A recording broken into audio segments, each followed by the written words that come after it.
Never break, always fight, never quit, do it right, play the game, win it life, have no shame, there's no time, feel the pain, live the grind, I could change, in my mind, pick a lane, commit and climb, the only way to win it life, I never miss that fact, taking big. What is going on, everybody, and welcome back for week number 4 of the ECAC top 8 plays of the week. Now at this point you're probably realizing two things. One, that's right, I'm going to be with you all season long as we jump through the best moments of every week. And number 2, wow, Septilence really only wears one thing when he's not on the clock. And I can't even defend myself, it's a comfortable outfit. Anyway, without further ado, let's jump into week number 4 and see what these players brought to the table to beat out their opponents and be victorious. Wake Forest was already up a game, there were 4 minutes left on the clock, and they just couldn't find that first point to take the lead and put them up 2-0 in the series. In a final moment of success, Malone clears it from one coast to another and finds an open goal, giving Wake Forest the lead once again. These Champ 3 and Champ 2 is doing. I mean, seriously, look at Malone making advantages for himself. Wow. And he will put Wake Forest on the map. This game number 5 could just go their way. I just want to say Malone just said, I'm going to show you what a Champ 3 can do. All right, buddy? On a control map in Overwatch, your team must capture 100% of a point to succeed. 99 just won't cut it. King Rock from Keene University was fully aware of that and didn't just find a Death Blossom. He found a full-blown Death Garden to keep his team alive. Sound barrier to go away as well, especially now that you have your own. It's going to be a little bit more breathing room. Doesn't look like the Winneco. Okay, there we are. Now it's coming up big. This Reaper has bloomed. That was just gorgeous amount of patience coming.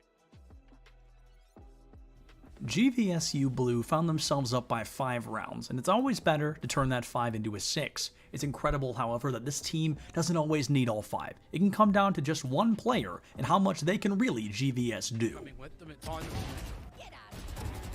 An illusion.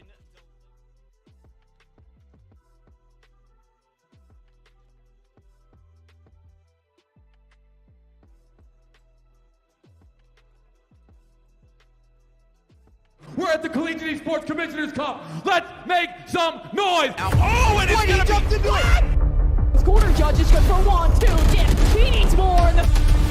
They're doing even more here. You gotta touch the point. Mr. College walks it in. Toy Boy is gonna drop. Knife him. Right out in front. Yeah, 3, 2, 1, running.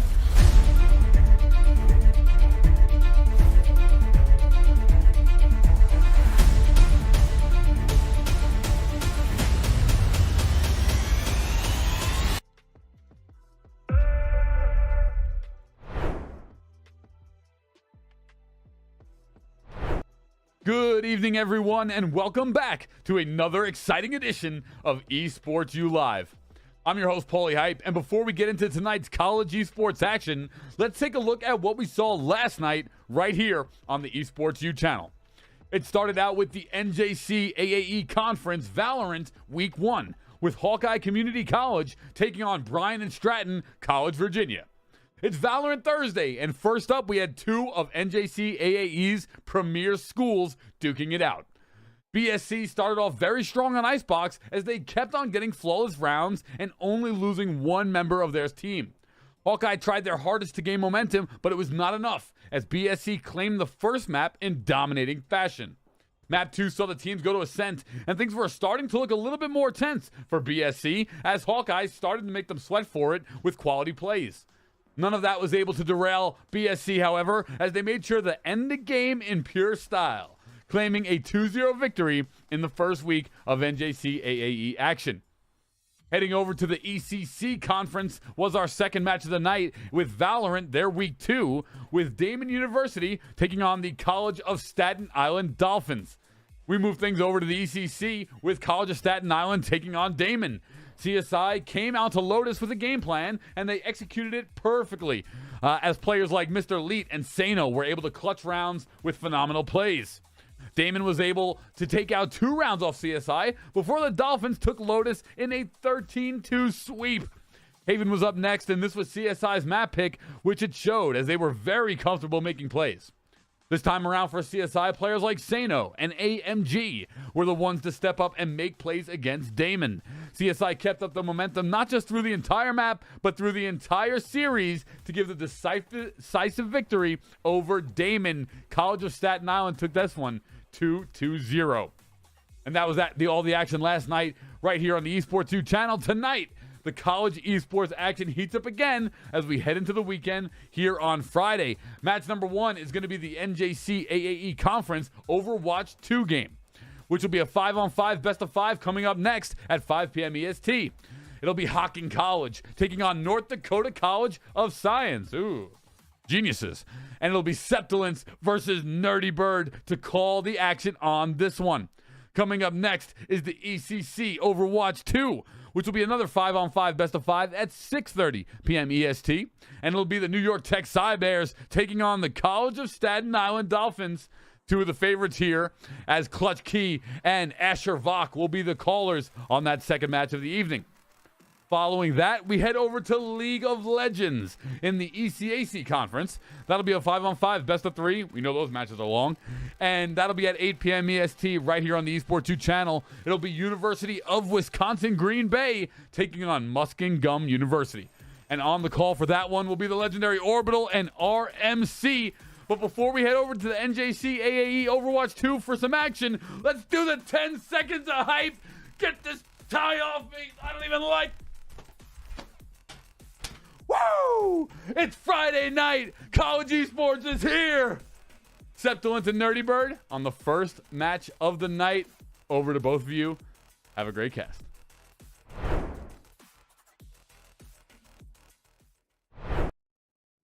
Hello, everybody. This is NJCAAE Overwatch Week number 1. I am Septilence, and to our keen-eyed viewers, you will early notice that is not Nerdy Bird, but instead my great friend and co-caster, Jag. We are going to be jumping in to Week 1. Like Paulie said, Jag, we're excited. Overwatch in a great spot right now. A lot of possibilities on the table. Absolutely. And while I am not Nerdy Bird whatsoever, I am so stoked to be here. Week 1, this is where all the magic starts for the rest of the season. And brand new patch notes just coming out. The meta, it's so up in the air. I've seen some notes from Contenders Korea about what might be played, maybe a little bit of Wrecking Ball here and there, but we have no idea what to expect. And that's what makes this matchup so entertaining. We're starting out on Lijiang Tower, and that is the only thing we know for certain. Without a doubt, I couldn't have said it better. Each of these maps is not preset. We're starting on Lijiang. After that, it's up to the teams to decide. Okay, the map type is set. You guys know that. But the map they can choose. And Jag, I love the point you brought up there, because Overwatch 2, for the first time since its release, truly, we're in a spot where there's not an established full meta. There's a lot of characters that are recommended to be played over others, and we're going to see them probably a little bit more. Maybe the Orisa, the Ram, or the Wrecking Ball. But when you look at support lines, when you look at DPS lines, we're in a spot in this game where truly any character can find value. And I love that. Yeah, the names I'm seeing, Sombra, Cassidy, Sojourn, Tracer, May, those are kind of the main stays that I've seen so far. But even like looking at these lineups, we're seeing a Symmetra, which is, I guess, not super surprising on day market. They're about to teleport right onto the point. Will they be able to hold it into this first fight? They're going into a May Junkrat. That's going to be a lot of spam and area control. May Junkrat with a Discord Orb on that side as well, Jack, so even more damage stacked up coming from NDSCS. Hocking finds that point early. They should probably get a point cap off this. I think with this playstyle that North Dakota wants to bring to the table, they want to get the picks first and then push into point, but instead of getting picks, they're getting picked. It's a freebie for Seismic. Comes in a 3-piece out the gate, and that's absolutely the end of that first fight. Very dominant showing from the DPS line of Hocking. Yeah, they took the point, they took control of it, and it looked like Seismic just on the side, able to find headshot after headshot. Those dinks, they all add up. And I love right now how Hocking is setting up for this after the initial take. They had that teleporter up, and it will expire soon, so hopefully they'll get it back up soon, immediately after. But like, they can go back and forth. They don't have to hold this front area between where the spawns are. They can just go back to the point immediately.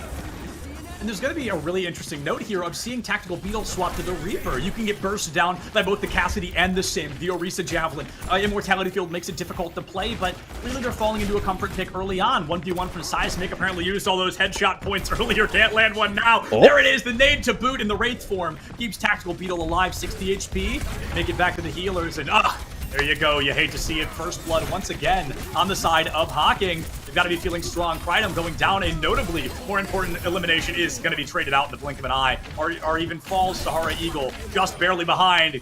Goodbye, NDSCS once again. Hocking halfway done with point number 1. So I think the one good thing for North Dakota is they do get out the Symmetra wall. So that's already off the table. That's a big defensive ultimate that they won't have. But the fact that they don't go after Seismic, who is completely cut off, has very low mobility. I mean, you do have the roll, but beyond that, not much. The Symmetra teleporter we talked about before is down. I mean, that is a cowboy just in the middle of nowhere. So I think they should have really gone full focus for that, get that immediate pick, and then go for the point. But now they're going to have to deal with this amplification matrix. Amplification matrix from Even. I love what we're seeing. The highest of noons from Seismic takes both supports off the table and absolutely wins that fight for Hocking. A lot of ultimates thrown out. Hocking, without breaking much of a sweat, carrying themselves on the shoulders of Seismic to win another team fight. 15 seconds remain in stage number 1. Gravitic Flux was used there too, so those are 2 ultimates down for North Dakota. They do have the Riptire ready to roll, but can they even make it to the point? 7 seconds left. It's not looking very good for them.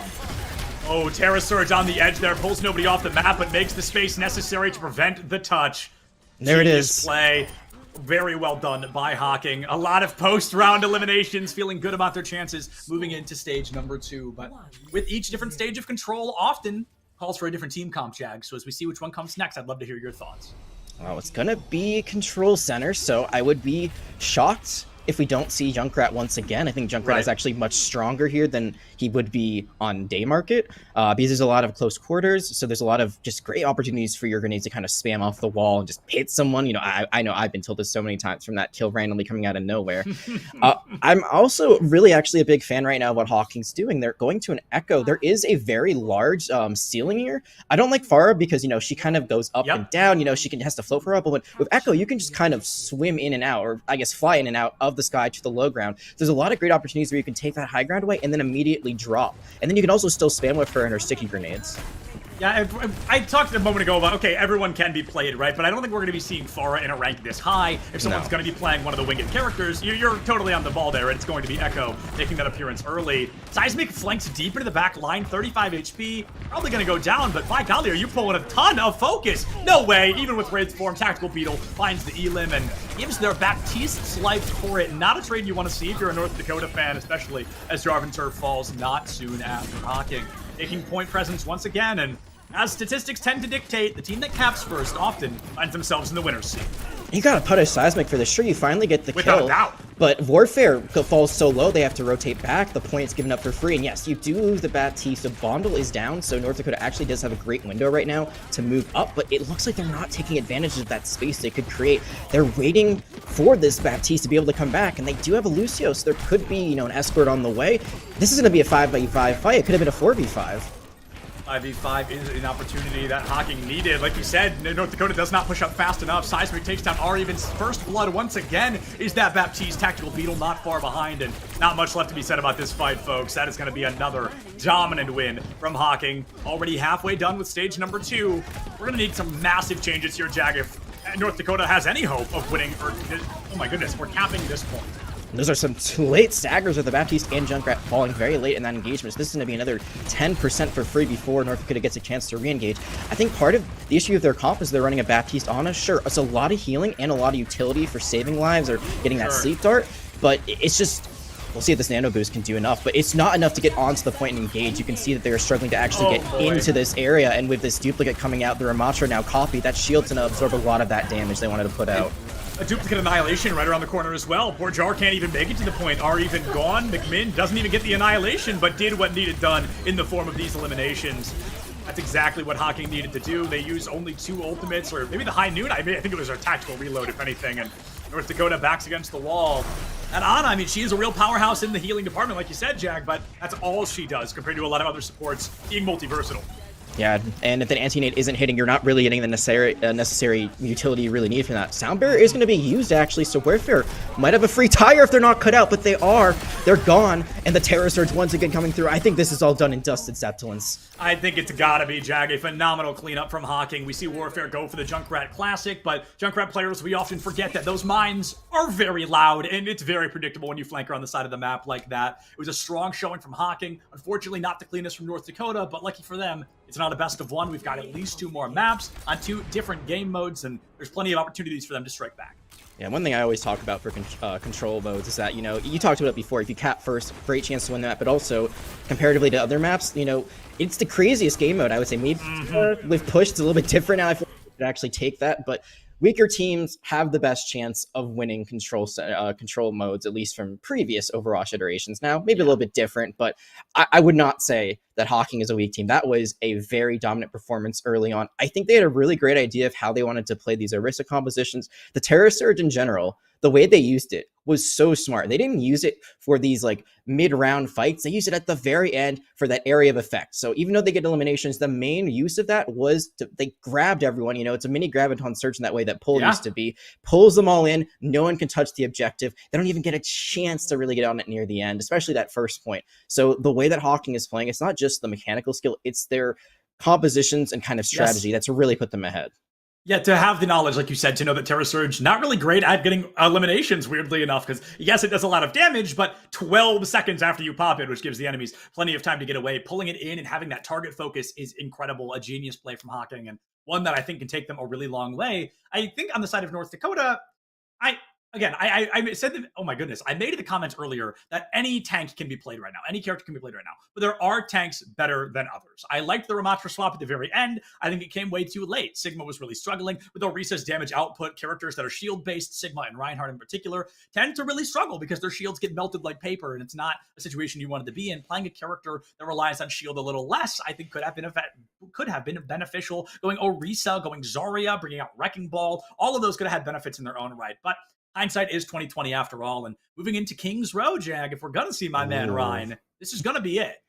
Yeah, I think this is a great map for King's Row. I mean, it has been for so long just because I think the entryways, we don't really talk about it enough, but those entryways are perfect for Ryan Shield. You can basically cover up the entire space, protect Literally your built team. For it. It's exactly. the exact same size of his shield. Exactly. So it's just built different, as we like to say. Oh God, I'm so old. But I think the thing is that, it's not going to be necessarily your traditional brawl comp. I think we have seen, a good amount of Cassidy so far. We did see Mei on one side, but I think nowadays you're not really going for those Mei walls anymore. You're going for that hyper aggression. I've seen a lot of Reaper and Cassidy with the Lucio and Kiriko. You just kind of run in. The Kiriko's there to protect anyone with her Suzu, just in case something goes wrong. So again, I think we talked about it a lot. It's going to come down to kind of how these teams play. Looks like sides have not swapped. So very goodbye, sir. Okay. Hello, sir. There we go. It's back. Okay. No worries. No tech pauses so far.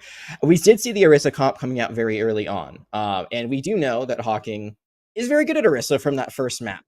I'm very questionable on how it's going to play out here though in comparison. I'm wondering, if there's a run comp you're playing into, are you going to, break the Rhine shield quick enough? Because Orisa doesn't have ammo anymore. She has, that kind of heat gun. So, if she fires too much, then she's kind of off the table for a little bit.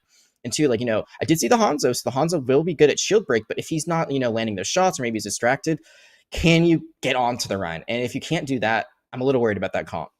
Yeah, and, against the opinion of my DPS and my gold games, Hanzo is very good at shield break against a Reinhardt and can get a lot of value on it. Even if he's not getting eliminations, like you mentioned, tearing that shield down takes out what is arguably Ryan's most important aspect of his character. When he doesn't have that shield, he is just a giant punching bag, and it makes it very difficult to create space, which is the tank's job at the end of the day. I suspect to be seeing Orisa here. I think she works really well. In lieu of the shield she had in Overwatch 1, she has her Javelin spin, makes her a very easy counter to Reinhardt because you eat the Fire Strike. Fire Strike is how Ryan gains a majority of his ultimate charge. It's a very rock, paper, scissors, tug of war kind of game, but if you're saving Javelin Spin for Fire Strike, you can probably lap this Ryan pretty efficiently with your Terra Surges. You have an Ana to boot, you put a Bionade in that Terra Surge, and it's a clean house from there.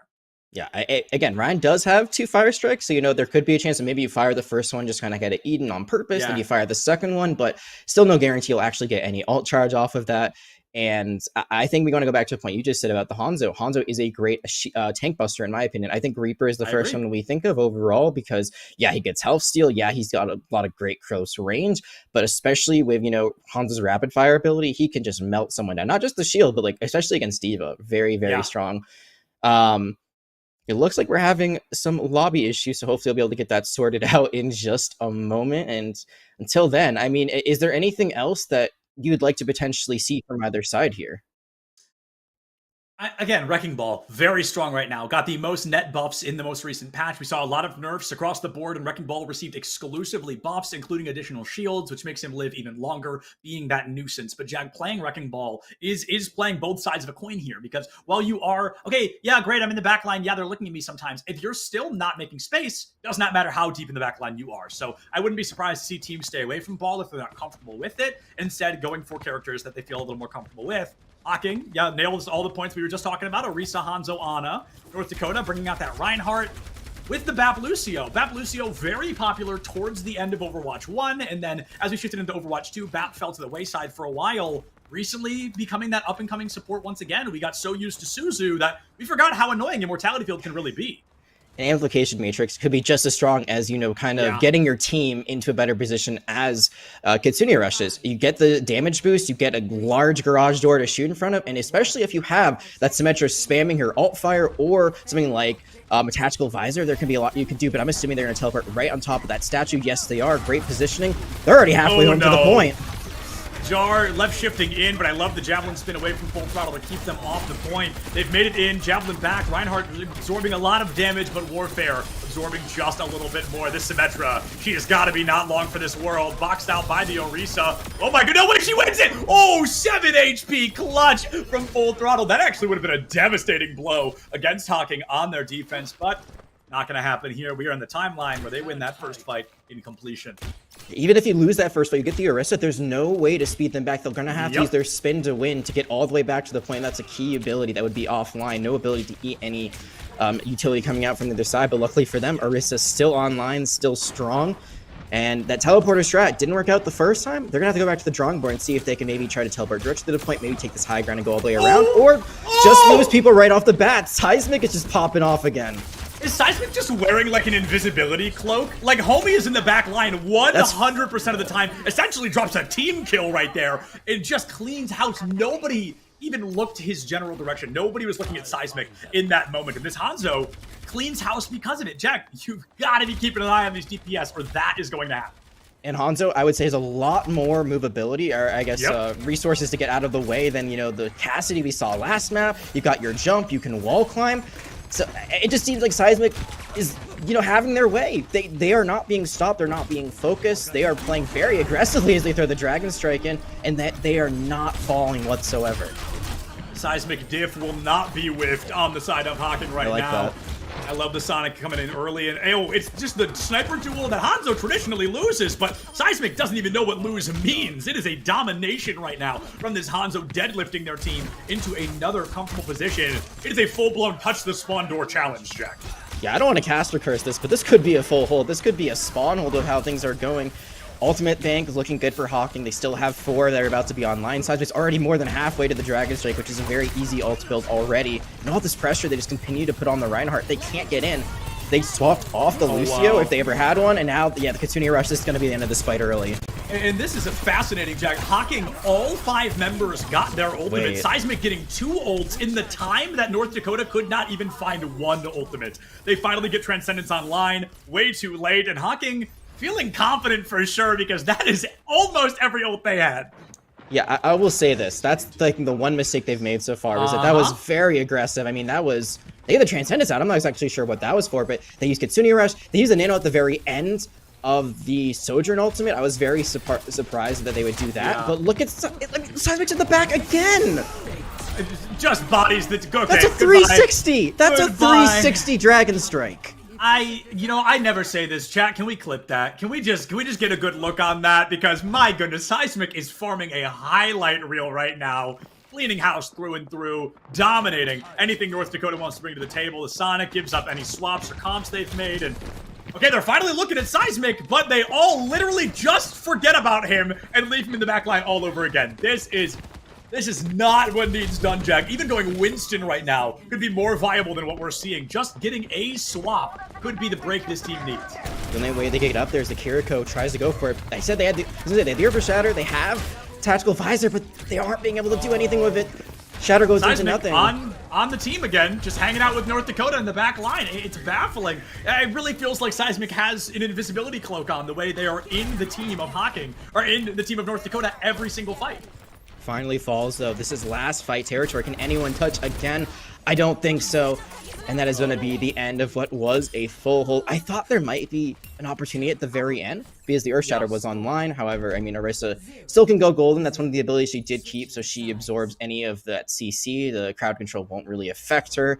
And I don't think the visor was ever activated. I don't think Warfare found the right angle to get it off. I think they were found out by Seismic again. And Seismic did finally fall at the very end of all of that. But with 10 seconds left and really no way to get back onto that point, there just wasn't enough for North Dakota, unfortunately, in this situation.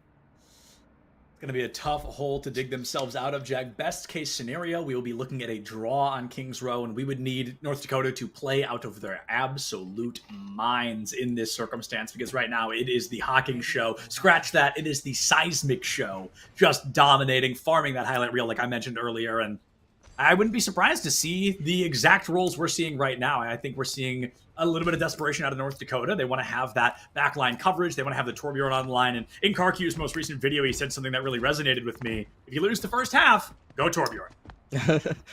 Could be pocket picks too. You know, if you're not doing the game plan correctly, if you're not able to execute it, might go for something a little bit more comfortable, a little bit more easy to fit on. You know, if it fits like a glove, you might as well wear it. We'll see how this pans out. I mean, the Torbjorn could be great, honestly, at stopping what we're seeing from Hocking early on. The Tracer would shut that down. Also, Winston dives won't be as effective. I am a bit concerned about the Doomfist because Doomfist wants to go in, and I don't think really anyone else inside of North Dakota wants to go in. They do get the turret early on already, so that is one good thing going for Hocking. And now they're going to go in. Diving in, Argument has fallen to Vondel, or has found the elimination on Vondel, excuse me. Sahara Eagle traded out, so one support missing on both sides. Now both supports for North Dakota have been sent back to that darn spawn room. Full Throttle absolutely living up to the name, just dominating the charge, getting 4 eliminations in that primary fight. And, well, I hope you like Kings Row, folks, because it's over. Yeah, unfortunately, we didn't get to see a lot of it. It looks like they're stalling this out, actually, and a little bit of bad manners won't get you that far, but it will in this case. Hocking, they are going to go up 2-0 in this series. And I think what I said right before the round started played out very truly, where that Doomfist immediately tries to dive onto the Tracer, not the most diveable target anyway. But while this is happening, you see Full Throttle just goes in, lives up to their namesake, immediately goes onto the point, dives that back line, dives what is a pretty immobile from DPS lineup as well. And once that turret is down, the Torbjorn much less effective. And there just was no one to defend them, no one who was able to peel off and try to get some defense going. It was a good effort there but by North Dakota, but that comp just did not live up to what they needed. Yeah, the comp played into the strengths of the composition being run by the side of Hocking, and unfortunately, that's just the way the cookie crumbles on that. We've got one more map type left, and it's either Escort or Hybrid, but I don't remember which, so it's going to be fascinating. I believe it just works with the map pick coming from the losing team. It's an Escort map coming up next, so what does that give us? Rialto, Dorado, Junkertown. What am I forgetting? Route 66, I think? Route 66? Is that out of the map pool? I can't remember what's in the map pool right now. I think 66 is out of the map pool, but I feel like we're going to be seeing Junkertown or Rialto. A lot of collegiate. Oh, Havana is back. Wait, huge shout out from our producer Colton for saying that, because there's actually a very real chance Havana is the map pick. It's recently into the map pool. It was a collegiate classic when it was around, but obviously it's been gone for a while. It's just returned, and I wonder if it lives back up to that tale of being one of those collegiate maps. You know, it's the Kings Row of Escort maps, the way I've seen it so often. So I looked it up. It is Dorado, Havana, Junkertown, Circuit Royal, Rialto, and Shambali Monastery, which I think not that one would be the most interesting pick if it was picked. I don't think it will be. I don't think teams really like it. There is a lot of risk. It's very like defender sided with like the hills they have on it, which, you know, there's a lot of high ground advantage. So I don't expect to see it. But wouldn't that be something if we did? I would love to see either Rialto or Junkertown specifically, or Havana. I think those are the three that I think could be the most exciting. I would love to see some more sniper duels, especially with what we saw from Seismic on the Hanzo. Like, I would love to see them bust out the Widow and see how that goes as well. But in the meantime, we're just gonna have to wait and find out what this pick will be from North Dakota. Yeah, and there's something interesting about playing Shambali. This is an idea that I bring from the game of Valorant. I say this a lot, is when you are losing, to a team that may be mechanically a little more gifted, may have better strategies on maps, taking them to one of the newer maps in the game may actually give you a leg up in a couple of ways, because it gets rid of things like team compositions that they may have had pre-planned. They're not as comfortable on the map. Like you mentioned, Shambhali's a very new map, a lot of weird high ground. You can kind of catch them off guard a little bit. This does work in Valorant. I haven't seen someone try in Overwatch yet, but I agree. Taking them to Shambhali could be very effective because the compositions may not be the same. The team may be a little shaken playing on a new map. I think you saw this, like, if you're going to, talk about Valorant a little bit more, because why not? We got the time. If you see this at the VCT lock-in event, a lot of teams were either picking first or avoiding Lotus altogether. And that was the brand new map to the game. They thought teams might not be adjusted to it. And I think the difference here is that, there really isn't any footage of Shambhali Monastery from a pro level. There was that preseason event that happened in Korea. They had like all those throwbacks kind of to Apex. So there were some maps there, and we saw a lot of Tracer there, but also I believe Ramattra was required to be played on that map. Yes. Which I probably would not see, I think, in general here. I feel like something like a Sigma or a Wrecking Ball would work a lot better. Either you're going for kind of the counter Wrecking Ball, or you're just kind of like going to roll around and see what happens. As you mentioned before, Wrecking Ball really strong with those extra shield changes. There are some sightlines, so I could imagine maybe like an Ashe, but I wouldn't imagine like a Widowmaker. I don't feel like those sightlines are long enough to make that worthwhile. Also, Widowmaker did get nerfed recently. I was actually very surprised by this. Back to 175 health, so maybe not as strong as she once was, much more diveable, much more squishy in previous iterations.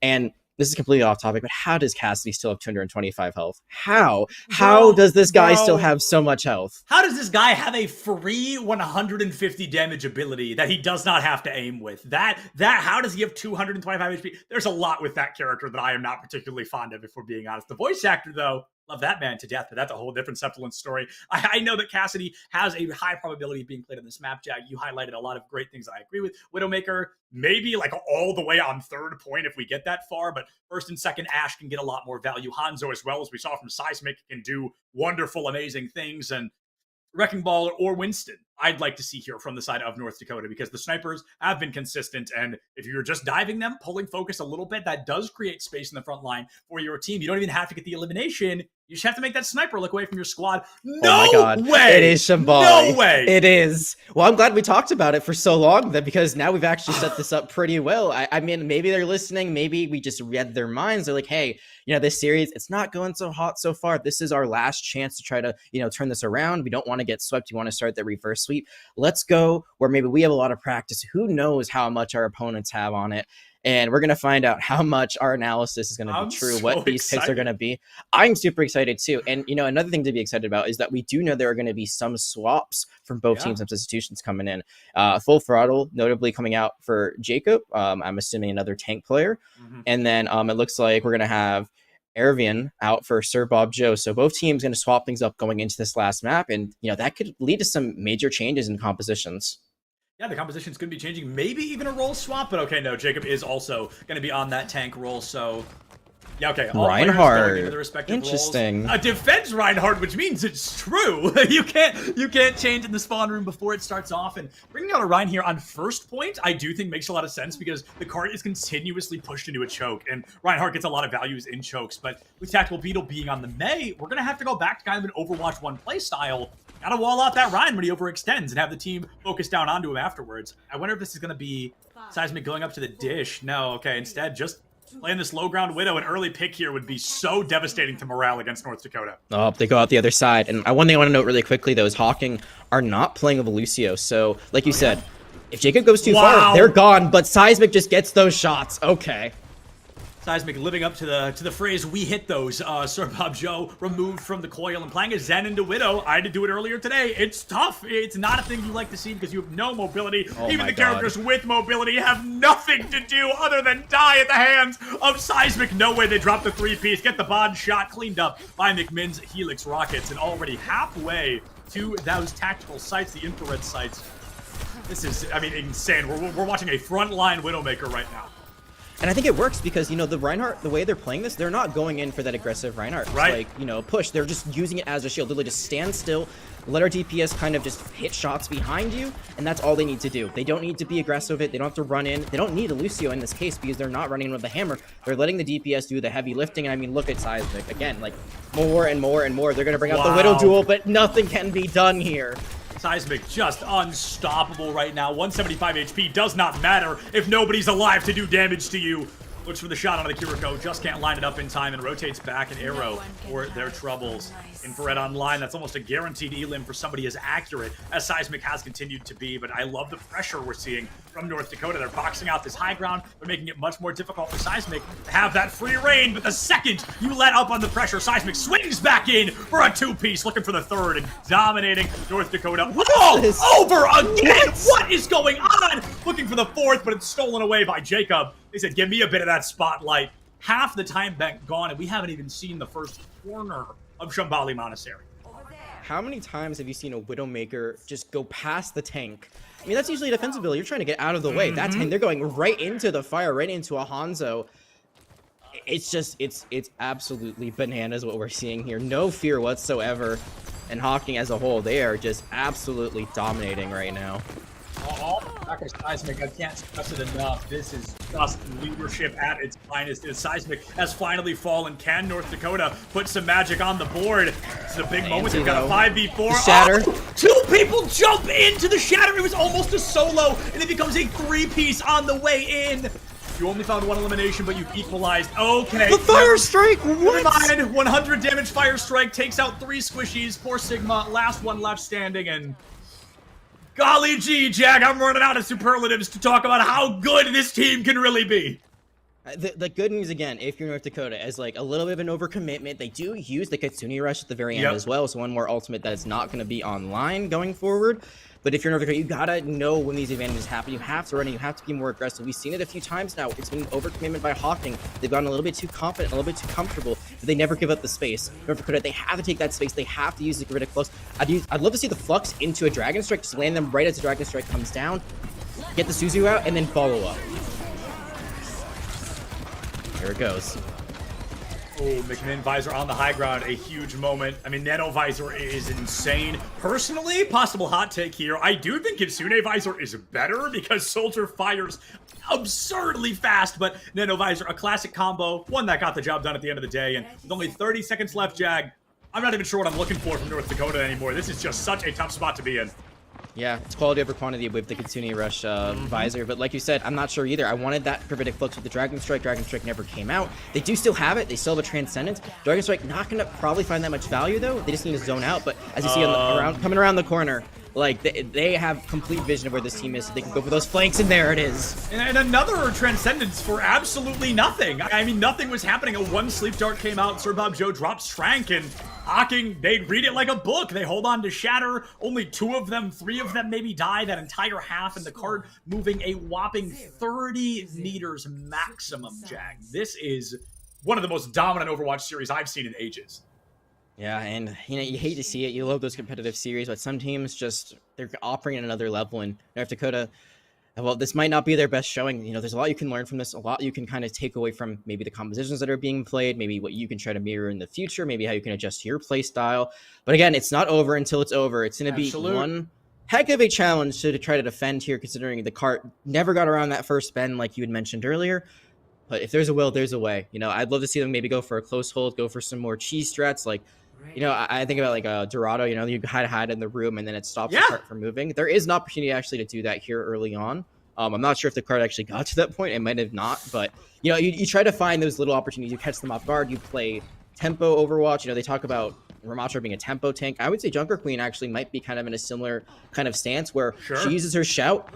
You go. You know, that's the go button. You rush in, you got increased speed, you got that extra kind of help for a little bit. Try to find your advantages while you can. You have this Junker Queen, which can really run in and brawl out. Try to go for that. Because there aren't going to be many opportunities. You lose that first fight, this map and this series are done. Yep, without a doubt. You've got a single fight to work with here, and Hocking pulling all the stomps. They've got a Sombra online. They've got the Reinhardt once again. They're going Brig, Lucio. This is a very high damage composition, and if Seismic finds even half a pick here, Jag, if they pull enough focus, Hocking might be able to just walk it in uncontested. Great shot from Warfare. Can't find the elimination, but forces recall out the gate. There's the hack onto the Hanzo, and with amazing tracking, he is removed from this mortal coil. Now, Vondel has fallen as well, but we all know that spawn advantage is going to be big enough. Tank gone, Seismic traded, and Hocking, they've still got the numbers they need to find success. Warfare swapping with Torbjorn, but I don't think they're returning to the fight. When this map comes to a close, can Hocking clutch it out? McMinn trying to make it possible. Sir Bob Joe down and out, and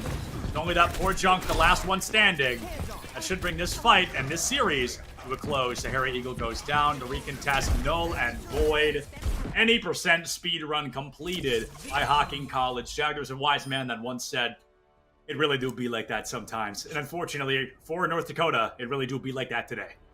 It really do, unfortunately for them. And, the Torbjorn swap, it actually does make sense to me. The Overload does give you increased speed, so, run it out, maybe get your turret down if your teammates can hold out long enough. And the Junkrat and Ana did put out a valiant effort. Honestly, Absolutely. the positioning from the Ana was really good, was able to get some nice pod shots in, keep their team alive. But like you said, that spawn advantage, it was just too much because they respawn so much quicker. They're right there. You get back into the fray. So that was essentially a 4-5v2 near the very end.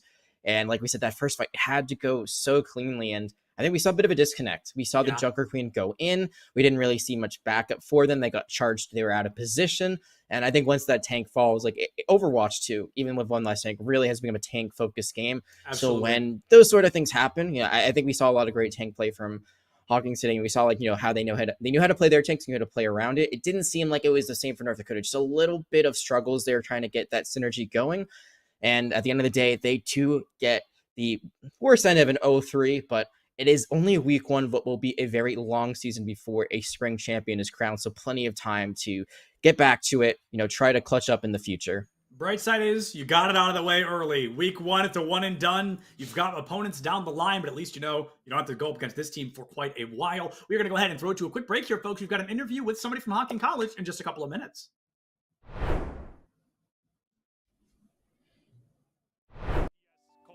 /twitter.com/Septilence. Don't put that in. I'll get in trouble. So that's worth it. Did I get too close to the camera on that one? A little bit too close. Should I back up a little bit? Okay, sorry about that. My bad. I've been awake for probably close to 32 hours. I have to hold my keyboard the normal way, because if I do it, I feel like I have arthritis and I hold my keyboard like that. It blows my mind. I can never do that. This guy right here, he's got his keyboard off at an angle. His isn't that extreme. There's a kid all the way down to the far end who has his keyboard all the way at a horizontal. That's really cool. They're going to be at that table right over there. Public information? Oh, I don't know. But this isn't live, so it doesn't matter. It's not live, but you and I know. Yeah, we know. I'm not going to tweet it. Awesome. What game do you play? Smash Bros. Who do you play? Is it embarrassing? Is it like Villager? Yeah. Is it Villager? Am I spot on? Oh my god. It's embarrassing. Is it the Ice Climbers? No. Is it Game & Watch? No. Is it Pichu? No. Is it Wario? No. I can keep going. I think I can name every character in the game. I believe in you. Is it, did I say the Ice Climbers already? Yeah, you said them. Is it them? Not them. Is it them a second time? No. Okay, alright.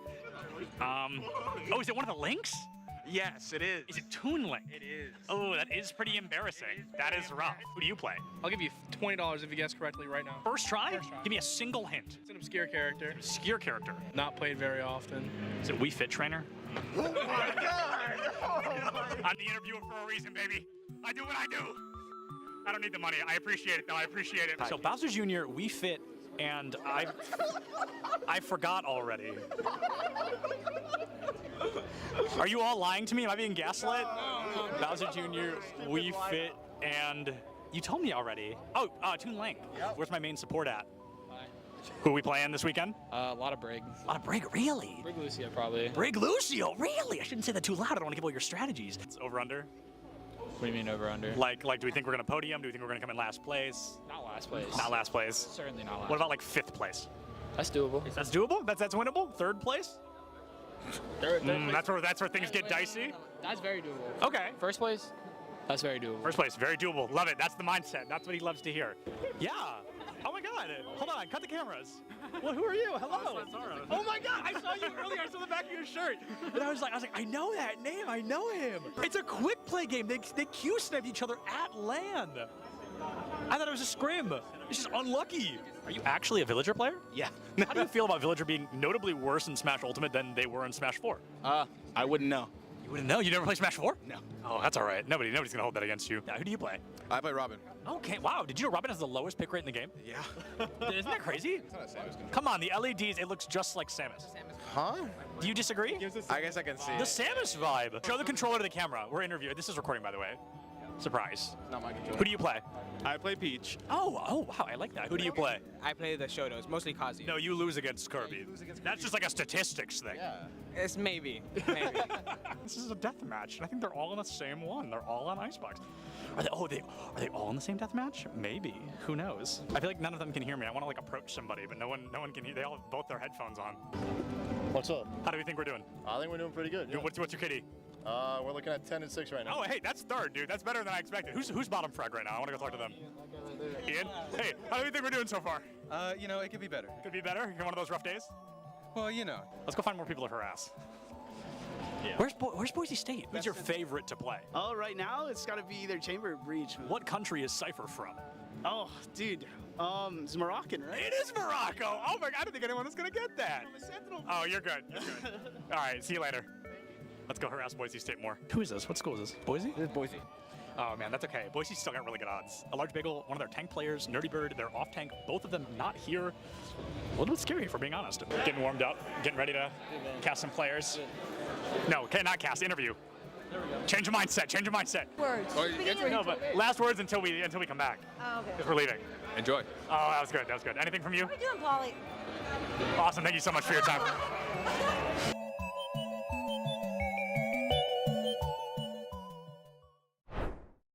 Welcome everybody here to the top 5 plays of the week from Esports. You, Clutchkey, here to help you bring those 5 plays, and we got one from each game lined up. Let's start with play number 5, and this one takes us to Rocket League, where the Bulldogs of Louisiana Tech and the SUNY Poly Wildcats squaring off. But for the Bulldogs, they show us why the saying goes, teamwork makes the dream work, with insane passes and a goal to end it. The options have to go and recover defensively because that's a big long clear.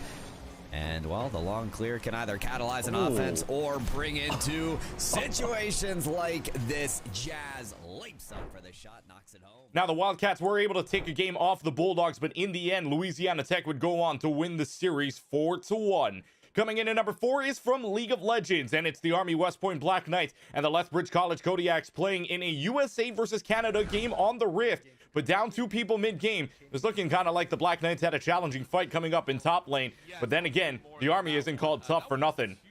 2v4, by the way. Now a 3v1 into another 3v1. This is Army West Point just doing the duty list, right? That is almost a full ace. Yeah, the minions will help him out. That is an ace. Now, that was in game number 1, and Army West Point would go on to win the entire series 2-0. Let's go to number 3 now in Overwatch 2 action, where the Great Danes of Albany and the Bulls of South Florida squaring off. First map on Oasis, and things started to look good for South Florida to flip the point. Unfortunately for them, one player was hitting shots, and one player was showing why Doomfist has Doom in his name.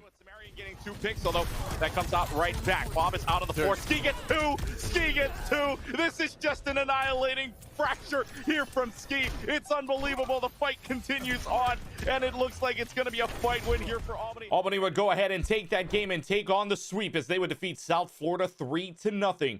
2 spots left on the countdown, and coming in at number 2 is Super Smash Bros. Sauce from the Fisher Falcons taking on Neo Joe from the St. Thomas Aquinas Spartans. It's Mario taking on the Pokemon Trainer with the Squirtle out, but don't let Sauce start cooking, or they could lay the smackdown on you. Sauce, there's a couple of Mario players kind of making waves right now, but it's about what Sauce is doing right now to Neo Joe. He's saucing him up. Oh my mercy, what a forward air. Fisher would go ahead and take that fight, take that win, and take the series 2-0. And the number 1 play belonging to Valorant. The Demon Deacons of Wake Forest have a 1-0 lead up on the Bryan Bulldogs heading to Icebox. But Wake Forest down 6-4. Spike planted on B, and it's a 1v3 situation favoring the Bulldogs. Luckily for the Demon Deacons, this is one of the rounds that Conrad decided to play the hero.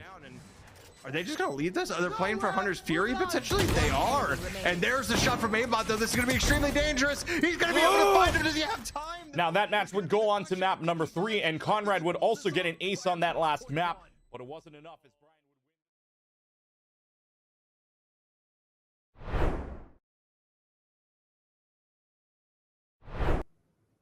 Hey there, everybody. Just one more welcome back from Jag and myself. But this time we are joined by the kingpin himself, the Rhine player extraordinaire of Shambali map number 3, Jacob. C8147. Jacob, this doesn't count as my question. What does the C8147 mean? Is this just a really old gamer tag, or? Yeah, it's basically a really old gamer tag my dad gave to me, and I wait, just that's stuck with sweet it though. ever since. Oh, that's cute. Yeah, okay, that's not my real question. My real question is, you guys go a little bit off kilter with tank choices today. Of course, Reinhardt is making his way a little more to the forefront, but we saw Winston on King's Row as well. So is this kind of a multifaceted tank lineup team? Are you guys trying to kind of assign one tank per map, or were you just trying new things today because you were feeling good? Well, I'm their rookie tank, and like I basically, because of Overwatch 1, I basically only did Ryan. Sure. And I'm not very good at playing other characters yet, but I'm getting there for tanks at least. I will say the Rhine's pretty darn good, so you've got that part covered. The Rhine was pretty impressive. That's good to hear. Yeah, it was very impressive. I mean, you guys did great in the map that we got to see you in. But speaking of that map, Shabali Monastery, not exactly one that we were expecting. We kind of hyped it up on broadcast as the what if, but then it was actually picked. So I got to ask, you're coming into this map. How do you guys feel? Like, were you feeling comfortable? Did you already have a game plan going into it? It was kind of like, we're going to just see what works and then stick with it if it does. They are, like, my team already knew what to do, but I had only played the map once. So I was pretty... it was pretty new for me on that, but I had a ton of fun on it. Yeah, I mean, you guys did great. We saw that pin you got on the Junker Queen that kind of sealed the deal. Great play right there. This was a very dominant performance, and you said you are the rookie tank, but as a whole, how is your team feeling about the rest of the season after such a great way to start the season? I feel like as a team, we're pretty confident so far, and I definitely have high hopes for us. I hope that we're gonna kick some butt this year.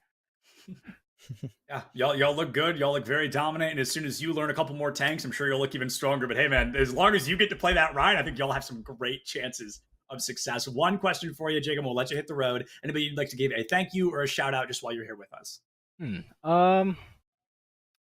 Shout out to the Overwatch old tank for Hocking. His name was Trevor. He taught me everything I know about Ryan. Beautiful. You love to hear it. Hey, thank you so much for joining us. A big congrats and good luck on the rest of the season. All right. Thank you. And with that, folks, I hate to say it because I feel like we just got here, but Jack and I are done for the day, but the channel itself is not. There is ECC Overwatch coming up week 2 in just a bit here. NYIT versus the College of Staten Island. If my memory serves, 2 pretty strong teams. That'll be exciting to watch them go toe-to-toe with Clutchkey and Ashrafak on the mic. Thank you all so much for joining us. Thank you both teams for coming. Big shout out Colton and Scoots for being in the back line, and all of you for watching. Check your posture, drink some water. Don't forget to love each other. We'll see you next time.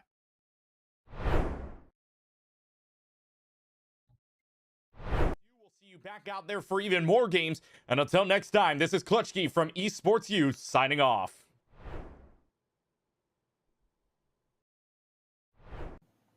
And there's so many other jobs as well that can translate out of this experience in esports. The only path is not just as a player.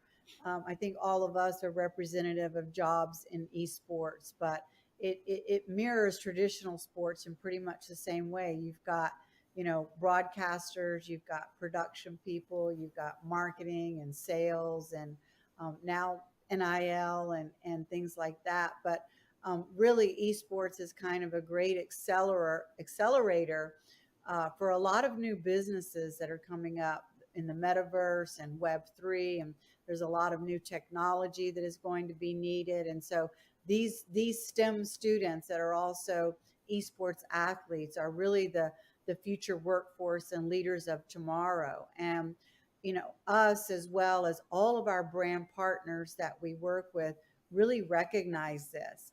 And I think that's really, a key driver of why brands are in this space. They want to be part of building that future workforce and leadership and shaping it and supporting it. So, yeah, it's been a very interesting space to watch. And we offer such a big, we offer such a big counterpart to traditional sports also, because it's a counterpart, but it's also the same, is what I'm trying to say. Because when you're traditional sports and they're done after their 2-a-day workout and they're done after their practice scrim, they're coming home to play Call of Duty and relax and put their feet up and get a drink and play video games. It grows their brain, problem-solving skills, and their hand-eye coordination while they're home. Hand-eye coordination, if you're a football player, massive skill. So it helps build those things while they're off the field. And then for us, vice versa, if you're an esports athlete, one of the errors I had growing up when I was competing in esports is that I was not active enough. I played sports, I competed a little bit, but I wasn't active enough truly when I look at it. So that's one area that esports players can learn from in terms of activity and physical and the marrying of both. People say, oh, sports and esports, video games. Not really. We're just kind of the tech industry's competitive form of competition, as to where traditional sports are more physical, hands-on. So I believe in the marrying of these two sectors and that they actually live together while also being counterparts. Well, I think then to speak to something about marrying, right, from traditional to esports, that to me speaks to this whole new thing, at least again from you guys, right? You guys have more traditional sports background, right? Paul, Mike, and all of that. But I think let's talk NIL then, because I think that's something that I think is really interesting, that at least when I heard about it, right, of what we're trying to do with, esports athletes, schools, programs in general. Because it wasn't something you would think normally, right? You could understand, right? Football player on the field, star quarterback. It makes sense, right? The guy is somebody that everybody knows on campus, whether you're on the team, off the team, or you're just going to the school. It makes sense. But I think, nowadays it's not as common, or people don't think that they could be somebody that their name is out there, right? Or that they're known, right? As we're growing the space, as we're putting this together, it almost feels really interesting that, your star entry in Valorant, or your star forward on Rocket League, right? Whatever the case might be, now they can have NIL deals. It's a thing out there, and I think, I don't know, maybe Mike, you want to start off, but I think thank you for teeing that up. So I was talking for too long. I forgot to bring NIL into the mix, so it's a common occurrence, occupational hazard. So I would say that so NIL for I'm sure most of you watching understand what it is, but NIL stands for name, image, and likeness. Name, image, and likeness, that term has been utilized to describe the transition of traditional student athletes, NCAA athletes, and their ability to monetize their name, image, and likeness. It went live July 1st, 2021, and it has continued over the course of the last nearly 14 months now.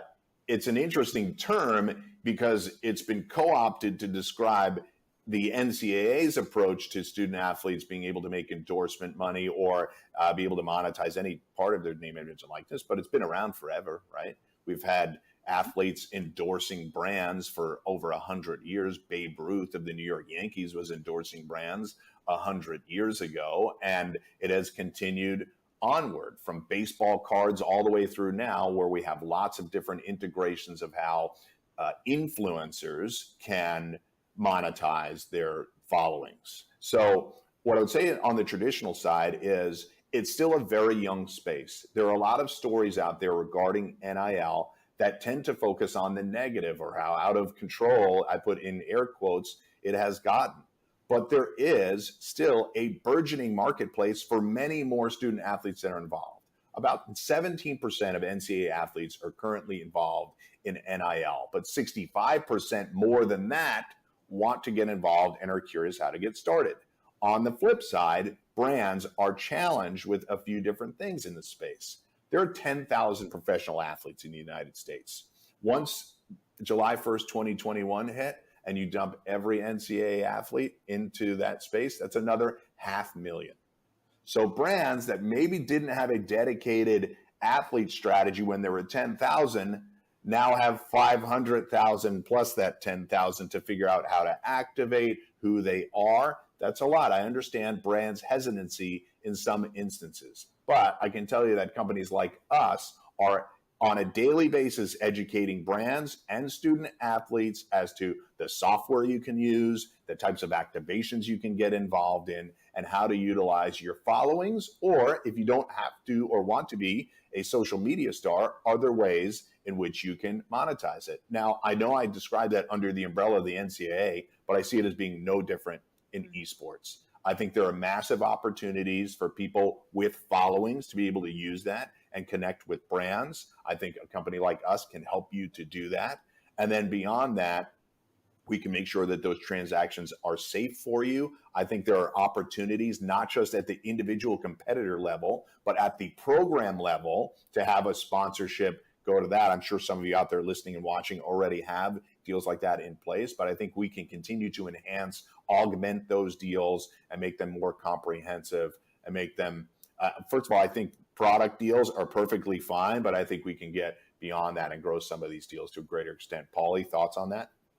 Yeah, what you said is right. So I'll put it in for layman's terms here for just the esports players, because I talk to so many of our athletes that compete in our CECC series that are currently still in college. And basically what when Mike Blewett says NIL, what he's referring to is just very simple. If a brand or any sort of anyone wants to use your school's name or your brand or anything with you, there is a deal for you that can be put in place, whether it's product deal, whether it's a paid endorsement.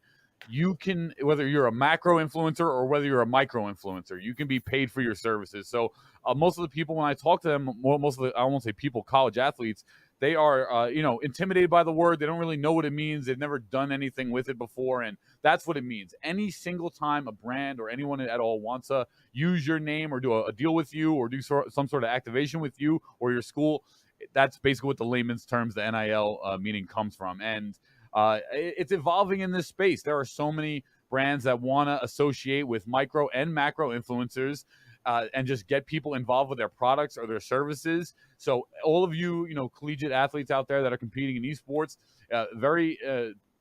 not only are we trying to broker those deals, but also keep your eyes, ears open, and don't be shy or scared to take these deals, because that's what I've heard the most, is that most of the time they're just scared to take them. They don't know what they are. They don't know if they're locking themselves into some agreement or terms that they're like going to give their name away or something too. So this is a really important space, and it's how you're all going to physically make money and build your brands along with company brands. So it's really important to learn. And my advice is to just get your feet wet. Don't worry about shying away. Read the contracts and take some of these deals, because growing your own brand is the future of what our industry is going to be, in my opinion.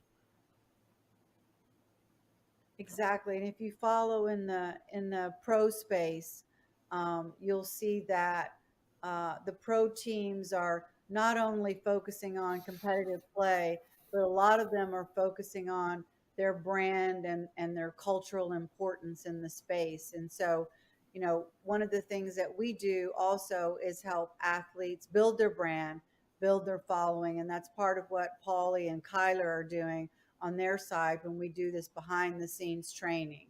And so, building your brand, this is the creator economy. Anybody and everybody can be anything they want to be.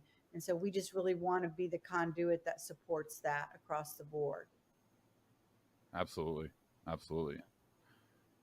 Yeah, I think so. With that said, thank you everyone for, I think, great insights in terms of, for any of you that were watching this and maybe had questions about, what is Esports U, what is CSMG, who are they, what are they doing, what are our plans, right? Well, we know we kind of tried to make a bigger splash in the spring, and we're excited to bring more stuff with you guys for the next year. But I think maybe as we close out here, I know we're slowly approaching on time then, but maybe let's go around the room with everyone here of just what's one thing that we're all excited for this next upcoming year. I know we touched on our plans and a lot of things, but if anyone had to speak, if you had to speak to just one thing of just what has you excited for us as a company, for us as the collegiate or college esports space, right? What's one thing that has all of you guys excited? And maybe we'll start with Mike, since our traditional sports guy, and we'll let Mike speak first. Sure. So I would say many things on the traditional side, but I'll focus on esports. And I'd say the thing that I'm most excited about going forward is, after yet another year of us doing a round of events, I'm excited that more schools will understand exactly what we're doing with our regional events and culminating in CECC and getting more schools involved.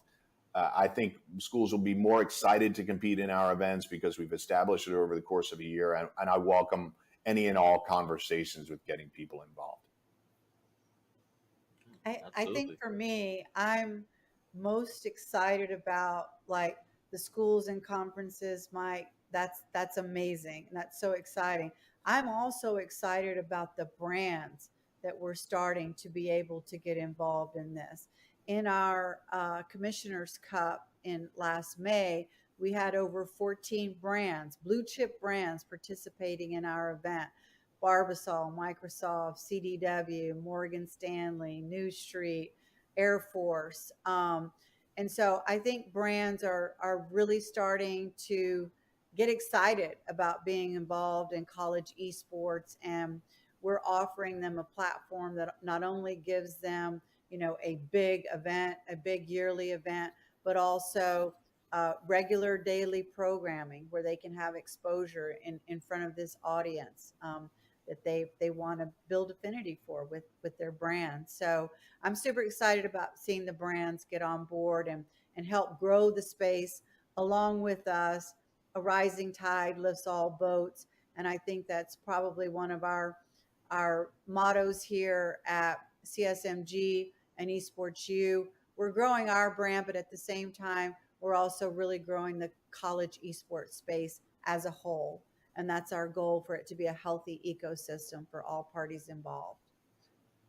Yeah, I agree there. And I guess for me, obviously always, seeing the collegiate esports space elevate, coming from competing, this didn't exist when I was competing. And just to see it now in literally within the last 5 years, probably really come to fruition and start just blossomed out of nowhere, and now becoming a space and seeing everyone, schools, players, productions, companies all elevate together has been really, really nice to see. But if I was the most excited for one thing, it would probably be the city where we're going to land for CC23. I'm really excited to know where we're going to be. There's a lot of great cities. I mean, I personally would love for it to come to New York, despite whether we got a positive bid or not. I want it to come to New York, but I just think the atmosphere in New York when you throw an event here is just super magical, especially in the summertime. But either way, I'm really excited to see where it lands. Tons of great cities, tons of great opportunities, and yeah, who knows? And I think that's going to be the most exciting process for me. Absolutely. I won't speak to anything. I think I'm filling Paulie's job on this one because Paulie's more a panelist than this one. So, normally Paulie's the host, and I don't know. I think me personally, I'll just say something real quick. I'm just excited to keep telling your stories. If you're a student, if you're a program, let me know. Let us, reach out to us. We just ultimately, at the end of the day, we want to tell your story. And I think that's what has me most excited, because now I think we're getting to a point where people know us. I hope you guys trust us, and and we just want to keep expanding and growing the space. So with that, Paulie, I won't make you do the weird thing where you got to toss to yourself, unless you want to do that. I don't know. Actually, you might have a way of doing this. All right. Let's test it. Yeah, okay. All right, how do you want to throw yourself here? Well, that's going to conclude here the future of collegiate with CSMG and Esports U. Thank you so much to Angela, Mike Blewett, and Kyler Tandle for hosting our panel. And now back to myself for the day 3 of the CSMG Coaches and Director Summit 2022. What is going on, everybody, and welcome to the ECAC Top Plays of the Week. I am Septilance, and I'm super excited to walk through these with you so you can see all of the great moments we are getting out of collegiate esports. One of my favorite things about these seasons is as they go on, as the years continue to pass, the skill ceiling just gets higher and higher, and the teams get better and better. Starting things off in week 1 and 2, these teams came out the gate swinging. Let's take a look at what they were ready to bring out in these early weeks. Valorant is a game all about risk versus reward, and Sin from NYIT wanted to show us just how much he was willing to risk to get that great reward of a round win. Sort of forced to pop off, maybe get a little bit more sniper play, but these direct, tight angles make it tough. You have Axorus that actually gets a wall bang headshot onto Prime. Oh, that timing on the paranoia works so well. Yo, give it up for the util, bro. Sin's gonna pick up 3 into the site. It's a lurk on its way from the chamber, but unless you're going to spam through this box, you're not getting anything done, and Panda won't even let him get that far. Super Smash Bros. Ultimate is a game that can be decided in milliseconds, and Waka, one of the best players from SUNY Canton A Squad, wanted to show us just what they can do with only a second and a single stock on the board. Cena, sledge option going to be charging forward smash, going a little early. They're not quite getting what you want. Drop shield after first hit, and Pin getting hit by the kick. High percent. There is the stun into Claw. That Claw could have been charged for a lot longer. Oh my goodness, that's a forwarder into stage with the stage spike and then upping immediately after. What a sick. 1 point in Rocket League can never make a team feel comfortable, but Driftsy wanted to show us that not only was he going to pick the pace up, but he wasn't going to let his team down. Defensive test with flying colors, though they couldn't get out, and that is the important part at the moment. Clears a must for UA, and it's just not in the cards at the moment. Dripsy! Dripsy connects off the backboard! What a shot! I watched it unfold slowly. You stopped speaking at just the right moment. Valorant is often called a team-based shooter, but sometimes it can't just be about the team. Sometimes you gotta have those hero plays. Spec wanted to spray and pray and was actually able to save the day for SVSU, tying up the series 7-7. Hard B push here, 2 Omen smokes coming out. 1, oh, Spec just finds 3. What? Spraying through the smoke? Oh, 1 Spec, that's not legal, man. That's not legal. This is match day 2 of the ECAC League. You can't be doing that right now. Spec just goes with the call. Here in this clip, Fanshawe finds themselves with their backs against the wall, 20 seconds left on the clock, and they're desperate to take down Wake Forest. They don't have anything to get through this team, they don't have any weapons on the field, but with Jackie Moon in the wings, at least they had a sniper. Apparently. Guys gonna believe all the shots. Oh, a sniper! Jackie Moon from about midway through. What a shot right here from Jackie. Wow, good eye sniper. Yes, sir. Jackie Moon puts us on the right side. A little bit more to the left. This one would have been... Here in this clip, we're going to get a great moment from a Pac-Man, and as a Pac-Man player, I was super excited to see it. We're going to hear a lot of praise from our commentators giving Mosey those compliments of choosing Snake against Pac-Man, a great counter pick. They were super excited to see a Snake on the field, but even without their blessing, Trollery does not yield. Approach, but like you said, he's trying to play this safe because losing his stock right now for Concord would be really bad. And, well, a little bit of commentator's curse there. We kind of willed that one into existence. Oh, man. Oh my goodness! What? Now I know what you're thinking. Oh, Septilence, how could that be all we got from weeks number 1 and 2? Please tell me there's more. If you like what you saw, you've got to go check out ECAC Esports on all social media platforms. Please see what they're bringing to the table. It is great collegiate esports week after week. On the bright side, folks, this is just the beginning. We've got the whole rest of what is guaranteed to be a great season ahead of us. Thank you so much for joining me for this recap, and I'll see you on the next one.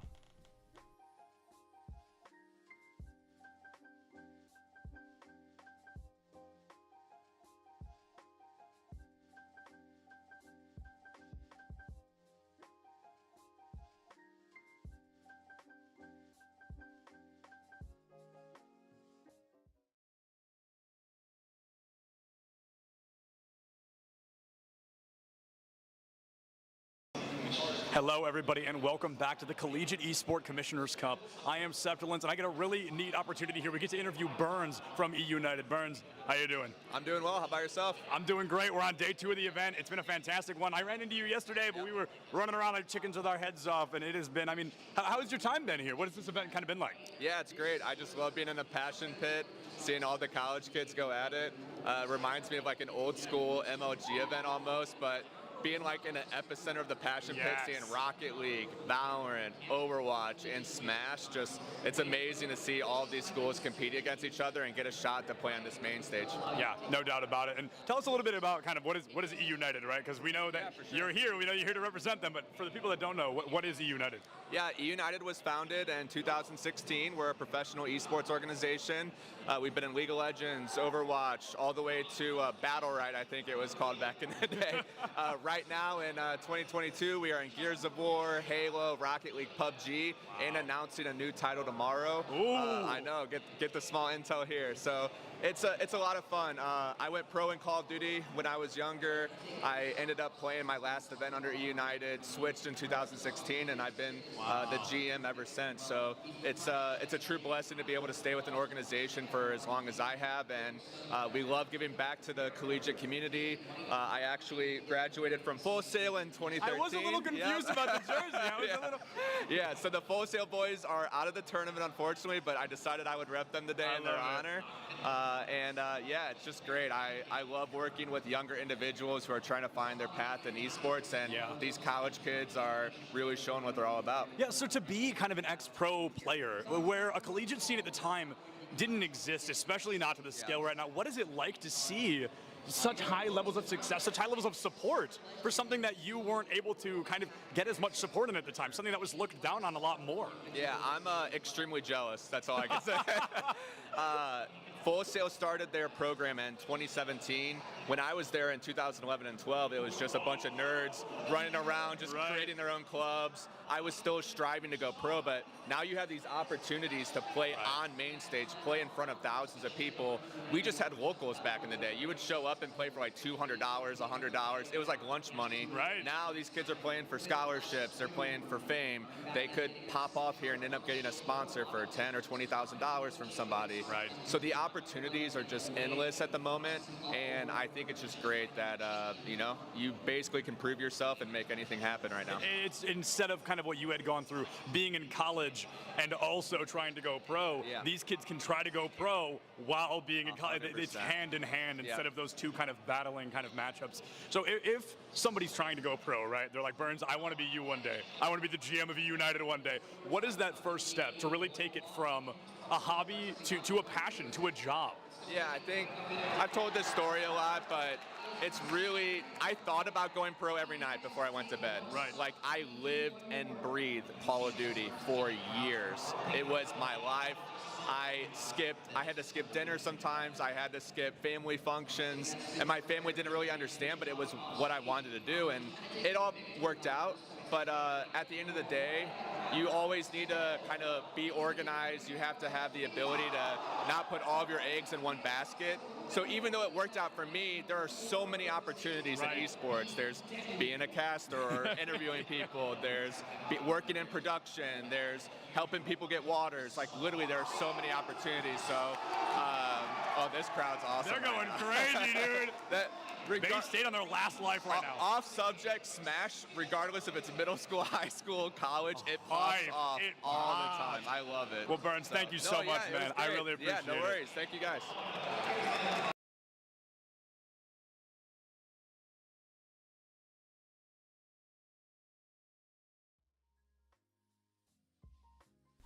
Hello, everybody, and welcome back to ECAC Plays of the Week. And it's not just any week this time, it is the playoffs. We've got 8 incredible clips, and I'm super excited to jump into them. My name's Septilence. I hope you're ready to hop into the ride, because it's going to be a great one.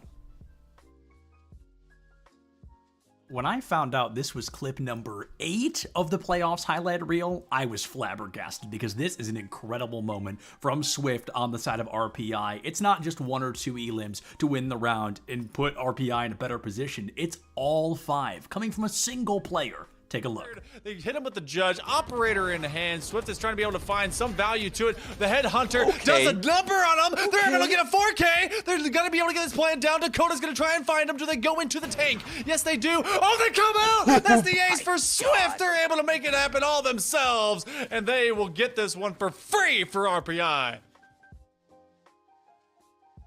Clip number 7 tells a pretty amazing story as well. Ball State already up 2 games in a best-of-7 series, and they find themselves tied 2-2, less than a minute left on the clock.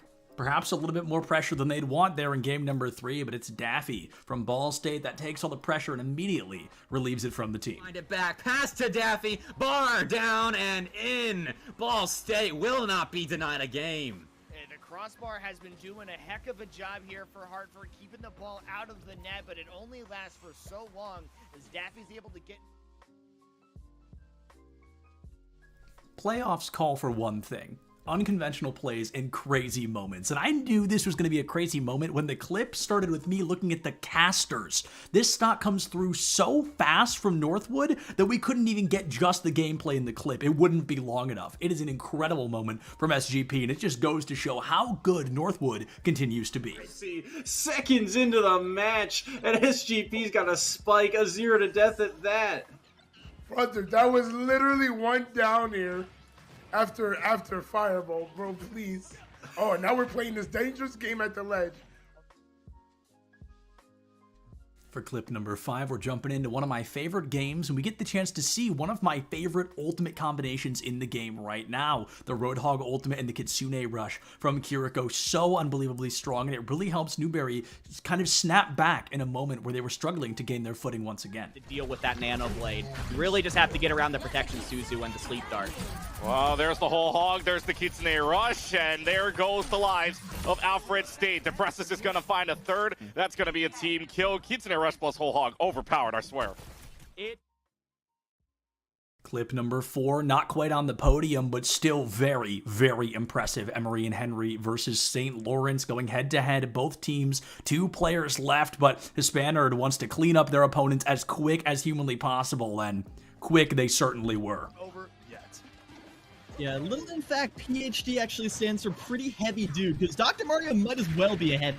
With how he hits and how hard he can be to kill sometimes, the fact that he has Mario's hitboxes, his get-off-me tools, and these kill confirms at red, like I said, throw confirms. At the beginning of this video, I talked about the individual presence a single player can have to make or break success for their team. Keller from Fisher College proves that point in its entirety by dropping a 4K against Ball State University and removing any iota of wind from their sails on Kings Row. They could potentially use to be able to make something happen here. Now Ravenstrider is going to use the Kitsune Keller! 2 kills inside of the oh my word, inside of the dragons, and now they're looking for a 4K. For our silver medal spot, our second clip here in the highlights of the playoffs is going to go to none other than Lackawanna. They have peppered themselves in these highlight reels week after week, and when they entered this upper bracket round 1, they immediately wanted to send the message they were there to win. That's a big reason why Barton shouldn't be feeling too hard done by if they lose this series. That's a beautiful play. And our number 1 gold medal clip of the ECAC playoff highlights is a beautiful moment from Hybrid, one that left my jaw on the floor. Let's see if the same goes for you. For the team, it means a lot, right? Hybrid lurking in front, annihilate for giving, yeah! Blows up that entire push. And as much as I hate to say it, folks, this is the final ECAC top plays of the week here for the fall split. It's a sad moment, and I'm really glad that I've had the opportunity to sit through this with you week after week and really highlight these individual players, because as great as the team play can be, it's awesome to see these moments where one person can make or break such an incredible moment for their team. I have been Septilence. You have been wonderful in rocking through all of these weeks with me, getting to see all these wonderful moments, and I'm looking forward to seeing you in the spring. But until then, check your posture, drink some water, don't forget to love each other, and I'll see you on the other side.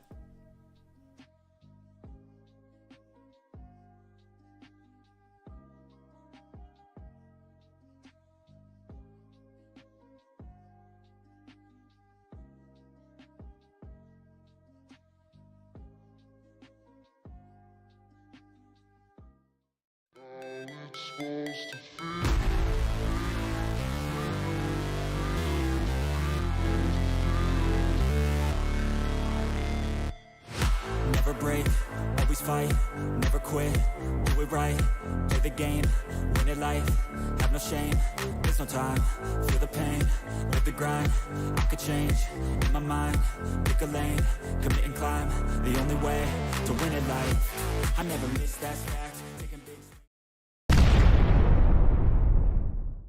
We're at the Collegiate Esports Commissioners Cup. Let's make some noise. Oh, and it's gonna jumped into it. Corner judges go for 1, 2, yeah, he needs more. They're doing even more here. You gotta touch the point.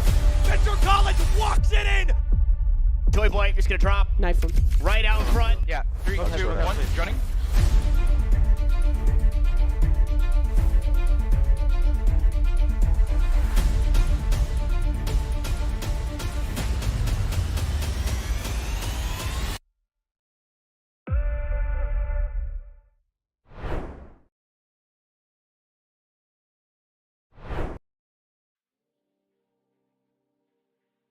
What is going on, everybody, and welcome back to the ECAC Highlights week number 8. It has been 8 weeks already, and hey, If you've been watching these on a bit of a binge, you like the new background, brand new first video it's going to be in. Super excited to jump into this with you guys. Of course, I'm Septilence, here to walk you through the highlights of week number 8 at the ECAC. We are kicking off strong with clip number 8 here, as it's going to be Tony Pajamas on the Ness. Fisher College and NYIT, two of the greatest Smash programs in the country, going head-to-head, just completely dominant on both sides. But Tony Pajamas got sick of waiting and wanted to give Fisher that leg up once again. Dying to limit options, or push this Piranha Plant away. Can they get back yet again? Enough air yet again into the yo-yo, and they'll be caught by the forward air. Tony will take him down. For clip number 7, we'll be joining CSI and Iona going head-to-head in game number 3. A full-blown best-of-7, both teams a 1 win already under their belts, and somebody needed to walk away with that second win. It's a 3-3 tie-up, less than a minute on the clock, and CSI in these final moments comes back to life to sneak out a game 3 win. Staten Island, and it gets them tied up. The calculated moves here from both offenses, phenomenal. And that one, I mean, it's not exactly calculated. I mean, yeah, it's calculated, but it's not the prettiest to place the back wall touch there, Flater, but it works. And just like that, CSI's in the lead. For clip number 6, we're jumping into the beautiful game known as Valorant. Stockton versus SUNY Poly, and Stockton constantly trying to keep that small lead they've held out. Their Jet in particular starts with a very rough round and actually turns it into quite the miracle run to secure them another round win on the side of Stockton. And looking for the sales. And I think at the moment they've missed the holiday deal. Somnus will find another one. Coupons expired, pocket taken out yet again. That's the cart full of groceries taken down. And the 4K, a no scope to clean it up. Now, anyone who knows me knows that can be a little bit biased towards Overwatch and how exciting the game can be, but my good friend Big J over at Bethel really brings out a power play for clip number 5 here at the ECAC. And if you overextend with that Primal, it can cost your team a lot. Bethel is going to have 2 ultimates. Big J going to pop it early, it seems, and he's definitely going to try. It is huge as he puts down the Lucio and the Sojourn to boot. Kiriko not far behind, and Boise removed from this mortal coil. Do y'all remember clip number 7 of this week? CSI versus Iona. Both teams 1 win already underneath their belts. Well, did anybody wonder how they got there? We're going to jump back into game number 1 and watch as CSI clutches out an incredible victory to start this series off. 2-2, a great demonstration of what both sides are capable of offensively. Is anyone back right now? I don't think so. That's game 1. CSI, take it. All right, Bepik, okay, just 1 beat, more than enough for Mux to put that goal in. And Driftsy already ready to make sure it goes in. CSI off the game 1 comeback. I hope you folks are ready for clip number 3, our bronze medal, because it is a heartbreaker. Things looking great for Concord. They have the numbers, they get onto the point, but they forgot to look at the Roadhog, and Zerial teaches them the hard way just how scary that Roadhog can be. Has all the ults in the world. And they do a nice job for Mr. Business, though, to take out Cozy while they were using their... Oh my goodness! Zerial, you're just getting a double kill with a whole hog, pushing people off. Now, way back in clip number 8, I talked about how good Tony Pajamas from Fisher can truly be when he unlocks his full potential. But folks, you don't have to take my word for it anymore. Check out what this kid does in our silver medal clip of the week. He will find a look from the ledge. Ooh, almost another stock there from Kai Squared. They go for the side B instead. It's not enough. They'll be able to make it back to stage. There's a back throw. He's facing the wrong way to Zaire. He finds the forward air. He's going deep for him, and he got him without... And I truly cannot imagine a better clip to wrap off week number 8. Kiwi from the side of Pace found almost every member of JJC ripe for the picking. It just comes down to being one of those things where who is using utility more effective. Is Kiwi running a frenzy on Chamber? This is interesting and I love it. As the season's gonna come out, gonna find a ton of value with that frenzy. Make it, oh my God. And just Kiwi popping off there with 3, make it 4. The ace got stolen, but we just saw a Chamber with a frenzy. And with that, folks, I hate to say it, but that does bring Week 8 and the main season here to an end for the time being. We've got playoffs right around the corner, and I'll be right back here to walk through those with all of you. I'm still Septilence. I hope you're still having a great time. Check your posture, drink some water. Don't forget to love each other, and I'll see you for those playoff highlights.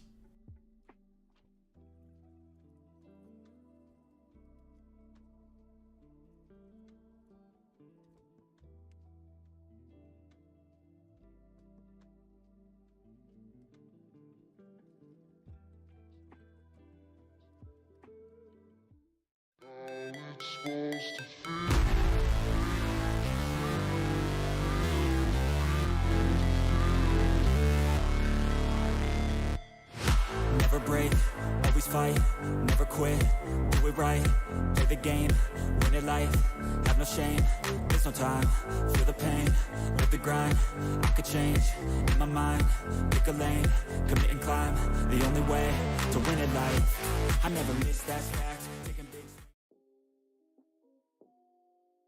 Can y'all believe we are already 6 weeks into the ECAC highlight videos, and there's still so much content and so many great plays to see from these teams? It's pretty amazing, but I'm super excited to jump into it. If you don't know by now, I'm Septilence, and I have the honor to walk you through this week's highlights. I'm very excited to see what we got.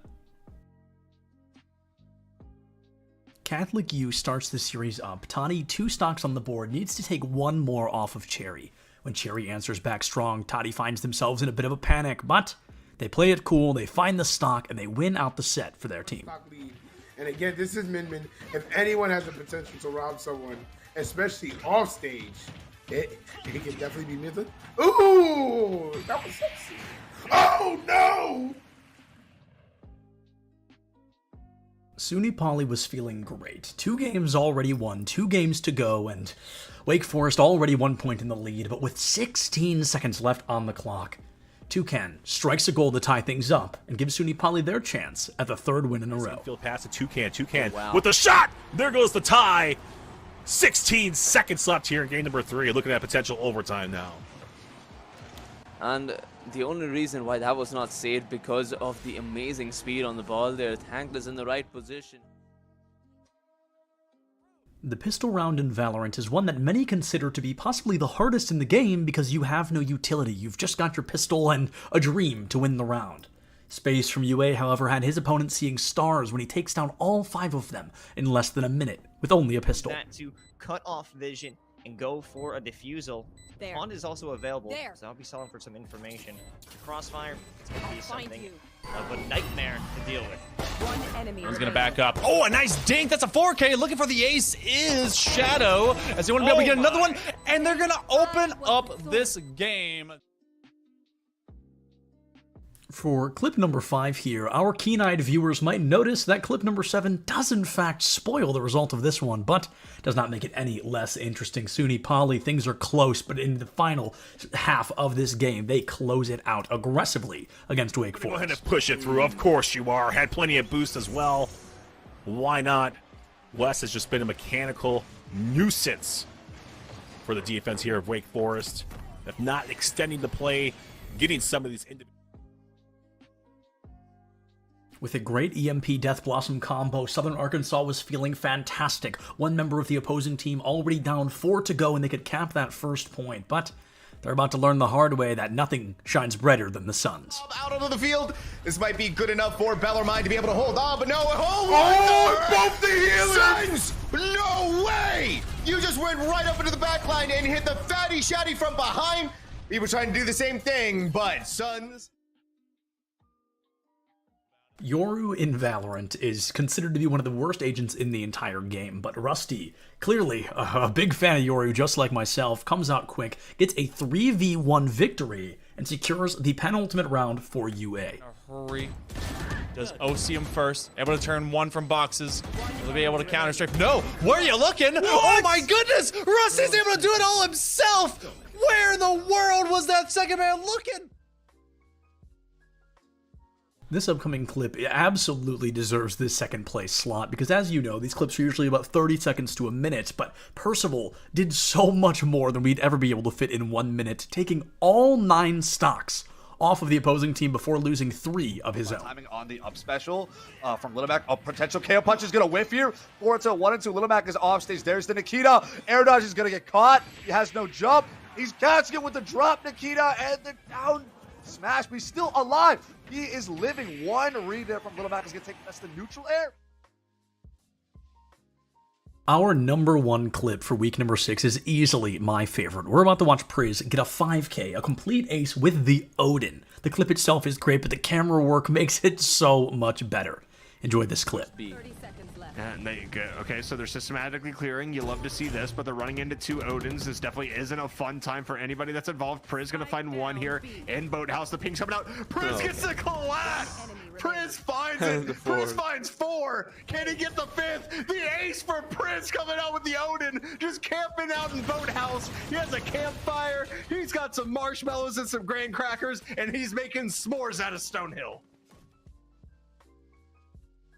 And as all good things must, week 6 highlights have come to a close. Folks, it's always a blast to get to walk through this with you. So if you enjoy what you're seeing, go catch it live. Go check out ECAC on all their main channels. If you like what you're seeing here, feel free to follow me on my socials. It's just Subtilence everywhere. Thank you so much for watching, folks. Check your posture, drink some water. Don't forget to love each other, and I'll see you next week.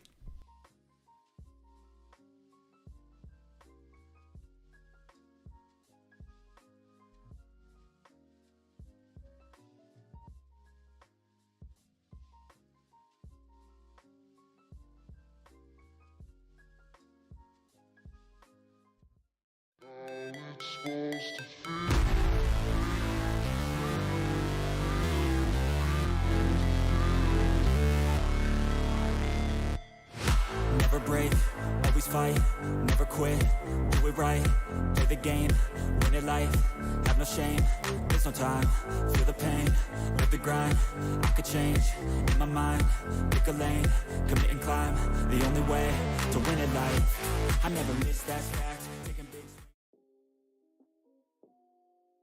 Hey everybody, and welcome back to another ECAC weekly highlight clips. Now I feel like I've been saying this every week, but this week in particular is full of some really unique kind of once-in-a-lifetime plays and clips and moments, so I'm super excited to jump into it with all of you.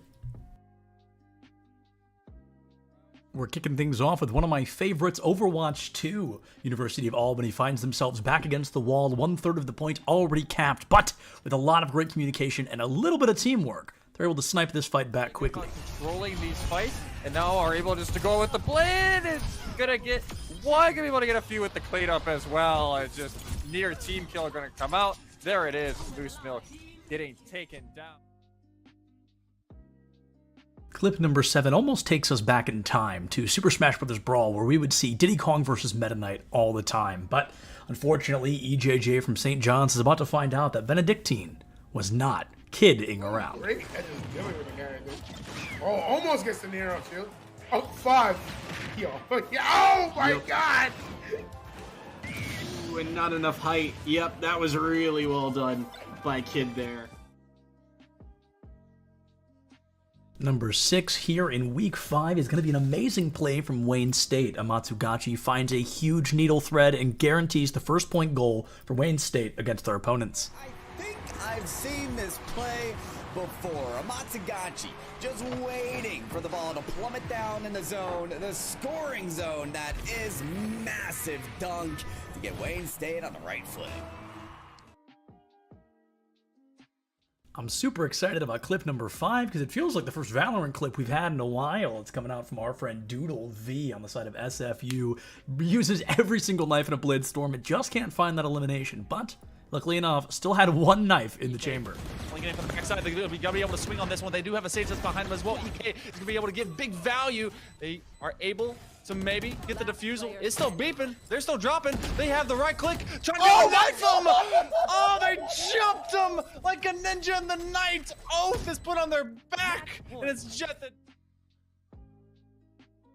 Sometimes as casters, we get a cool opportunity where a player's name matches up really well with what they're about to do, and I can't think of a better example than Bad News being the one to deliver that game-winning goal against Keen Blue in the 4th game on the side of Wayne State. And double tap every time. Massive goal for Wayne State. I mean, there wasn't even really a mistake. I mean, they had a player up for the potential shot, but the double tap opportunity that Bad News gave himself. Now, I hope you're not sick of SFU, because while they already had their time in this weekly reel, they're going to find themselves here in slot number 3 as well. Mako, a shark in the water against the side of Muskingum to guarantee another round win for SFU on Pearl. Mako will back up an operator that could get a collat here, and all of a second, they get one, have to reload, can't quite get the other one, don't need to, Sky's able to be the limit, they get another, stomachs are just being opened up with holes in the shape of a bullet, and it doesn't tag at least that one, another through the wall bang them, because they can't kill the Mako. Using an ultimate in Overwatch 2 can be incredibly dangerous. If you miss your ultimate, it could put your team in a very poor position, but with a little riz from Shiz, he kicked the door wide open for his main tank to come in and save the day. Now you don't even have another chance to recalibrate yourself. And the big EMP into the shatter! Oh my god! That EMP shatter was devastating! 6 seconds left for Sumter to try and touch. There's not going to be a recontest. Now, for this number 1 highlight of the week, I think anybody watching is going to know right away. Ridley is not a popular character in Smash Ultimate. So you know when you see 2 Ridleys going head-to-head, something incredible is bound to happen. That's what I would do. Yep, and then you sit and just take that up smash. Such a strong and potent kill move. Oh, we're going for the offstage gameplay. There's the stage spike from the neutral air. Holo is a monster. They live that. They live that. And now Holo has a very even game to play from. Minixo struggling to stabilize. Air dodges in. We're seeing then the goes for one of their reverse. own. They do the same exact thing. Minixo gives Holo a taste of their own medicine. And that brings week 5 to a close. Thank you all so much for watching this with me and getting to share all these moments and relive all these hype, fantastic plays in the ECAC. It's been a wild ride. We've got insane weeks coming up ahead as we get closer and closer to the end. The caliber of play gets higher and higher, and these players, they just improve and impress week after week. If you want to keep an eye on it, feel free to follow on all of the channels. If you want to follow me, it's just Septulence. You know where to find me on any social media. Thank you so much for watching. Check your posture, drink some water. Don't forget to love each other, and we'll see you next time.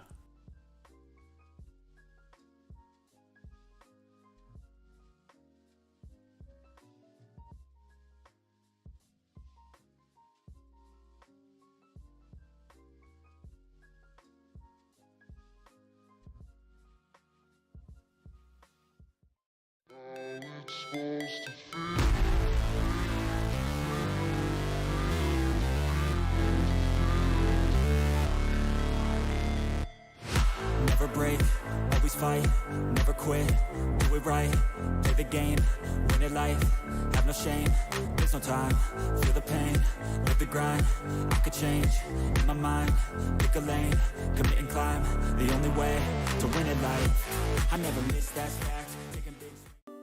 That's so cute. UCF, and it's really cute. So I'm gonna move down here. How do we feel? The odds for UCF? What are we thinking? They got it. No, we got this. We got it. We got it. Go Knights, charge on. 100%. My friend Nick is behind you. He's gonna record it. Don't look at him. You'll ruin the shot. Don't look at him. Don't look at him. Come on. Oh, let's go! Let's go!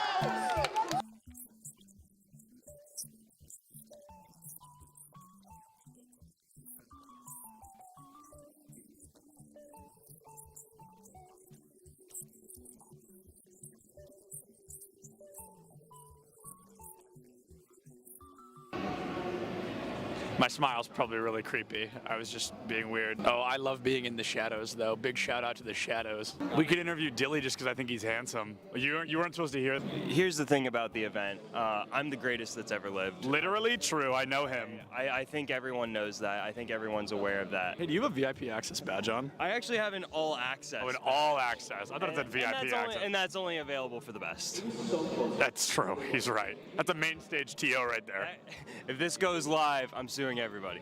It's all right. A video of me, the first clip is me saying, don't put that in. And then it was the first, cut the cameras. Oh, you're recording already? Great. So this is this is Bay State versus UCF. I believe something that we saw yesterday on day 1 of the tournament, but instead we're going to have that run back here. I think they're fighting for a spot in Grand Finals. Anarchy, one of the best Greninja players in the United States, currently struggling against a Terry. Terry notorious for that DLC privilege, being a very strong character with some very strong abilities. Greninja Not so much, considered one of the weaker characters in the game. A Falco player, one of the best in the United States, and he just got spiked by a Terry. Same Terry that took out Anarchy literally minutes ago. UCF still up by 2 stocks. This guy is looking to rip this team apart single-handedly. That is, I mean, nuts, to say the very least. Absolutely absurd. That was a disgusting spike. I cannot believe that happened. Will you hold the microphone so I can sign this? Sorry. For context, he's got a fan. He's actually signing something. He's so excited. What was it like to not hear my voice for 2 minutes? For 30 seconds, maybe. What was it like? Probably bliss. I was signing a mouse pad, which is really cool. I've never done that before. Nobody's ever asked me for a signature, so I'm going to start blushing, but I'm really excited about that. And then he wants a picture. Can you take a picture of us? I said, is it bad? She went, no. Yes. Turns out I can't tie a tie sitting down. What do you think is the appropriate face-to-screen ratio for a Valorant player? Face-to-screen? Like how close I sit? Yeah, like how close should a player sit? Personally, I play really, really close. I think it depends on your eyesight, but for me, I like playing close because it helps me focus on my crosshair. Is the value of sitting close, the crosshair being the only thing in your line of sight? Yeah, that's pretty much the main benefit of it. It's so funny how close some of these guys sit. Oh my goodness. What do you think is the healthy face-to-screen distance for a Valorant player? I think it's all kind of personal preference. I guess I would consider myself like pretty close when I play because I like to like zone in on my crosshair. It is the second person to say that. It's all about the crosshair. And then what's up with the horizontal keyboard? I don't know, like it just kind of fits like the form when I'm close to monitor. Like I don't know, it might sound cringy, but I like to like be one with my gun, you know? No, bro, I feel it. I feel it absolutely.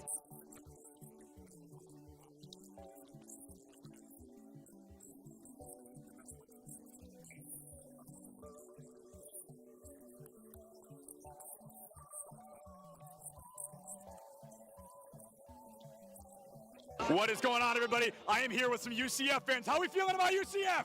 Let's go! Let's go! We've got a bunch of UCF fans in the crowd right now. UCF, they're up by a single game. They're looking to find their third and possibly final, secure a spot moving forward. Things looking great for them against Northwood here today. This guy's playing Minecraft right now. He keeps double building instead of placing the dirt.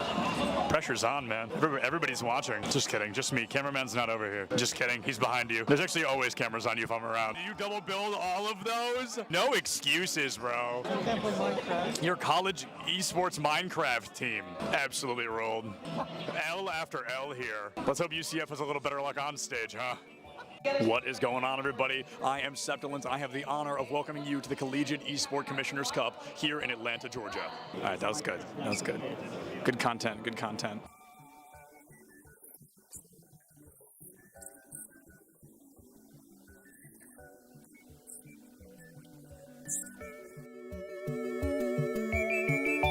Is that we don't have these preconceived notions, and we're willing to listen to our membership and read the room, read college athletics and how it's connected and how it's not, and take what we have expertise in championships, but also throw out some of the other stuff. I remember when we first started, there were some conferences were applying their amateurism rules to all of their esports competitors, and I think we knew enough to know that no, that's not going to work in an esports culture. It's got to be very different. And by the way, the NCAA was going in a different direction. You could see the train had already left the station on that, and so it's an incredibly dynamic area and ever changing, and will continue to change. And just as we didn't know when we started what it's going to be looking like, I think similarly we still don't know what it's going to be in another 5 years.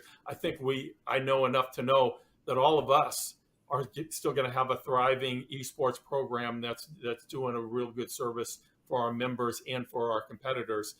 But we still don't know necessarily what some of that is going to look like, and that's pretty cool about it all.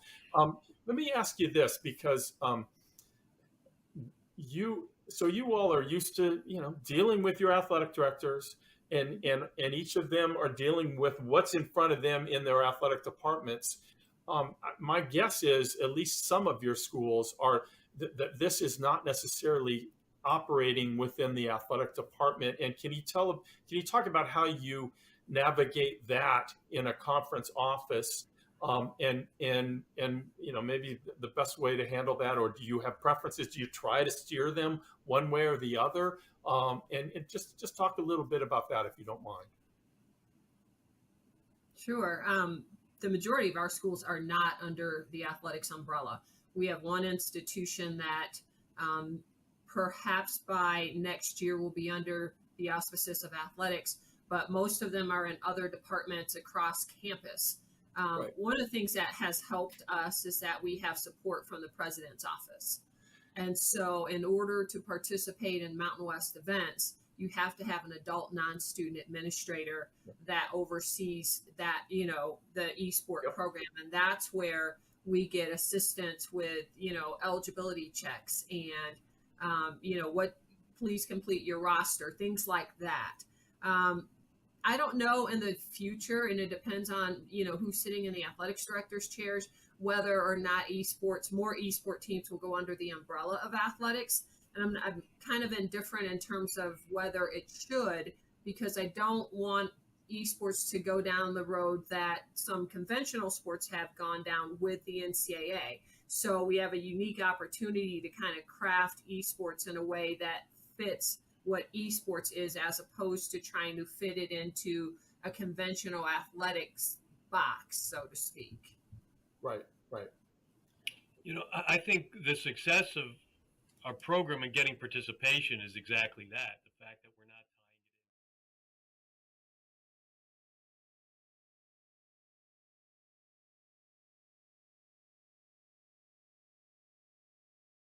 We're at the Collegiate Esports Commissioners Cup. Let's make some noise. Oh, and it's going to be This corner judge is good for 1, 2, yeah. He needs more.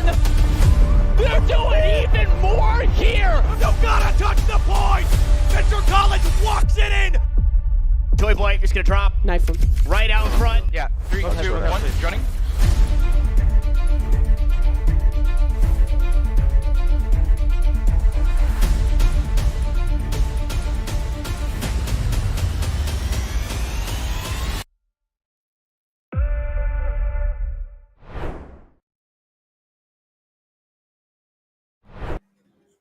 Welcome in, everybody, inside of the booth here. Klutchkey alongside Asher Vok with you here for the ECC week. And this matchup for Overwatch happening between the New York Institute of Technology Bears and the Staten Island Dolphins. Now, some history between these two teams before we get started here. Both of these teams lining up in the Fall 2022 Championship. Number 2, Staten Island taking on number 1, New York Tech. But in the end, it was the Dolphins that were able to pull out the series sweep and the series championship. 3-0 there. So some history between those two teams, but that was back in December 11th. That was back in Season 2. Season 3 brings you a whole different landscape, a whole different meta. And for you, Asher Vok, for you, what is the biggest difference here going into this match? I mean, really the biggest difference is that so much has really changed ever since we've stepped out of Season 2 and now we are fresh into Season 3. It's like you said, there's a very storied rivalry, I should say, between the Bears and the Dolphins right now. As you said it yourself, the Dolphins did manage to beat them in a 3-0 sweep. But when it comes to this new meta, plenty of different heroes have had changes, whether it be with Roadhog or the most notable one this year being Ramatra, whose ultimate has now been reduced from lasting such a long time to now being reduced to 20 seconds on a timer, depending really on how you run it. And knowing that both of these teams ran somewhat of a tank-heavy comp mixed with DPS, we might have to see how that's going to change for them overall. Yeah, and of course, there's a lot of different changes you could go through at the start of it. There was a lot of different characters that were basically either nerfed or buffed upon, and we can't really go through them all considering we're about to go in the match. But first map coming up is going to be Busan. So Busan, the very first map pick, it is Control. It'll be losers pick the rest of the way through. Then we'll go on to Hybrid next map. But first and foremost, we got to get through map number 1. We're going to the Sanctuary to start off here.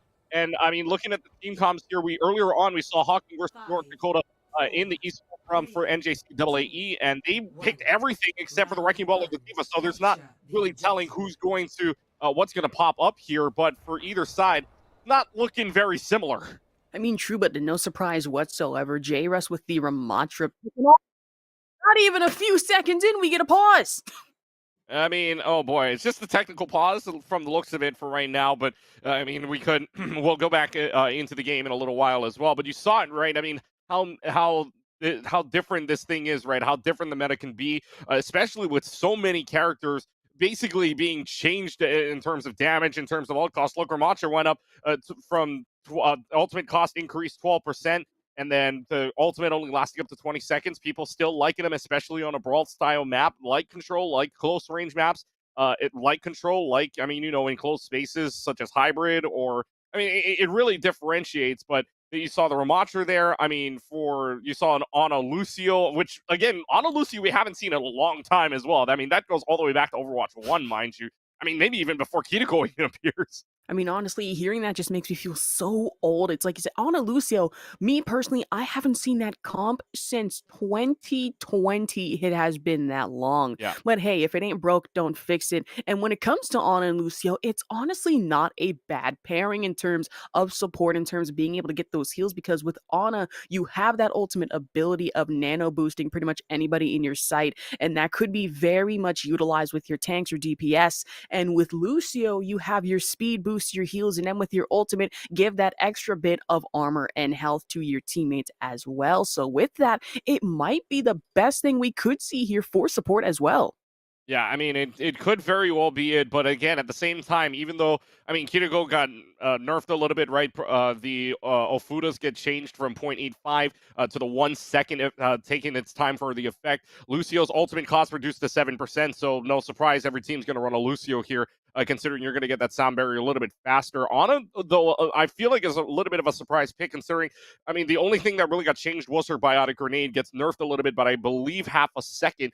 But still, I mean, Ana changed. Ana Lucio, it's still early on in the season, and really haven't had any contenders or Overwatch League to really pick out from, even though that happens in about a month from now, that we'll see all of this gather together and see what these professional teams or these higher tier teams are going to look for inside of the meta as well. But I mean, considering all of the changes, hey, Season 3 is going to be as crazy as it is, and I know my comp games have been crazy considering what do you pick?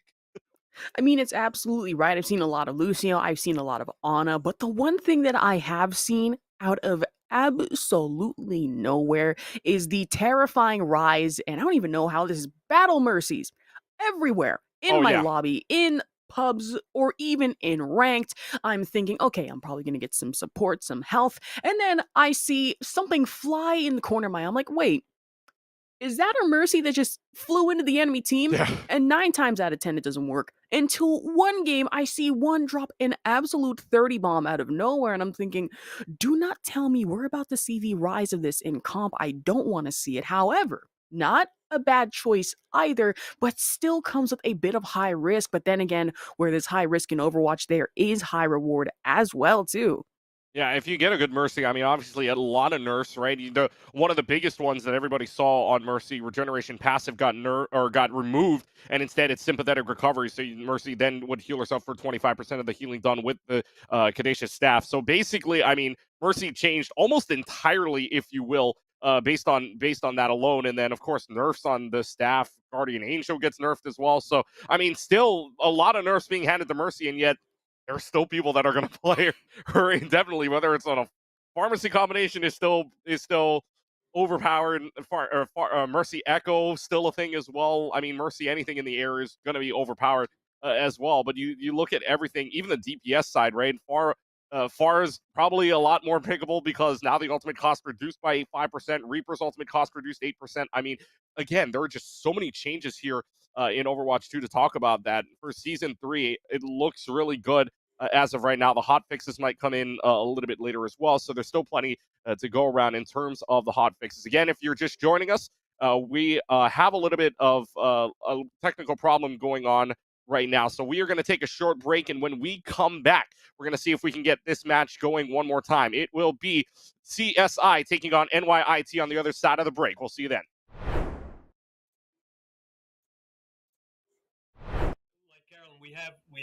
We probably have 3 or 4 schools that are under athletics, and I know it puts them in a difficult position sometimes trying to make some decisions. I got a request recently to consider allowing part-time students to participate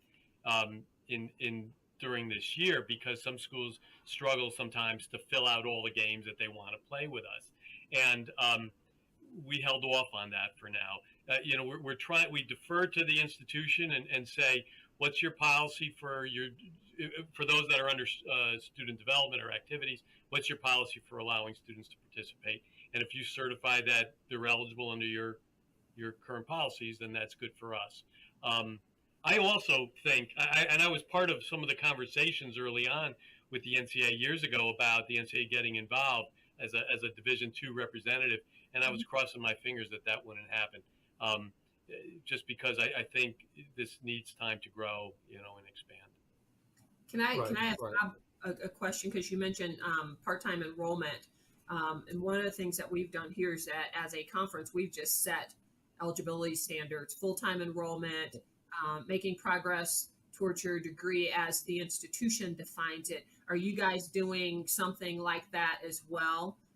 Because we've gotten that part-time enrollment question and we've said no. Yeah, no, I don't think we've gotten that far down the line, Carolyn, to ask for that. I think we kind of put it on the institution, but we do say that the student has to be a full-time. Now, they could be a full-time grad student, but they have to be full-time as from what the institution decides. Yeah, our eligibility requirements are just as simple as can be. You have to be a full-time student in good standing. Yes. And after that, and that's about it. Now I think we wanted as few impediments to getting this thing rolling as possible in the outset. I do think as schools get more competitive, they will start to distrust one another, and that's why we have this 500-page NCAA manual, because schools distrust one another. But we're not there yet. Right now there's still a collective. Let's move this forward, and the fact that the NCAA is not administering it, I think, is really helpful to the growth of it all. And yes, we allow grad students. We don't even have a 4 or 5 year clock. If you are full-time enrolled for 10 years in good standing, you can do. And why not? Why would we not say that that's okay? Now, eventually, like I said, we may change our minds if the schools require it. They say, no, this is crazy. Look what they're doing over there. We don't like, but I think we're still a long way from that. Alex, do you have anything? Yeah, I mean, I echo everything that really Carolyn has said. You're gonna have to forgive me. What was the original question? It's been a minute. I know. I'm sorry. Well, just kind of what you set out to do, and then what maybe the realities of it are. Hi everyone, my name is Heather Garozzo, also known as Sapphire.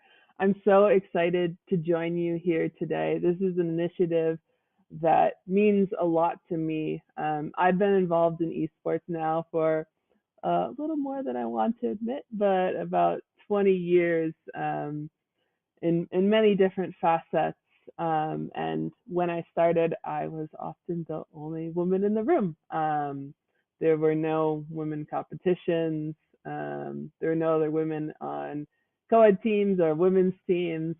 And that obviously has changed drastically over the most recent couple of years. Initiatives like this are so meaningful to getting more women involved and giving them a stepping stone to join those tier 1 leagues, to join co-ed teams, mixed teams, and hopefully become the best in the world. So I came to join today to just tell you a little bit about my journey, hopefully inspire you, whether you want to go down the path of being a professional gamer or a content creator, or you want to work in the industry. There's so many different options, and I wanted to share a little bit about my story with you. So first off, I'm actually at Valorant Champions in Istanbul right now. The match is happening like just behind the door from me, so you might even hear some of the crowd noise going hype. The crowd is obviously cheering for Fnatic. Actually, I just heard a loud cheer right now, so something epic might have just happened. But so apologies if you hear that background noise, but it's all part of the vibe. It's all part of just being in esports, living and breathing esports.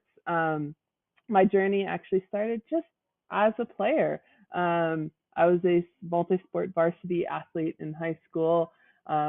Tore my MCL, was out on an injury, and then I found esports. My brother would have his friends over, and I didn't want my brother to be better than me than anything, and I just started playing. And this was actually Counter-Strike. Valorant wasn't out at the time, of course, and turns out that I was pretty decent at it, and so started playing more and more and more.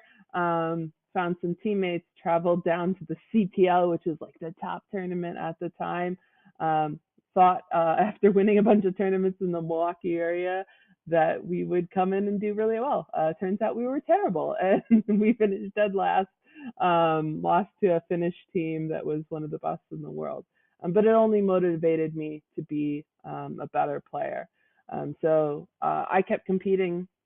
Eventually, I made it on to some of the top teams. I was in co-ed teams, played in ESCAAE Invite, which is now the equivalent of ESL Pro League, and also played on some co-ed teams, played with teammates like Miss Harvey, Potter, who is now the coach of Evil Geniuses, Alice Liu, that played with Complexity's Valorant team. Some of the things that I learned in my competing journey, it's not just about my physical skill in the game, not just how quick you could react to something, but communication, teamwork. These things are so important. At Valorant Champions right now, I get the opportunity to listen into the teams and listen to their communication. It's amazing how they refine their craft and refine how they communicate with their teammates. It's something so fascinating. So I encourage you, one of the things I like to tell up-and-coming players is record your team's comms and listen back. Did you give the right calls? Could you have done better calls? Those calls have been shorter and more precise? Those are some of the things I learned as a player. Throughout that playing journey, one of the highlights was in 2012 when I traveled to Paris and competed in the Esports World Cup, which was the top tournament for women at the time. And we came in and we won the World Championship, which was so exciting. It's so amazing to play in front of crowds of thousands of people. They were cheering against us because we were playing against a European team and we were an American team. But that feeling is just like unlike anything else when you can raise that trophy and they play the national anthem of your country. I hope many of you playing in this competition will get to experience some of that one day. It's truly an honor. Some of the other things besides competing and winning trophies, I played in 250 tournaments over the years. I believe that's the most for any woman. It's hard to keep track in the early days, but beyond competing, I work in the industry. So I'm the vice president at Dignitas. It's one of the oldest operating esports teams. We had for many years one of the top women's teams in the world. I also founded a women's initiative called Radiant and operate women's esports tournaments just like this. And I've realized how important that is. A lot of people will ask, why do the women need their own tournament? Why can't they just play with the guys? And my response back is, if you look at a game like Valorant, there's a reason why there are so many women competing in this game compared to other esports titles. It's because these women's initiatives exist, and they give women something to work towards, something to get started. It gives them a more safe environment, a harassment-free environment to kick off their careers. And I hope one day we don't need women's tournaments. That's the end goal, is because more women are competing and more women are going to start to shine in those tier 1 teams. My last point is, as I said, working in the industry, there's so many different job opportunities. You don't have to be the best player in the world. You don't have to be comfortable on camera and be a content creator. You can work in business side, marketing, advertising. You can work in PR. You can work even in the sciences. There's sports psychology jobs. There's team chefs. There's nutritionists. One of my positions is being an observer. Like I said, I'm at Valorant Champions right now. And, if you're dual monitoring and you're watching both this event and Valorant Champions at the same time, after this, I'm about to hop in and be the observer for XSET versus Fnatic, essentially an in-game director. There's a million different production jobs as well. But I just wanted to use this as an opportunity to hopefully inspire you to continue to pursue esports and gaming if that's something you love. And then my final comment is just a reminder that, you're going to be in games sometimes and people are going to say terrible things. I hope that ends someday, but just know that no matter what they say, you belong here. You deserve this. You deserve to play this game. You deserve to be in this competition. And I wish you all the best of luck. Thank you so much for having me. I can't wait. I know there's going to be some superstars. I hope I see you one day at Valorant Champions kicking ass. Thank you so much for having me.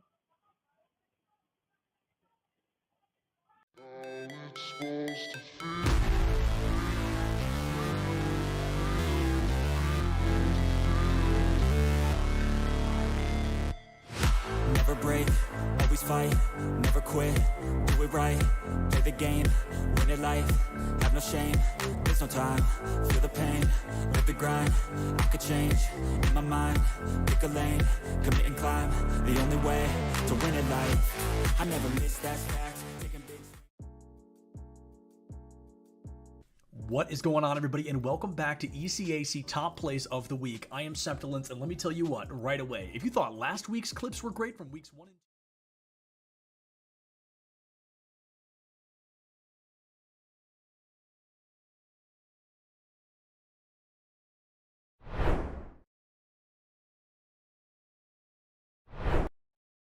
2, Hey, welcome back, everybody. Welcome back from the break here. Alongside Ashervok Clutchkey with you here for the NYIT Cybers, taking on the Staten Island Dolphins. Busan going to be our very first map here. A little bit of a technical issue, but looks like we have that solved. So we'll get back to the game in just a couple of moments. But for those of you just joining us here, I give you a little bit of the rundown and the history between these two teams. If you joined us last semester, NYIT and Staten Island have a little bit of a history going all the way back to the championship of the ECC fall 2022 semester. Go back to December 11th. Number 2 seeded Staten Island taking on number 1 New York Tech. That game would go 3-0 in favor of the Dolphins over the Cybers, and so Staten Island wouldn't get the number 1 or would win the championship as the number 2 seed back in that fall play as well. But you take a look at here we go now, and we'll talk about the history going a little bit more forward as we go along in this game. But Staten Island, New York Tech, Staten Island in the blue, New York Tech in the red. We are underway here in the Sanctuary, and again, we talked about this. Hey, the cause can go any which way, and there is no similarity other than the Reinhardt and the Cassidy. I mean, very true. Rather than go with Ramatra, it looks like Russ has decided to switch over to Reinhardt. So really, this is going to be a battle of pure precision German engineering. You can already see it's getting underway and exiled on the Turbulent pick for Staten Island. And no stranger to being able to get those headshots. And already this is getting off to a pretty interesting start for both teams, but a rough start here for New York Tech. Yeah, one fight already. Only one pick in that one fight, but yet it was enough. And so Staten Island Dolphins off to a start here for them. But take a look at where they're positioned. They're going right around small drum room yet again, and yet another good pick here. They do get the rest off with the Mercy. It's not going to matter, though, when the rest of the team just starts to run right in. Staten Island, the Dolphins, just going to run rampant, getting the team kill. Or what basically, yeah, it's going to be the team kill, and 20% enrolling. Already 2 fight wins for them. That was an absolutely fast and stellar team kill coming in from Staten Island. Really knew the positioning and had full control over the situation and the awareness of it as well, enabling them to get those picks, get those kills. And not only that, with the Lucio on your team, you have that added speed boost and that added ability of health, but really have to worry about the Mercy with Deathblood 16 having that, as well as Cringe on the Kiriko. Yeah, so we'll see. This fares out for them. There's another good kill onto the Reinhardt and the Kiriko. Deadeye to maybe see if they can get any damage, but there is amplification matrix down from Bioactive, which allows Exile to get the kills, and Style getting even more. That's Deathblood Cypher gone. And Staten Island halfway home here to winning first map on the Sanctuary, and they're pushing them all the way back to the spawn room. It's like at every point in time, Staten Island is denying every single push that New York Tech has to offer. I mean, not even giving them a chance to go on to this point whatsoever. And with Bioactive on the Baptiste, it provides you with the support with more accurate shots and control of the situation as well. With that Mortality Field will make it a lot harder for your DPSs.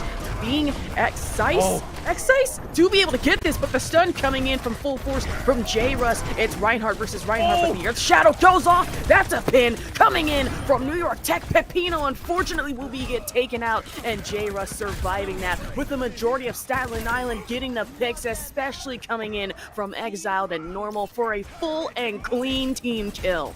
And it's probably going to be a full and clean team fight here at a clean map. for certain as well. Nobody's going to be able to touch in time. No Lucio's basically to even try to touch. So New York Tech shut out of an entire percent, 100-0 there on the Sanctuary. But you like what you see from Staten Island if you're a fan of the Dolphins right now, taking control and getting that one pick to just say all systems go. Look, that Torbjorn's not being really contested, if anything. Yes, you're getting rid of the turret, but the Exile is getting a lot of damage out, and so is J-Russ. So J-Russ doing what they normally do on the Reinhardt, I guess, is the saying, because they're just going to run rampant on you as soon as they get that damage down. I mean, absolutely right. The damage is going out in insane numbers right now, especially coming in from Exiled and Normal Person being on the Torbjorn McCree combo, and then with the added boost and the denial of damage coming in from Bioactive and Noob, you have so much to worry about. But now that Exiled has switched over to Genji, should add some optimal movement and even more damage here, and even some backline flanks coming in from Staten Island as we get underway with our next control point map. Yeah, so next up here is downtown. You know, now on the Orisa, seeing if that'll make any difference, especially against this Reinhardt. But look at where Staten Island is. They're going to push right in. However, the first pick this time belonging to the Cybears, and Pepino wants more. Bloodshed all over in terms of the blue team. And for New York Tech, that's going to be a fight win and their first look at percentages. And New York Tech rip-roaring their way as Cybears absolutely should here on the point, denying Staten Island a chance to be able to get on this point properly whatsoever. I mean, sure, they're up by 1 point, but that doesn't mean that New York Tech has some tricks up their sleeve. And coming in with the Orisa pick, excuse me, okay, correction. I thought I was seeing wrong. My screen was acting up for a minute. It is the Orisa pick coming in from Pepino, and that might be the perfect counter to a lot of what Staten Island has in terms of comp right now. Well, they're all against the wall here, but they're going to go rush right in with that speed boost, so now they're going to use the Immortality Field. Both sides already used. Pepino's got Bioactive already, which is a big pick, and now J-Russ is down, meaning for Staten Island, it's run away for your lives, now or never. Lucio's barely going to stay up, it's going to get away, but it doesn't matter when 4 of your teammates are down. Dolphins holding back just a little bit. It's the Cybears in the lead.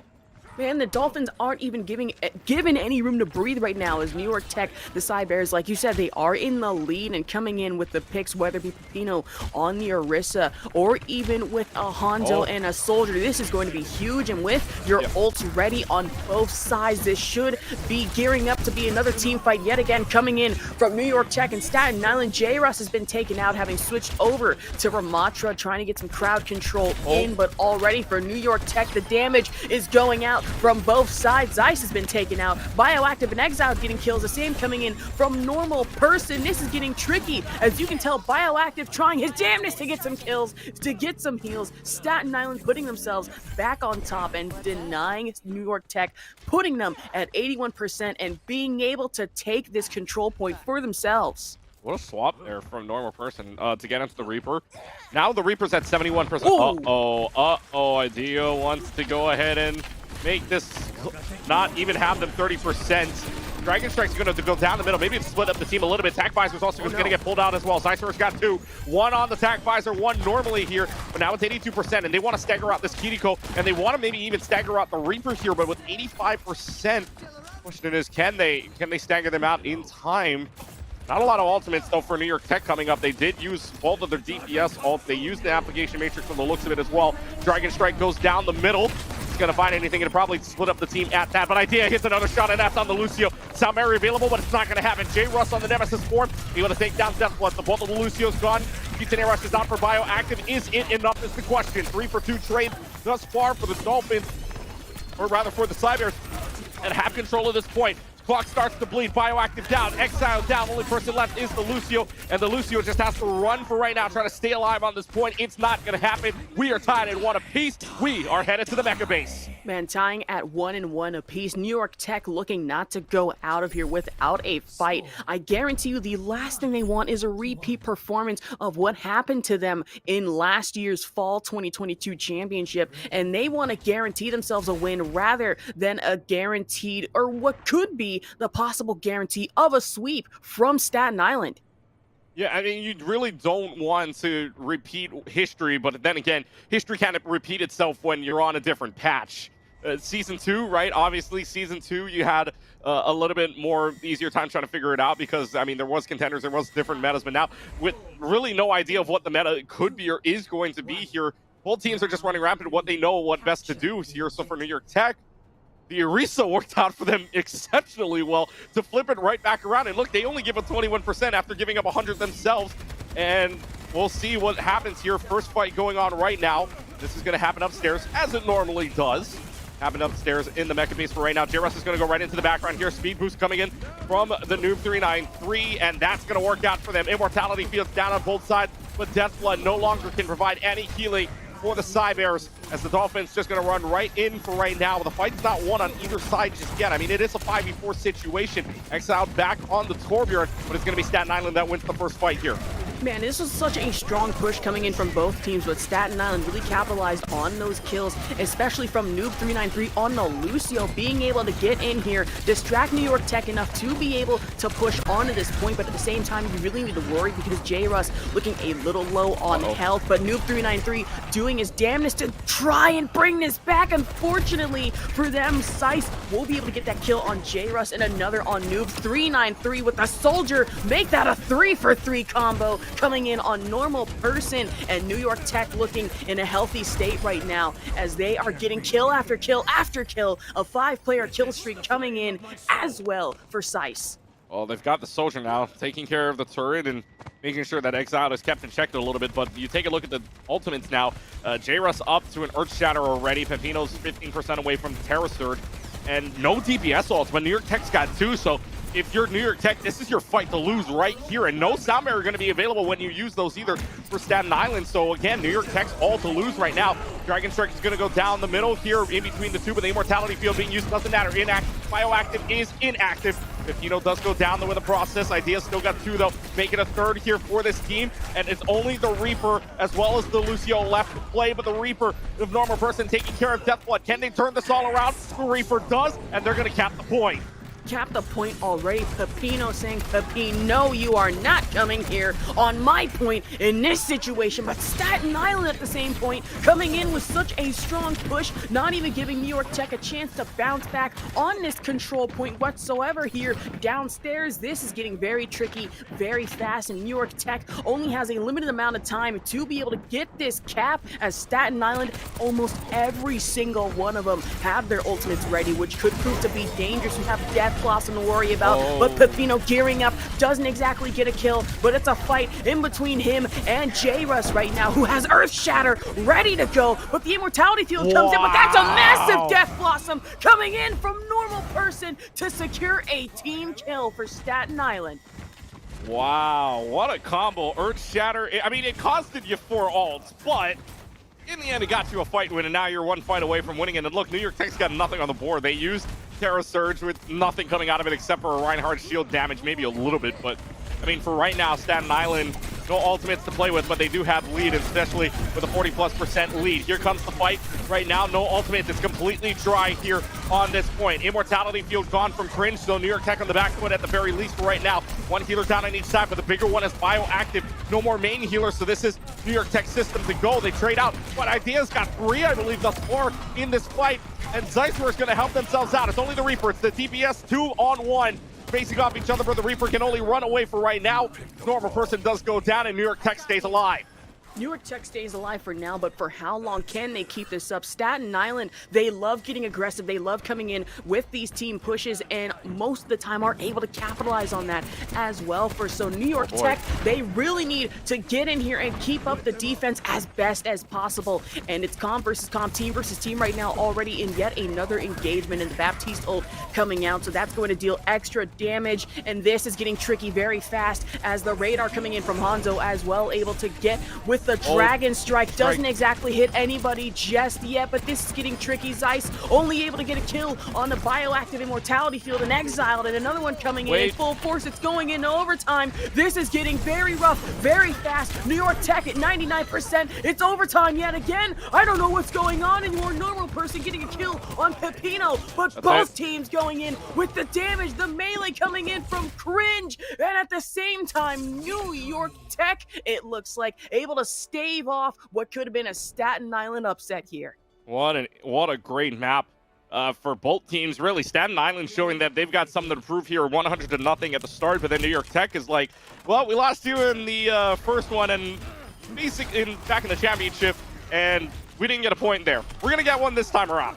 And so they do 121 on downtown, 186 on Mecca base. And so Sanctuary was, I guess, more or less a fluke to New York Tech. I guess a little bit of a change-up scenario there for them back on the Sanctuary. But scoreline 2-1 on Busan, and it's 1-0 in the series for NYIT. So the Cybears in the lead right now, which means Staten Island gets to pick coming up here. And the next map is Hybrid. So Hybrid a little bit different, right? So Eichenwald is out, Eichenwald is in, Numbani is out, excuse me. Well, Numbani, again, we're going back on the patch. I'm getting these a little bit confused with the current patch, but Hybrid, again, you've got Blizzard World, Eichenwald, Kings Row, Midtown, Pata East. So, but again, I guess everybody could say the prediction would be the next map pick is most likely going to be Kings Row. We don't know just yet.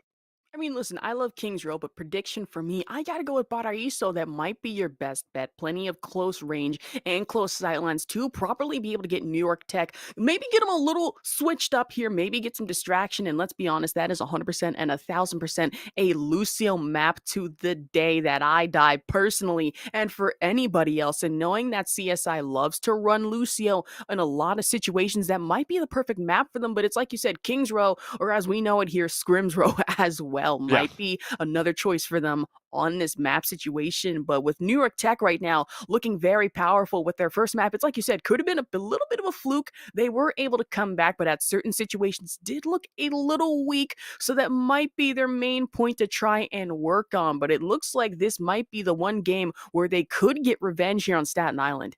Oh, yeah. I mean, Staten Island right now, again, you go back to the history between these two. We talked about the championship already, but how about on the fact that both of these teams, if they're still the same teams, for Overwatch side, they have the all-conference members, both of them having one on each team, first and second team, one on the DPS. Actually, for New York Tech, they've had Muhammad Alam on the DPS side, lining up on the first team, and the second team, the tank, Eric Solis is on that second team. Meanwhile, for the first team for the Staten Island team, you've got Dylan Lee, one of the supports there, and you've got on the second team, Staten Island, again, Andrew Snowda, overall second team player there as well. So really, the all-conference lineups here, if they look both the same, pretty much going to be very similar intact. And look, they both want to go at each other right now, and you can see the battle that is playing out between these two teams. And for right now, Staten Island and NYIT Cybears going at it 1-0 in favor of the Cybears. Next map coming up, by the way, hey, I mean, look, it was pretty much predictable at this point as to what we were going to see, but Kings Row is going to be the next map pick. Scrims Row, an old favorite, the very first one from the get-go, and Old Faithful, if you will, in terms of map picks, because it ain't ever going to go away. I mean, I would be very surprised if one day Blizzard's like, okay, let's take away Kings Row from the map pool and see what people think. Yeah, let's see the absolute chaos we're going to cause. Like, you know that one scene from SpongeBob, the episode Wormy, where SpongeBob and Patrick, let's say they're Blizzard. It's like, we did it, Patrick. We saved the city. Well, all around them, the city is in flames. I guarantee you the Overwatch community would rally their pitchforks and everything imaginable if that ever happened. But here I was expecting Paraiso, and instead we take it all the way back to London, England with Kings Row. So this should be pretty interesting. Yeah, Old Faithful back out. Kings Row is the next map pick again, and we talk about what this is, and one more piece of note here coming from our producer Observer as well. Pepino comes out, Beach Ball is in, so a little bit of a tank swap, if you will, for this team of NYIT. I believe was Pepino, and yes, it is. So Pepino does come out, Beach Ball is in for the Cybears, a little bit of a swap. Staten Island Dolphins will stay the same for what we know of as of right now. And hey, look, I mean, Kings Row, a little bit of a swap pick as well for the substitution, but we've seen this before, right, where Kings Row sort of open to interpretation, if you will, kind of in all-around map. Scrims Row, you're trying to figure out what you were trying to run, or trying to figure out the composition to run in this case. So, I mean, we saw it back on Busan, where basically anything goes, right? We saw the Torbjorn, we saw Soldier come out, we saw so many, we saw Reaper come out, we saw so many different composition potentials. So I guess in the same sense, your Kings Row is anything goes. I mean, true, we even saw Ramatra come out for a brief second, did some damage, but not exactly that much, really. It was more Reinhardt focused, but besides that, it's like you said, we could see any switch up whatsoever. I mean, I wouldn't even be surprised if we maybe saw a little bit of Pharmacy, as that is very, very reliable here on reliable of all maps, being Kings Row. Well, but we have half of the Pharmacy if New York Tech holds this, and they are on the defensive side. You've got the Mercy part, just not the far side of it, but anyways, Mercy So comes no out. far all Mercy. Got you. Yeah. But I mean, Ash Mercy maybe, or Cass Mercy maybe. I mean, who knows at this point who the boost is going on to? But Idea is going to be on the Ash, and Idea was hitting a lot of shots on the Hanzo, mind you, back on last map. So I mean, still changing from what is basically projectile to hit scan. Not too bad here for New York Tech. Zeisler on the Cassidy as well. Staten Island's going to bring out the Genji for the first time look though.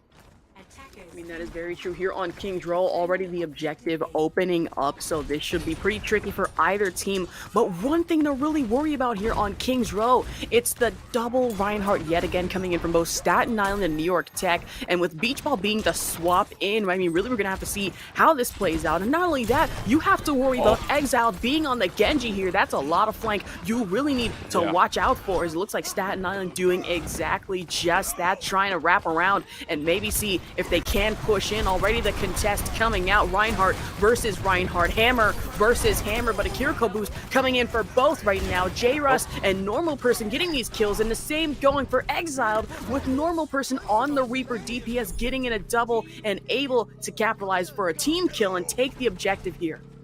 Yeah, so very quick fight there, and for Staten Island, look, they made it so that New York Tech, they basically swapped places. I mean, you look at what Staten Island did, right? They went all the way around and they forced New York Tech to play back to where the attacking side would be right around that statue on their side of the map, and yet Staten Island played that to perfection there. With all that they did, they just rushed right in. So here we go with another fight. 5 minutes and 15 seconds on the clock, 2.5 added, almost up to a Blaze, 75%, but Beach Ball able to win the mirror battle onto the Reinhardt, and with no more shield, they back off right now. This is going to be tough, though, especially on a fight underneath the archway, and with no Reinhardt to come back in a couple of seconds here, you don't have Earth Shatter just yet for Beach Ball. Dragon Blade is available for Exile, but does have the application matrix. No nano boost though for Staten Island either, so it's gonna have to be a swing away and basically a getaway here for Exile. Kitsune rushes out from Cringe, see if that gets anything. Dragon Blade up in the skies. Is it gonna find anything? It finds a dash into Idea. Zeisler gotta run for his life. It ain't gonna happen. Exile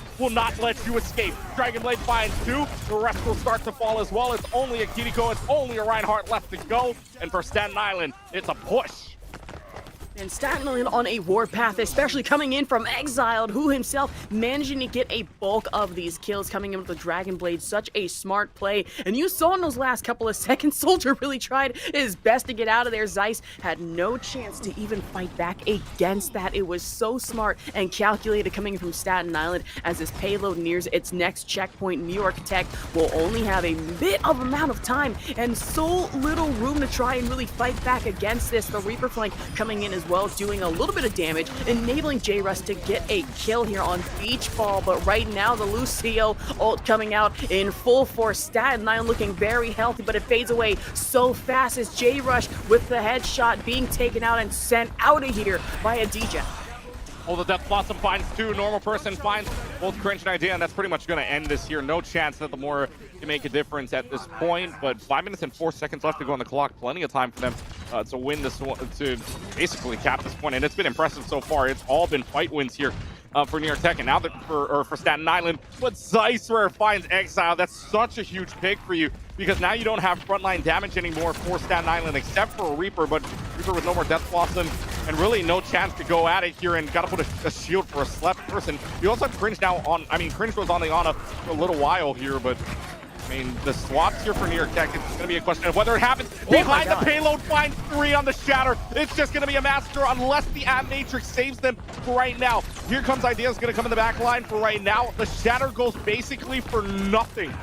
That amplification matrix works so well, and in that amount of time, it's Earth Shatter for Earth Shatter, but coming in, J-Russ getting a kill on Zeiss, no hesitation. Staten Island out the gate saying, listen, we understand you tried to do that to us. We understand we had no frontline damage. You want to see a cool little trick for us? Reinhardt, you know what? Get him! That's it! No more! And Staten Island right now doing a majority of damage to New York Tech, but the Dragon Strike coming in last second here, so New York trying their best to combat this, but Staten Island, I mean, right now looking very low on health unless New York Tech has something up their sleeve that we haven't seen just yet. Noob393, Normal Person looking low on health, but Zeiss will be able to get that pick on Noob as well as Normal Person, so Staten Island might have fumbled this just a little bit if they're not able to come back with this. Staten Island fumbled that, but Exile did too. Exile, if you didn't see that, by the way, Exile used the Dragon Blade right at the door of the spawn room, but he was on the wrong door. New York Tech came out the other one. Oh, That no. Dragon Blade went for nothing. That Dragon Blade got absolutely no value whatsoever. Couldn't even get a swing off to find anything. So yeah, so they changed on over to the Cassidy now and see if that works out any better. B12 does go down though in Exile. Remarking the statement that now is on the Cassidy, now is finding picks. Finds 3, 1.5 meters left to go. They knock off the Moira. The Moira has to find a lot though, but Exile finds the entire team and 2 minutes and 52 seconds on the clock. The Dolphins go uno, dos, adios, and it's a big 2 minutes and 52 time bank for the Dolphins of Staten Island. Man, and Staten Island absolutely cleaning us up so bad. I mean, value-wise, they really just turned this into free real estate for themselves. You can see in chat right now, Exiled getting a little bit of flack, trying his best not to be mean, but hey, it happens. How are you going to stop a Genji from coming at you with a Dragon Blade? I mean, really, that's an impossibility right now. So New York Tech are really going to have to figure out how this is going to change and how they need to come back. I mean, right now they're at 0-3. This is going to be challenging. Yeah, I mean, Staten Island wants to make a statement, and so far, so good for them. You take a look at Staten Island's defensive side, and shout out Septilence. Junkrat's in play. Oh my god, somewhere Septilence is crying tears of joy. The Junkrat finally, after all this time, and in the hands of Exiled. I mean, you really need to worry because knowing Exiled, how aggressive he can get with that extra amount of bombs and traps and everything, oh my, you really need to watch out for him because he is guaranteed to get sneaky with it.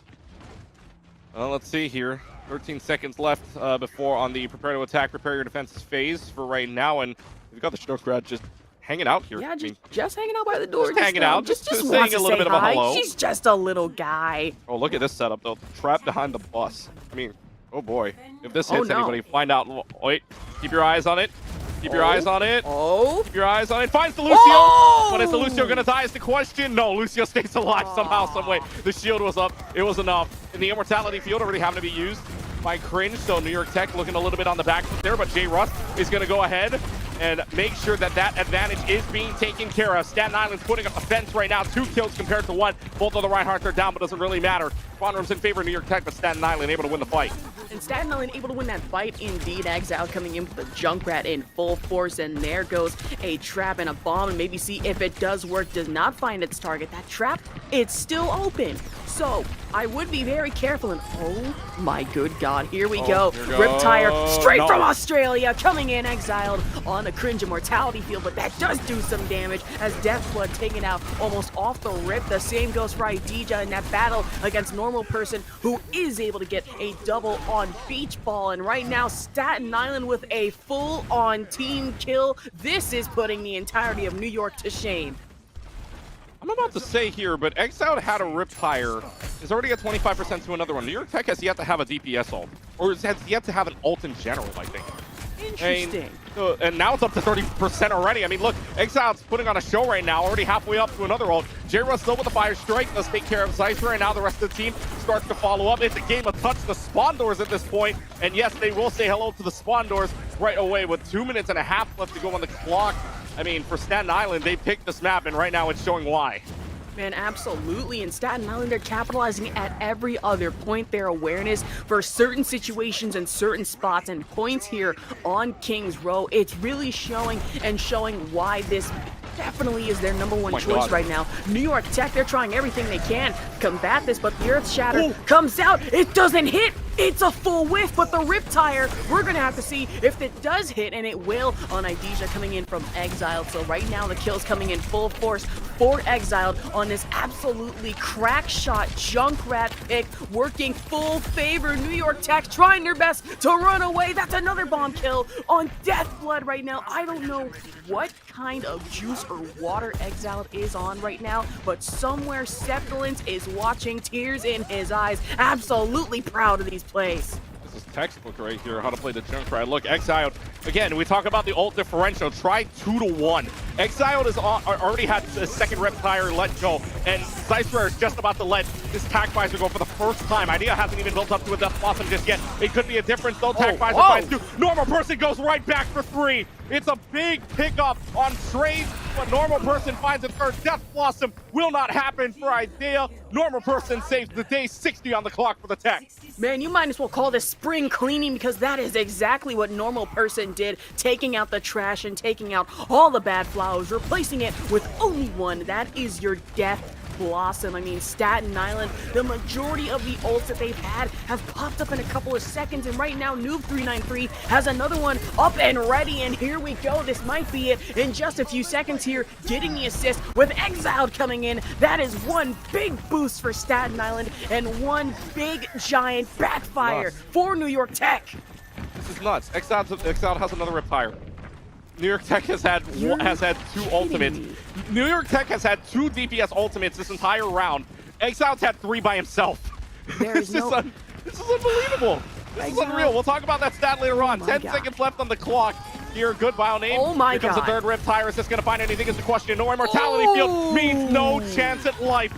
Grin Zeisler gone. It's going to be looking like a full hold here for this team. Nobody can even touch the point. Staten Island picking Kings Row. Staten Island makes the statement. And we're tied up at 1 in the series. Oh my God, this is just foul. Staten Island coming in full force. And who would have guessed that all it took was a Reaper, a Junkrat, and a Dream to be able to pull this off? I mean, this is unreal. I mean, look at Normal Person here. Gets play of the game. Finds the 4th one onto the Reaper right at the end there, but I mean, an unbelievable. Cancels out that Death Blossom as well to see if that made any difference whatsoever, but what an unbelievable game from Staten Island. You want to talk about a big turnaround? There's it. I mean, you've got 3 points with 2 minutes and 52 seconds. New York Tech did not get a single tick, mind you, not even 33.3% at all. The door was shut on the Cybears at that entire round. And mind you, again, Exiled had 3 ultimates, 3 rip tires in that defensive round. The DPS for CSI had 2 total that entire round. It's unbelievable the way that Junkrat picked up everything on damage wise for College of Staten Island there. So the Dolphins tying up the series 1 apiece. I mean, but what a game from Exiled so far. And again, shout out Septilence. That's textbook Junkrat right there. I mean, you're right. That is 100% textbook Junkrat and proves why Junkrat is so dangerous to deal with on Kings Row. You saw Exiled. A majority of his rip tires did hit, whether it be on a majority of the team or even a couple of immortality fields. But regardless of that, was able to break them up and give them a little bit of that added hysteria that enabled Staten Island to be able to get these kills. But we can't leave out Normal Person as well, coming in with those Death Blossoms and being able to disrupt and get that extra needed crowd control as well. Yeah, and I mean, you can't blame, you can't really take out, I shouldn't say blame, but can't take out a Normal Person either. You had 4 kills there in that play of the game. Look, pot cheese don't come easily for some, so I mean, for Normal Person getting 3 on the Death Blossom, and actually that was on the fight where Zeisler got 2 at the start of that as well, got 2 on the Tac Visor, which was making it look like New York Tech had a chance at point percentage, but instead, Normal Person plays Superman, really. I mean, just the hero play on the Death Blossom to turn that all the way around and get that 4th kill and make sure that Death Blossom really goes all for nothing at the end as well and made sure that they had nothing to play with for that final fight. So we now take a look at what our next map is going to be. And by the way, another sub coming in. We'll talk about that in a little while here. But the next map coming up as we're tied 1 apiece. So we will at least see push at the end of this, or should it be the end of this, but Escort is going to be the next map up. So Dorado, Junkertown, Circuit Royale, Rialto, Route 66, Shambali Monastery, all in. Sorry, folks. We're not going to see Route 6, or I'm sorry, not Route 66. We're not going to see Havana, excuse me. So Havana's in this new patch, but unfortunately not in for this one. Route 66 is in though. But I mean, I don't know what I would pick here in terms of Escort, especially if you're NYIT. Maybe something that gives you a little bit more air. So maybe Route 66? I don't know. I gotta go with Junkertown on this one. And here we are. Junkertown as well. Yeah. You mentioned open air, but for Junkertown, you have plenty of room to be able to do that as well. Maybe pull out a pharmacy combo or 2. Or maybe, just maybe, we might even be seeing a little bit of Roadhog or Junker Queen with that pick as well. You really never know. Yeah, I mean, Junker Queen, I mean, the map was made for the Junker ones. Oh my God, anyways, it is Route 66. Route 66. Hey, I got one right. So, so everybody on the pro team, look, I got one right. Route 66 is the map pick here for this one. A little bit, again, Route 66. A little bit more of a favorite for the players, I would say, in terms of escorts, and depending on your play style, obviously. But Route 66 is the map pick coming up here, and I mean, it would be great to see, or if, again, this is an NYIT's pick here, so the question is what they're going to pick. And obviously, they do have some depth with the players because another sub coming in, and actually, it's pretty much the same subs. Pepino coming in, Beach Ball coming out of play, so maybe Arista, Sigma, who knows what the play is going to be here coming up. I mean, absolutely. With this sub, yet again, I mean, really, the strategy might be, it is a little interesting. We could see Arisa back again. I mean, maybe that's exactly the map they were saving Arisa for in the first place, with this being Route 66, and knowing how dangerous Arisa can be with a lot of these shorter angles and everything. I mean, this might be the pick that gives New York Tech the upper hand here. I mean, for New York Tech at the very least right now, they have map advantage. I mean, they have the map pick going for New York Tech. The Cybers have this going all the way. If we go to map 5 there, they do get map pick advantage. But for right now, New York Tech's got to worry about if they can close this out after map 4. Right now, for Route 66 wise, I mean, maybe you're taking a look at for New York Tech, you got to be looking for more, maybe not open air, I should say, but maybe more longer sight lines. So for Zeisser and Idea, they're going to go onto the Hanzo and the Soldier to start. Meanwhile, Staten Island, Exiled and Normal Person, well, it looks like they're switching it up a little bit. I mean, Exiled was on that Junkrat absolutely popping up, but it's Normal Person on the Junkrat this time around. Man, seeing Normal Person on the Junkrat could prove to be a little interesting here, but it looks like Zeiss coming in. Yes! Finally! The pharmacy combo that I have been waiting for in for New York Tech. Oh my gosh, it has been such a minute since I have seen this, and really this could pay off. I mean, doing a lot of damage already, New York Tech off the bat, so this could get very interesting very quickly. But for Staten Island, I mean, right now they really have to worry about something, but Exiled coming in, able to take out Zeiss, putting him out of the air. So Staten Island capitalizing on this, and New York Tech in a little bit of trouble, as that is going to be a full-on team kill off the rip. Yeah, don't be too close to the ground with the Cassidy in your vicinity if you're playing Pharmacy, because the magnetic nade is, how should I put it, not pretty. Not up there again. Look. Oh my god! The jump nade onto the far end. Look, Mercy doesn't even have a chance to res it. Maybe no. Exiled finds the cap of Death Flood, and Exiled on this Cassidy is looking fabulous right now. Already has a Deadeye ready to go. Oh my god. Oh my gosh, the Cyber is putting on a show right now. Man, in this... Or the Dolphins, I should say. Staten Island just pushed New York Tech all the way back to their spawn. I mean, it's no matter what hero that Exiled picks. It's like he makes it look good and makes it look dang good, and is putting every cowboy across the nation to shame. Getting a pick on Deathblood, and the double kill coming in on Zeiss. Are you serious right now, my man? What is going on? Yeah, you know the win con right now for New York Tech to get a push. Kill Exiled. Exiled's finding everything right now, but behind the shield and everything, I mean, you really got to either push up on this Reinhardt with this Arisa. You got to put on pressure and find a way to get Exiled out, and that's going to be a good start with Fringe taking down Normal Person. The Earth Shatter's out, that's two behind. It's going to be the Soldier, the Lucio, gone by the swing of a hammer.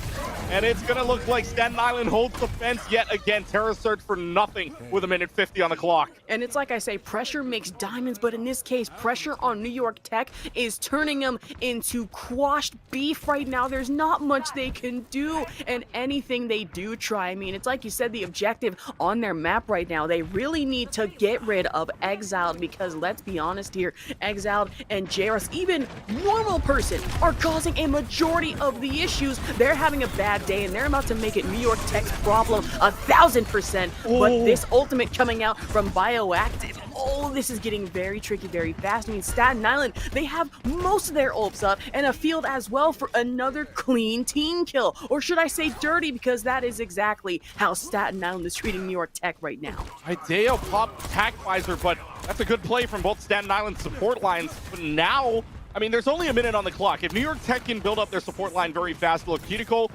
Ultimate Kitsune Rush can absolutely change the pace of the game. And if you're looking for a rush, that's a way to do it. But ideally, you have to win 2 fights here if you're New York Tech to even pull this out. Unfortunately, a Rip Tire and a Deadeye isn't going to be really helpful if you die to that. But already a Magnetic Nade kill onto Zeiss, where it doesn't really help. 35 seconds on the clock. You have Pepino not even close to Graviton Surge just yet. No. New York Tech in trouble from the tire, from the ball. Normal person finds 2. It's another back-off scenario with 25 seconds left to go. Man, this is such a horrible scenario coming in for New York Tech. This is every person's nightmare when coming in on here with this payload push right now. Staten Island giving them a run for their money, especially coming in from normal person in Exile. I mean, you see the rate that they're getting their ultimate. It's like it's a free buffet. New York Tech is feeding them every chance they have, but Zeiss with the double shot on Exile and Bioactive. This could be the chance that New York Tech has to turn this from overtime into a full checkpoint release. Well, they need one more fight. That payload was so far back that they need another fight to win this. But, I mean, good on Zeiss for her to get the flank Deadeye kills there for the double. But Pepino's not coming up on the Graviton Surge and Deathblood up on the Kitsune Rush. And Staten Island really only going to have an Earth Shatter, which could change the game entirely considering that New York Tech doesn't have any shields to really block that except for maybe a Pepino bubble. So this is going to be interesting how Staten Island decides to play this out with the Earth Shatter. Here comes the Magnetic Nade. J-Russ is gone. Magnetic Nade and the Immortality Field does not come inside. The Immortality Field is out, but that's not going to save you from the Graviton Surge that finds 2. And guess what? New York Tech caps the point. They had 2.5 from the overtime block. New York Tech saving themselves a little bit here, but for how long is the question? Staten Island, I guarantee you, is going to be coming back in full force, but Idija with the kill on Bioactive as well. No more support for Staten Island momentarily. Normal person switching over to Hanzo. So this should be a pretty interesting pick as you do have that upfront and frontline DPS damage, but they really need to be careful. New York Tech, including Idija, Deathblood, have their ultimates up and ready as well.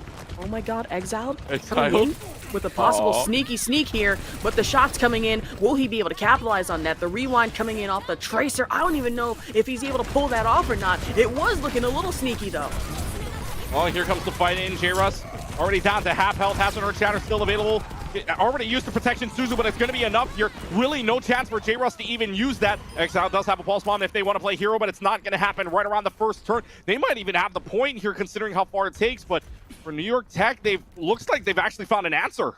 I mean, it does look like that, and New York Tech right now looking very good, but at the same time, the unstoppable force immovable object being Staten Island coming in from full force on the top off the rip. The shield's coming in, and New York Tech not looking so hot, but however, the Deadeye coming in and Cringe with the ultimate as well. This should be pretty good in New York Tech's favor, but right now, Staten Island not looking too good. J-Russ, Normal Person, and Bioactive have all been taken out. The push denied by New York Tech. Wow. I mean, let's put it this way, though. J-Russ has not used that Earth Shatter for, what is it, like 3 fights now? I believe so. They had a chance. I mean, they had a chance to touch, but it was I would say it's about 100th of a second away from contesting that before they capped. So they got the cap before that fight even happened, which allowed New York Tech to basically play all rampant if they wanted to. Now New York Tech coming in only with an Amp Matrix, if anything. So Exile is able to find 1 and 2. And is able to find a little bit more here again. J-Russ holding on to the Earth Shatter, does use it. And it's going to be a fight win here, but I'm not too sure if that was completely necessary. I mean, really, for New York Tech right now, Unless everybody is gone except for Idija and Cringe. So Staten Island back on the up and up, but Exile taking a bulk of that damage, having to pull back. That is going to be very smart. I mean, really, both teams need to figure out their strategies. They need to figure them out now because you see New York Tech is coming back and back with a vengeance. That is a Dragon Strike from Exile, and we're gonna have to see how he plays this, and really if New York Tech is dumb enough to come in view, and it looks like that will go out. Getting 1 kill on Deathblood, the shots coming in, full force from Exile. That's going to be 1 coming in from J-Russ. This is an ultimate coming out from the Zarya. Doesn't exactly hit anybody, but Lucio with the active ult on top. Staten Island, New York Tech losing so many people on either side. The checkpoint has been halted, contested, and that Pepino will say Pepino. Goodbye, the Bioactive. Oh, but you got to remember, Bioactive found 2. That is true. Somehow, someway, Bioactive found 2. Now Attack Visor gets pulled out, and there's no chance you live. Bioactive found 2. I mean, in this fight alone, Bioactive is a hero. The death was not in vain. That's so good. That is true. How do you find 2 through the chaos? Oh my god, Bioactive, I mean, really did save some lives, like here, first responder, like, and everything right now. I mean, Bioactive, really MVP for that, but that's another tack visor coming in from Idija. How is he gonna play this is the big question. I mean, this is tricky, but it comes out in full force, not exactly finding its target. The Immortality Field is out. Zeiss does manage to take out J-Russ with Deadeye. The same goes for Noob 393 off the regular kill rip. New York Tech, they have the Fox Kitsune rush up in full force. The same coming in with the field from Cringe. I'm scared of how this is going. New York Tech is looking strong here. Yeah, there's one more fight though, because they left it so far back that they got one more fight. Idea finds the soldier though, so no more backline there from Staten Island. New York Tech's got the front foot if they wanted to play here. They take out Cringe. That's a big amount of healing gone. You've only got the Kiko left to go, and no more ultimates on the side of New York Tech either. Dragon Strike down the middle of the lane. They are denied access of a 3rd point, and New York Tech's got to settle for 2 points at 68.43 meters. No matter what, we will not see a second round. Staten Island, to win this map, has to complete it basically in order to go up to the series 2-1. But I mean, for New York Tech, despite the beginning, what a push they had from the looks of it. That was an absolutely insane push coming in from New York Tech. You saw from Zeiss and Idija, they really put up a hell of a fight, especially from Pepino getting a lot of those majority of the kills against Staten Island. But at the same time, Staten Island did deny them that 3rd point. And it's like you said, we'll have to finish this full entire thing to even be able to take this up 2-1. But what worries me a little bit here is that New York Tech have that front line damage, but in a couple of situations their back line was left exposed, giving Staten Island a chance to come back and get those much needed kills and holds that they really needed. Well, I mean, for Staten Island, I mean, truly, if they want to win this map, obviously you got to push past Zeisser and Idea, who's been hitting shots. At the same time, though, for New York Tech, I mean, I think they used that Kitsune rush a little bit too early, considering they were getting picks without it. I mean, from the looks of it, so they could have saved that for the final fight. Unfortunately, really didn't help them with no ultimates going into the final fight. Look, they left that payload so far back that New York Tech, I mean, they were forced to fight another one. And for Staten Island, that's what you want, right? You had 2 or 3 ultimates to use from Staten Island, especially with the fact that you had that one fight. You pushed them so far back that you had that one fight to play with anyways. So, I mean, good job on Staten Island to make sure that they don't get a 3rd point and force themselves to get this 3rd point as well. But Staten Island now pretty much going to bring out the same thing, except exiled on the Genji this time around. Again, no the nano boosted either, so it's just swings away. But we saw what happened on the very first play that Genji had. And look at the percentage, already up to 28%. And playing close and personal. Exiled wants to get up and personal with these guys. However, New York Tech says, we're just going to push you right back if you try. The door shuts on them, and it's going to be a fight win here for New York Tech. Although Pepino's gone, so Staten Island spawn room favor. I mean, Staten Island has that spawn room favor, but you saw in the beginning, they did look to overextend a little bit. That's what did get them sent back to the spawn room in the first place. But with New York Tech and Pepino so far back, this could be Staten Island's chance to be able to make the comeback that they really need. And Exiled, rather than stick with Genji for this full time, is look to switch over to Sojourn. So this might be one of your favorite heroes here on this map to see if he can add a couple of kills here. Well, the Sojourn, I mean, look, I like the Sojourn pick here. A little bit more longer sight lines and still does a lot of damage regardless. And the changes a little bit more as well. I mean, also with the amplification matrix at the same time will help you. J-Russ and Bioactive though finding 2 kills through it. Exiled finds a 3rd. It's going to be a fight win for Staten Island. Now the question is this far enough along where they won't have to fight another one? Because New York Tech's got 2 ultimates. Staten Island does not have a support ult to handle this. And let's see, can they get here any faster? Well, they don't have a Lucio at all, so that answer is going to be already no. So Staten Island finds a way to get 2.5 on the board. And it looks like Exiled will push forward a little bit there, maybe seeing if he can get a denial and some damage here on New York Tech. And it's like you said, Zeiss and Idija both have their ultimates up, and with Reaper in that Death Blossom. Oh my good God. This could be the flank of a lifetime, depending or not if he can pull this off. Exiled with the full-on denial. I mean, he read that perfectly and will not be able to get that ultimate off. I mean, Idija probably should have played that a little bit better, meaning that there will be shots going out coming in from Exiled. That headshot was absolutely clean on Cringe. Oh, Exile's finding shots now, but now has the overclock available. Won't be able to use it this time around, though, because Kiriko's kunais are a little bit dangerous when you run into it. So Deathblood able to find the kill onto Exiled. It's a 1-for-1 trade. Idea's coming back with the Death Blossom available. Does he want to drop to use it? Drops down. We'll get one out of it. We'll get the Immortality Field, but that might be enough there to see the Death Blossom onto the Reaper equivalent. And right now it's just a push-up game. Pepino, oh no! So they use the sound barrier. The noob uses the sound barrier thinking they can save J-Russ and save the fight, but they have to back off because of it. So no sound barrier coming up for the next fight. I mean, true, that sound barrier in that situation was smart. You've saved yourself some teammates, but at the same time, I mean, really, that was a bit of a waste as you're not going to be able to have that upcoming here, and that could be a bit dangerous. I mean, oh, that could have been so better, but New York Tech and Staten Island both have ult up the overclock coming in from Exiled right now. That's one, that's two on Cringe's Immortality Field, as well as Zeiss, but can this be a threefer? And it will on Deathblood 16, but can we go 4 for 4 is the question. We'll see that on Cringe with the melee kill. J-Russ and the majority of Staten Island on a massive rampage against New York Tech here. I want Exile team. I really want Exile team. It's nuts. The overclock popped and finds 2, and then finds the Baptiste afterwards to stagger out a little bit. And look, this is going to be another fight again with no Lucio for New York Tech. They're not going to be able to play this point unless the Genji dashes in by themselves. And now the Kitana Rush is going to come out. At the same token, half a meter left to go before they can cap the point. There's the Earth Shatter. Great Suzu! That's an unbelievable Suzu from Deathblood, but unfortunately, the Death Blossom comes out. Exile finds 3. I mean, I thought that was going to turn around, but Exile, a normal person, just flipped that switch. What a Suzu from Deathblood. If you caught that, the Suzu protected them from the Earth Shatter. Unfortunately, not much else more because you do not have a defensive ult against everything else. And so New York Tech stays back. Staten Island's got 343 to win this.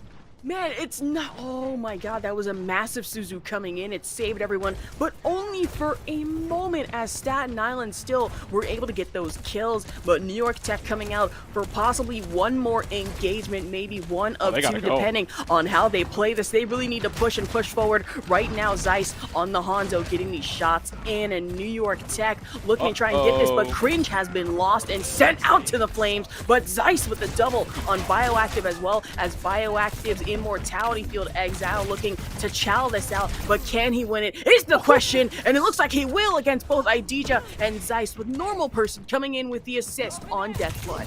3 minutes left to go on this last fight, and look, Exile's been hitting every single shot, already has another overclock. We're down to the final 10 meters left to go. Exile finds Cringe. Oh my goodness, the headshot from the railgun. Exile cannot be stopped. Overclock is going to get popped. There's another support down. 2 of your supports are down by the hands of Exile, making a third on the tank, and Exile is going to lead this team to victory. Staten Island did not pick this map, but they are dominant on it. 3-2 your score here, and Staten Island is on match point. And Staten Island on match point. Indeed, New York Tech with this map pick, but if anything, just gave Staten Island a free win, free real estate, if you will, and to no one's surprise, Exiled coming in with the match MVP, really, of this game, play of the game, I should say, and my God, was it an absolute performance. Yeah, Exiled with a 4K there right at the end, and I mean, can't really blame the rest of the team there for not getting the pod G when Exiled's in your game. I mean, Exiled's on your team is probably going to get a lot of the pod Gs right now. I mean, considering I thought it was going to be, to be honest, I thought it was going to be a Sojourn play of the game. Hanzo at the end was great, but that was because New York Tech didn't really have any ultimates. But Staten Island's Exiled just absolutely popping off on the Sojourn, and I mean, it looks to be like, hey, look, Staten Island, the difference could be that they've got a lot of depth. I mean, they got a lot of flexibility on this character pool. We've seen Exiled on the Genji, on the Sojourn, on the Cassidy as well. We've seen Exiled on a lot of characters, and at the same token, Exiled's been great on every character as well. So for New York Tech, your win con, I think honestly is getting rid of Exiled early on. If you can get rid of Exiled, I mean, that's huge for you in terms of damage being gone, because Exile's committing a lot of damage going on right now. But next map coming up, 2-1 your scoreline, by the way, as we go through what we've seen so far. Busan, if you're just joining us on Busan, the Cybears would win that one 2-1, albeit they lost Sanctuary 100-0. That was back in Busan. Go to Kings Row. Staten Island's pick 3-0 there, on Kings Row on Route 66. You just saw Staten Island winning 3-2, and mind you, with plenty of time on the clock. I think they had at least 2 minutes left to go on the clock, at least for that final fight. So Staten Island winning that one, and now it's Cybear's pick coming up here. So for the Cybears. Push coming up, only 3 maps to pick from. New Queen Street, Esperanza, Coliseo. I mean, what's the call here if you're New York Tech? I mean, if I were New York Tech, I'd really have to go. Oh, this is really tough, but I gotta go Coliseo. I mean, really, that's the one map they could have some control on and maybe take out Exiled, because that one portion of the map, you do have some shorter and closer sight lines, maybe able to pick him off just early enough. I mean, also, Exiled did play Junkrat very well, and I guarantee you Zeppelins was somewhere going, yes, that's how it's done, that's how it should be done, it's textbook Junkrat. So really the versatility, and like I predicted, it's Coliseo. Finally, I get one prediction over Keegan, so you know what, a win's a win for me. What do you mean finally? Win. What do you mean finally? I just said last map that Route 66 was one of my first predictions correct. Okay, you know what, a win's a win. You know what, you're a Shock fan, we take win's small a win. victories. Wins a win. Oh, hey, Glads fan, hold on a minute now. No. How? No. You listen here, Shock fan. Glads all day, every day. I mean, listen, I understand we haven't been doing it. How many owl trophies? How many owl trophies? All right, and we move on now. Coliseo is going to be the next map pick here. 2-1 the scoreline. Dolphins lead over the Cybears right now. But again, Coliseo is the next map pick. No substitutions to talk about as of yet, and so we probably will be seeing Pepino staying in. Beach Ball still out for right now, and I guess that was more of a map composition pick, if you will, because Pepino did come out back on Kings Row. Beach Ball did go in there, so again, no real substitutions to talk about for the Dolphins. Well, I don't know if they do have any substitutions, but hey, don't fix what's not broken. You're 2 maps straight thus far on both Kings Row, Route 66 on match point. For the Cybears, though, for you, what is your key for the Cybears to take this to map number 5? I mean, to take this to map number 5, I'm going to keep saying it over and over again. You really need to watch out for Exiled. And now that you're playing Coliseo, it's really time to pull out the big guns and maybe change up your comp here a little bit rather than go with something traditional. Maybe shake it up a little bit. And listen, I keep hoping to see Junker Queen here, but maybe Roadhog might be the best choice for denial as well as getting those hooks off. I mean, we haven't seen the Roadhog yet. I mean, go back to the game against Hocking and North Dakota. You saw that game earlier on today right here on Esports U on NJCAAE action for Overwatch. We saw basically a lot of the tanks come out. The 3 that I did not see, Wrecking Ball, Diva, and Roadhog. Those were the 3 that I did not, and Winston maybe, but I didn't see any of those tanks come out in the tank lineup. But I mean, hey, anything can go at this point. And let's take a look at what they're going to pull out here with 20 seconds left to go on the clock. Exiled, I think this is the first time we're going to see a Widowmaker in this game. Interesting. This could be an actual pick, or Exiled maybe trolling with us on this pick here a little bit. I mean, really, we never know. We saw Exiled maybe go with Widowmaker not too long ago, but then immediately switched over to Genji, so this could be in, and it looks like it will be exactly that. I mean, knowing Exiled and how much versatility he has over this map pool and hero pool, I should say, this could be pretty interesting. Look, I mean, we haven't mentioned it before, but Bap Lucio is back. I mean, first breath of air, but we no Kiriko here in the lineup to speak of, and Robot needs to cleanse either, really. So here we go, 9 minutes and a half, and Robot unlocking in about 4 seconds from right now. We'll see if the Widowmaker play works out for them right now, just shooting at the turret. And for the moment here, Immortality Field's going to go down on both sides. Will it help out is the question. Lucio has to find a way out. Lucio does. And right now, J-Russ gets the swing away onto Idea. The rest, that's the go button here, but now J-Russ goes down, so Pepino with a lot of space to play with, unfortunately has to back off because the Reaper's right in your face. And so Staten Island, despite the start on the J-Russ kill, Staten Island's going to get the first push. Man, it looks like Pepino had all the room to maneuver in the world, especially after getting rid of J-Russ, but it looks like Normal Person saw the opportunity and absolutely took it against Pepino. In that case, a lot of these shots coming in from Exile, not exactly hitting, so maybe Widow, and I could be saying this a little early, might not have been the best pick. I mean, really, we're just going to have to wait and see how he's able to run this. Oh, trying to find shots. 360. Oh, nope. Couldn't find it. Had the 360 opportunity, but couldn't find it. But 32 meters, about halfway home to that first checkpoint. Now Exile finds a kill on Sci Square through the window. Hello. And now looking for more. Finds the Imprecise. Is he going to be able to find any kills out of this? Sound barrier is out from the noob. Exile finds the head of Death Flood from above. And now J-Russ is going to try to charge right in, trying to get out of that situation. Exile finds 3. The Widow finds 3 caps. It's pretty much all but done here and dusted. New York Tech can't find an answer for the Widowmaker. Staten Island's got themselves, it looks to be the first checkpoint. I take back everything I said about Widow and Exiled right now. He just cooked himself a 3-piece biscuit meal and everything right now. As fed as he is, are you serious? On Widowmaker, on Junkrat, on any other hero. I mean, Exiled, you might as well change his name to Wexiled for the amount of W's he's been given and the amount of L's he's just been handing out to New York Tech right now. Are you kidding me? It's another one on Zeiss. I cannot believe what I am watching right now, but I can tell you what I'm watching. It is a master at work here. Oh, wait. The noob finds 1 off the map. That's Cringe gone. The Diva is able to get back, but runs right into the Death Blossom here. So despite New York Tech's start, they used the Tac Visor at the same time. So Zeiswer's got nothing. And Staten Island finds the win. And they're able to get forward spawns at the same time, too. So New York Tech finds no answer. Zeiswer moves on over to the Hanzo. This is unreal.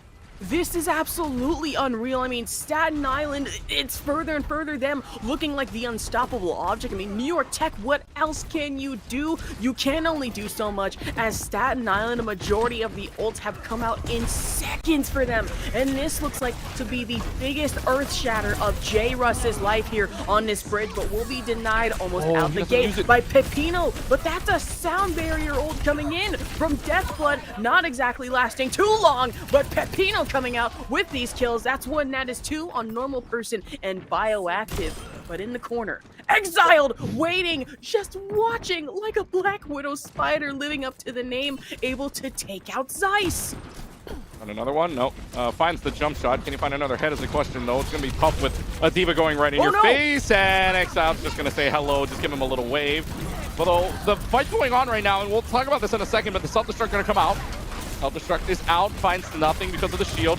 J-Russ has an Earth Shatter to use. Will they use it is the question. Sound Barrier is out. What a great Earth Shatter. That's 3 people down. There goes the turret. They do trade out J-Russ, though, but it's still going to be Staten Island finding the picks. And now, oh my god, can Zeiswer turn this around is the question. If Zeiswer finds more head, it's able to find turnaround potential. It's out on the Tracer. Tracer popping off. Zeiswer finds 3. New York Tech's on the move. New York Tech on the move indeed, turning this into their own little personal coloring book of blood with stained by their enemies. 1 pick, 2 pick, 3 pick, blue pick, you might as well call it at this point, as Staten Island given a chance to try and reprise here just momentarily. But New York Tech on the up and up, but Exiled with the Tracer pick, getting in these sneak kills, trying to get in some sneak picks, but the Dragon Strike coming in from Zeiss. That's 1 shot on Normal Person, so New York Tech might be able to turn this around here. Well, they've got 100, they've got 70 more meters to make up, but Zeiswer has been hitting every shot, and look, already had a Dragon Strike after 1 fight. I mean, the amount of shots that Zeiswer has been hitting, the amount of arrows they've been hitting is absolutely insane. Now the Bio Nade is going to kill Bioactive. That's an interesting quirk there, but 50 meters and just trying to swing away the hammer. Pepino has the self-destruct, but is going to have to get away for it to maybe find any value after a shield, so they do get away for right now. It's looking like first checkpoint's going to happen for New York Tech right now. Dolphins trying to make a big and a huge comeback here. It would be impressive if they do so. Zeiswer's found the Tracer. Gonna be a Tracer vs arrow battle here. Can Zeiswer find the pick? Yes, he can. He finds the Tracer. Zeiswer is popping off, and so is the rest of his team. New York Tech's going to be able to find the win, is going to be able to find the checkpoint, and they are now just 43 or 33 meters away from tying up this game.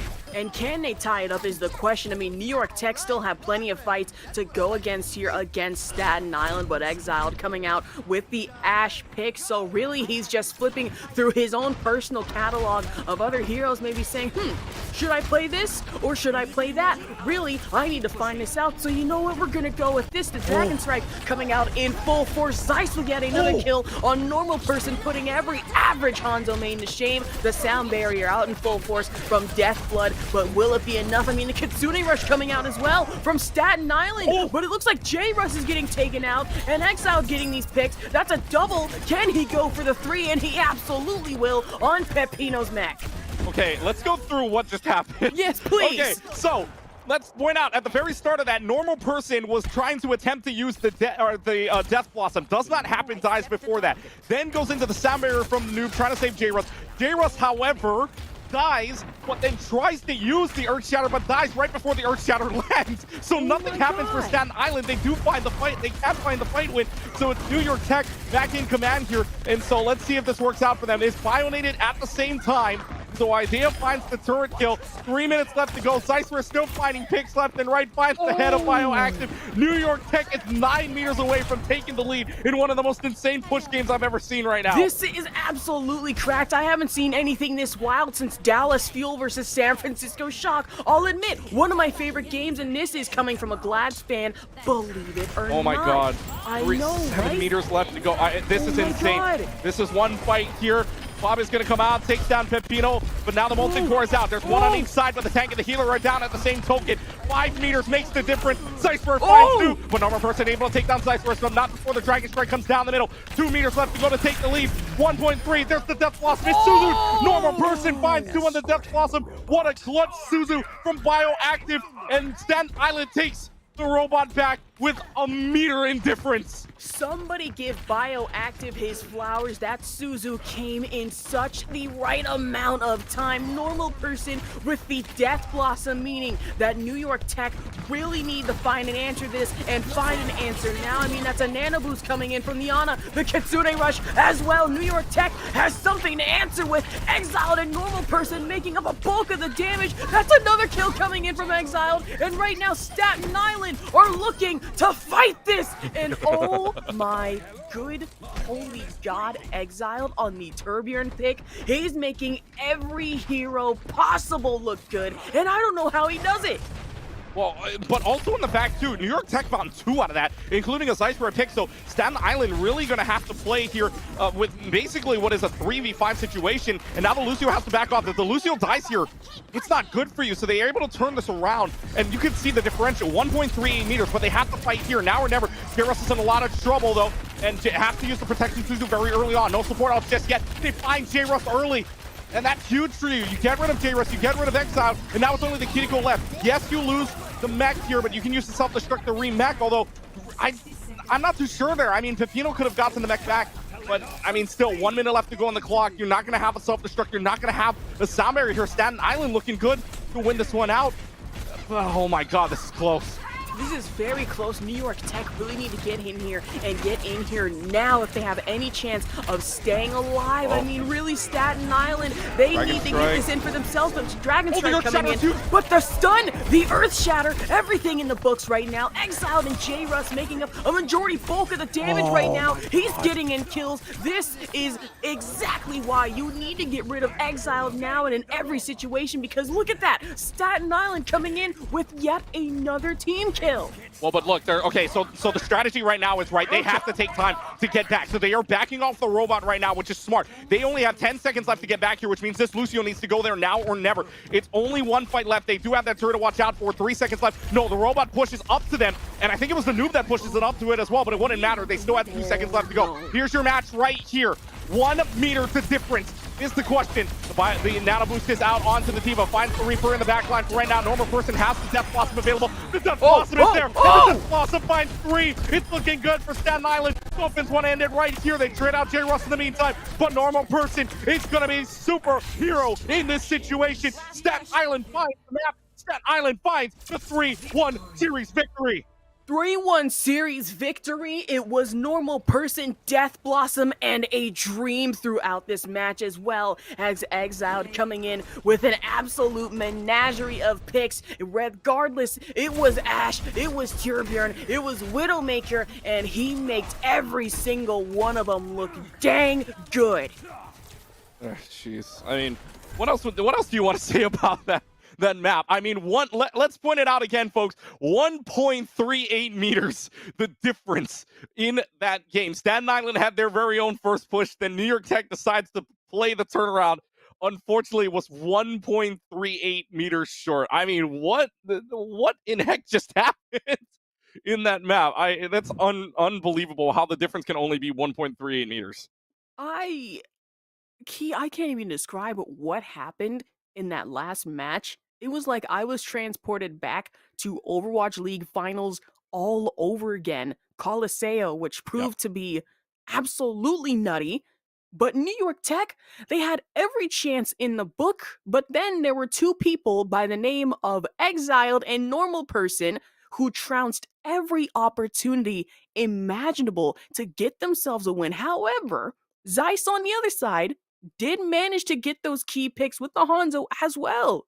Yeah, and so, we can talk about this game all day long, but first and foremost, we got to go on to another matchup here, so we won't have an interview, but we will go on to another game here. We move on from Overwatch into the realm of Summoner's Rift and League of Legends. Coming up next, ECAC League of Legends between the University of Wisconsin, Green Bay, and Muskingum University. Orbital and Random Minion Caster on the other side. We take a short break. We'll see you on Summoner's Rift.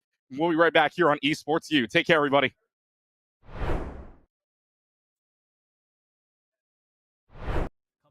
Clutch. They're already up a couple of points, but they want to make sure they can walk away victorious in game number 1 with a pretty good pinch from Pancake. Yeah. Ooh. Another good shot.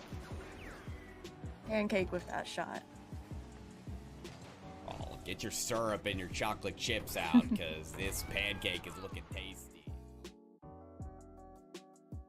With only 60 seconds on the clock, the University of Kentucky was feeling great. They'd already won a fight, Midtown was within their grasp as they only needed to secure one more fight win to full hold Bryant University. But Klaus knew, sometimes it's not just about winning. Sometimes it's about sending a message. Yeah, they've got to move. There's the initial hack. Klaus down like the cat among the pigeons.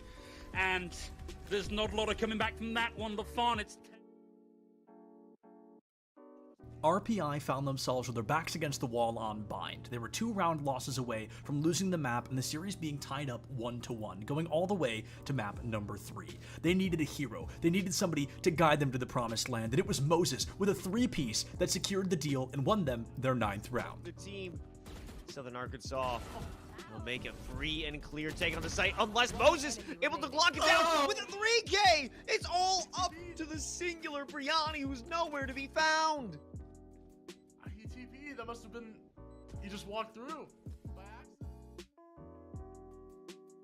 CU did such a good job this week that we want to highlight them not once, but twice. This time the attention pulling over to Lyric, who gives us a great aerial coast-to-coast play and seals the deal with what looks like a 0-degree goal to put CU just 1 point further in the lead. Oh, that was beautiful. Beautiful aerial goal. Could have said it better myself. Look at how Lyric creates space. And the accuracy. Does it get any better than that? It really doesn't. For this next clip, we're jumping over to a Smash crew battle where things are looking good. All 3 players alive on both sides, and Bounce with 3 stocks against their opponent, Sam Kalta. Bounce finds an amazing snipe off stage to guarantee Sam's first stock be taken off the board, putting Bounce's team in the lead. Unlike very high. Oh, but that nice neutral B off beautiful stage. Snipe. You love to see that one. Week number 3 was the week of Rocket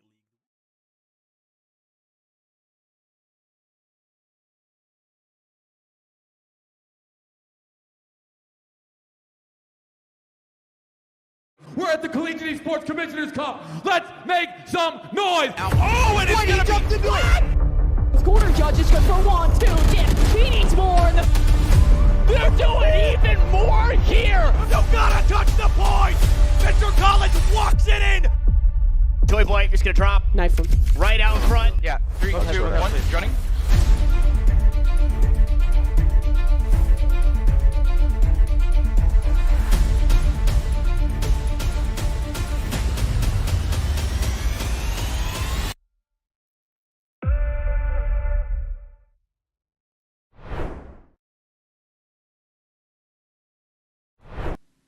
And welcome everyone. We are ready to go with our matchup. Thank you so much for tuning in. And of course, I know it was a quick transition from Overwatch to League of Legends, but my gosh, are we excited to be here. My name is Orbital. With me is the best minion to ever wander off the Rift and onto a casting desk. It is Random Minion Caster, and we'll be here with the University of Wisconsin Green Bay Pearl coming up against Muskingum University. And RMC, I think it's going to be an interesting match. For sure. The action don't stop here. And the Overwatch match, that was close. That was exciting here. This one, we'll have to see if it's just as exciting. But at least on paper right now, both these teams, granted, we're only in week 3 here, currently 1-1 in as you can see, no time wasted. We're right into pick and bans with Wisconsin, Green Bay on the blue side here, Muskingum on the red. And getting underway, we do have to point out there are a few players that we do want to kind of watch for. Not KM had a fantastic time in the past 2 weeks on the Wisconsin Green side, so maybe take a look at Muskingum to kind of look at that. But so far, no ban sent that way. Muskingum actually targeting that bot lane and banning out, rightfully so. Tarek, don't want to give that one over. And then the Lulu and Hecarim on the flip, and the Nautilus. So heavy bans towards that bot side from Muskingum. Yeah, and Tarek not meta by any means, but the player's name is literally Tarek, so probably should ban the champion that, they've named themselves after here. Muskingum, though, we are seeing some jungle focus too, and I love the Evelyn ban throw shot. The jungler for Muskingum actually played AD carry back in week 1, but now swapped to jungle. Most played champion by a long shot is that Evelyn, and Evelyn just warps the game around her. Vision needs to be placed differently. If you've not practiced against it, it's best to just ban it. Of course, and I mean the Samira at the end, so 3 bans sent from Muskingum into that bot side. Bodyman and Tark will have a little bit of a rough time, but of course with 2 CC champions out of the way, just go with the third, right? The Amumu is currently locked in, that can be flexed, and I know we've seen it run in the jungle and in support before. The question, of course, will become which lane do they designate it to go for, and what are Muskingum answer? Yeah, I mean, the Amumu right now can be both jungle and support here, so Muskingum can't be sure either way. We've seen Muskingum play a very standard bot lane so far, Sivir and Seraphine, so yeah, wouldn't be surprised if they actually just pick those up here. You don't really give away too much. It's really strong skilling, really safe, stable bot lane to pick up blind. Gonna be nice, and still looking for a pair with it, or if you decide to diverge into maybe a solo lane or the jungle, it's really up to you, Muskingum.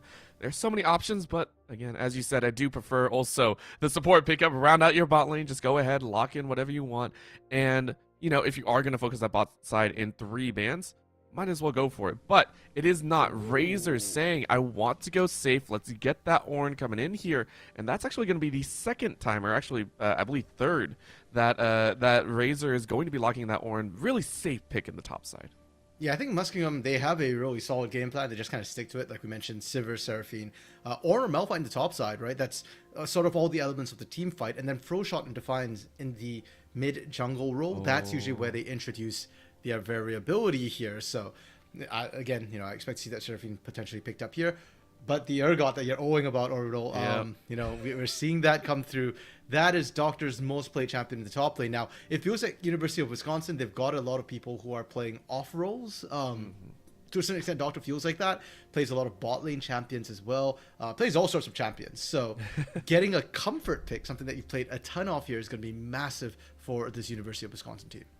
Yeah, and the fact as well is that we currently have irregular bans, right? We do have an ADC on one side and a possible jungle support on the other. So these teams might have a little lopsided second round. And personally, that's something very fun to me, right? Considering we've seen the multi-bans from Muskingum on the bot side, they have to be worried, right? Do we want to pick up our ADC right now? Are we worried they're going to target focus Bodyman again if we don't lock in our ADC? And that can be a problem. That is something that might be on their back mind, but I don't know if you want to throw, 2 more bans at that ADC roll. We didn't actually get a lock in, so we're going to get a little bit of confirmation here. Just give us a few moments. We'll see what pickup that was.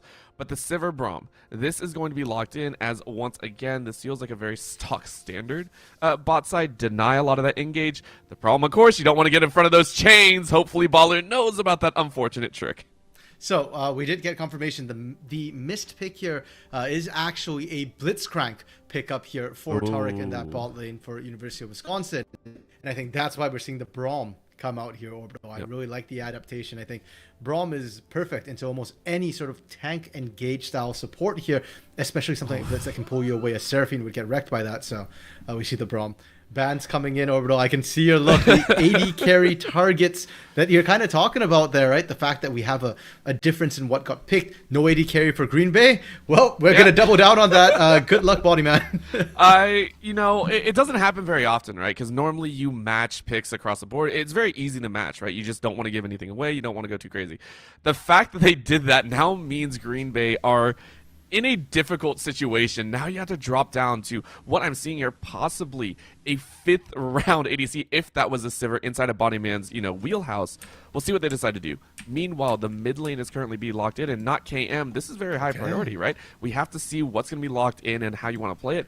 And it's the handshake, right? Azir and Victor in the mid lane. It is now on the final pick. Green Bay, what you got? I mean, they want something bursty to go with that Blitzcrank, ideally. And that's why you saw the Draven, the Kai'Sa, the Samira bans coming through. There's still picks like Lucian, though not as ideal as with Nami. You can go for Jhin, Tristana. Both of those champions have a lot of burst as well to potentially pop somebody.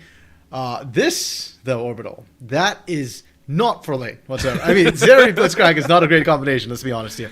You're picking the Zeri for scaling options. It really feels like, okay, they took a look at what was picked and kind of decided that, hey, we don't have a great answer into this Braum here.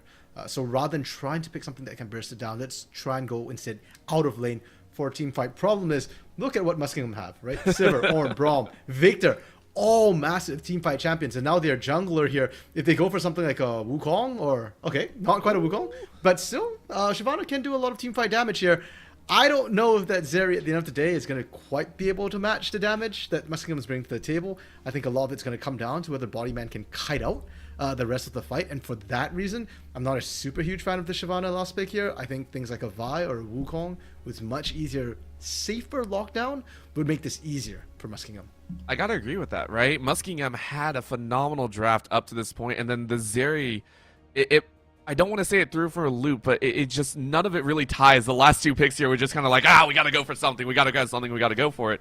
So I love the fact that you're able to point that out, because that leads us into the next question of how is this going to play out, right? We just said team fights for Muskingum. How are they going to do this? And we needed that jungle role, because with that lock into the Blitzcrank, you had a lot of time. You had a lot of time to sit there and go, okay, Amumu's now in the jungle. We know that.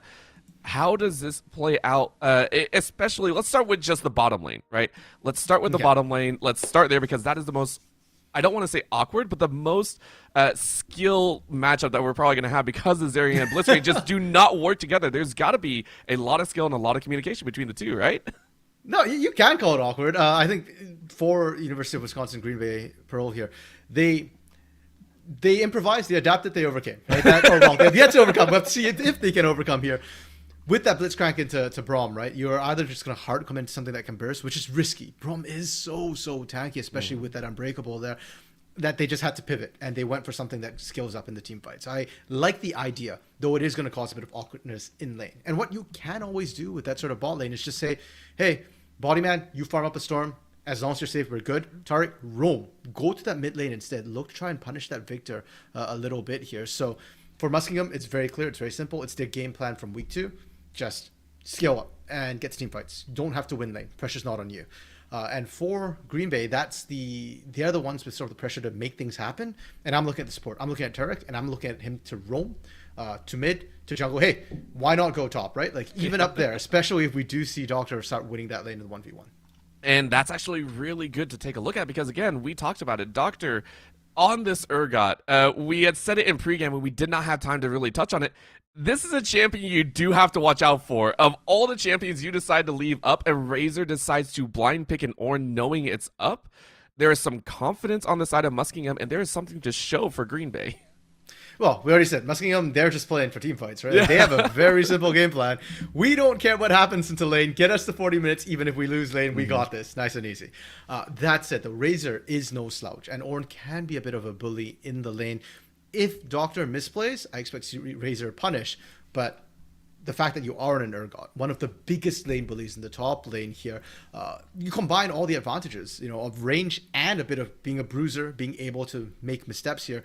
Urgot, really good in lane. The thing is, you have to snowball with him. If Urgot comes out of lane, even with the Ornn, he is behind, and he is significantly behind as well. So once again, it falls on to University of Wisconsin to be proactive here. And for Shade, and this is why I kind of called it like Tarek, just maybe even roaming to the top lane, go with Shade. Power in on that Ornn. Yes, Ornn is tanky, but if you're 3-manning him, you can absolutely take him down. If you get Doctor ahead on this Urgot as well, he can continue snowballing, maintain that 1v1. Heck, get far ahead enough, you can handle 1v2. course, and I think that's a huge one to point out because that's also the second kind of awkward situation that we found ourselves in, but this time on Muskingum's side because the Amumu Shade will be looking to roam. That Amumu is going to bring a lot of CC. Where does this Shyvana come in, though, right? Where did that really spark an idea of where are you going to focus, right? Froshot grabbing the Shyvana, was it for that Amumu? Was it to bully that Amumu in the jungle? Was it to try and follow target? Where did that come from? Come on, bring it to us. So Shyvana's an interesting champion. We don't see too much of her recently here. She has area of effect spells, and her alt form, of course, allows her to team fight quite effectively here. But I think I'm agreeing with you here, Roberto. I do think that Shyvana is specifically to answer the Amumu here. Ooh. Amumu notoriously weak to invades early on. Now, he has changed up so he gets a double bandage toss. It does mean that he's got more ganking potential, but his dueling potential, still not great. So if Shyvana gets the isolated 1v1 in the jungle there, Shade is going to struggle. And I think the idea here is Froshot's just going to be living in Shade's jungle. If Shade tries to gank a lane, Froshot's in his jungle denying that camp. So that even if you get kills, you still fall behind. And especially with Shyvana, getting that level up, getting the lead there means easier time securing Drakes, which stacks her passive, and then she just gets further ahead there. That feels to me like Muskingum's early game answer to all the skilling that they have in their lane, saying that, hey, I know that our lanes are going to be chilling, we don't have much pressure there, we'll bring it from the jungle instead. Of course, and to follow up on that, just a quick note, are we going to see AP Shyvana, or are we seeing the Bruiser Shyvana come out here? Because we know AP Shyvana is going to have some fun against the laners. I actually wouldn't mind seeing AP Shyvana come out. You've got enough tanks on the team, so you don't really need another tank to come through. You've got an Ornn, you've got a Braum. I will say, though, that for dueling purposes, the tankier Shyvana, the Bruiser Shyvana, probably duels a little bit better. So, True. It comes down to Froshot. How frisky do you feel there? How confident do you feel? If you think you can absolutely smash it, you go AP. If man. You're a little bit more worried, you go Bruiser. You'll still do damage, and you've got Victor Sivir both who skill up incredibly well into the late game. Oh yeah, there's so much there, and so really it does. That idea really is going to hinge on how do you feel about the early game. And now that's another note. The last note. I feel we're moving through all the steps here because we know what a Blitzcrank likes to do in the early game, and I feel this is one of those moments that you were talking about, right? Find a way to break through this kind of scale into the mid to late. Well, you do some crazy stuff in the early game, right? Do you think we are going to see an invade come out of University of Wisconsin? Do we see the Blitzcrank look for that random hook to try and throw someone off? Usually, when you have a Blitzcrank, I almost always advocate just invading, because what do you got to lose, right? Like, land a hook, you win the level 1. There are 2 caveats to that, and one of them is Alistar, the other is Braum. Like, those are the only 2 where I'm like, maybe we don't invade this one. Like, I don't know if we actually win that. Braum is disgusting level 1, especially, if you don't necessarily skill the Frostbite, if you skill Unbreakable at level 1 as well, it negates a lot of what University of Wisconsin are looking to do. That's it. I'm still going to say, invade. Go for it, especially if you can get vision down. Coin flip a little bit. What's the worst that can happen, Orbital? What's the worst? The worst, I mean, I've had the worst happen, and it wasn't to either, invading into a Blitzcrank or into a Braum or Alistar. It was invading into a Scion. Scion actually had a little bit too much fun against us, and me and my friends have a tendency to dogpile in one area. So, not going to happen here, but the worst that can happen is a 5-0, which would be that would be very fun to watch. Either way, though, I do agree. I love the idea for University of Wisconsin. We were talking over and over again. You got to find a lead somewhere, right? You have to learn how to break through this kind of powerhouse, and that does land not only on the side lanes but on the mid lane, right? We talked about it before. It is. I hate to say it, it's one of the more boring lanes, right? It's one that we've seen over and over again from top competitive to, anywhere, anyone trying to be competitive. So it's an Azir Victor, but we know how it plays out. Where it becomes defined, where it becomes unique is the other laners coming to affect it. Where do we see those unique aspects come in?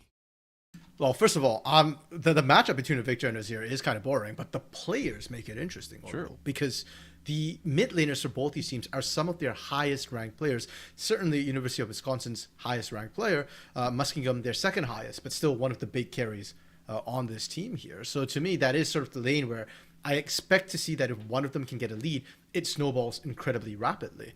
So, you're asking who you expect to see in that lane. My answer is everybody. I expect to see literally even the top laners actually come down into that mid lane a little bit.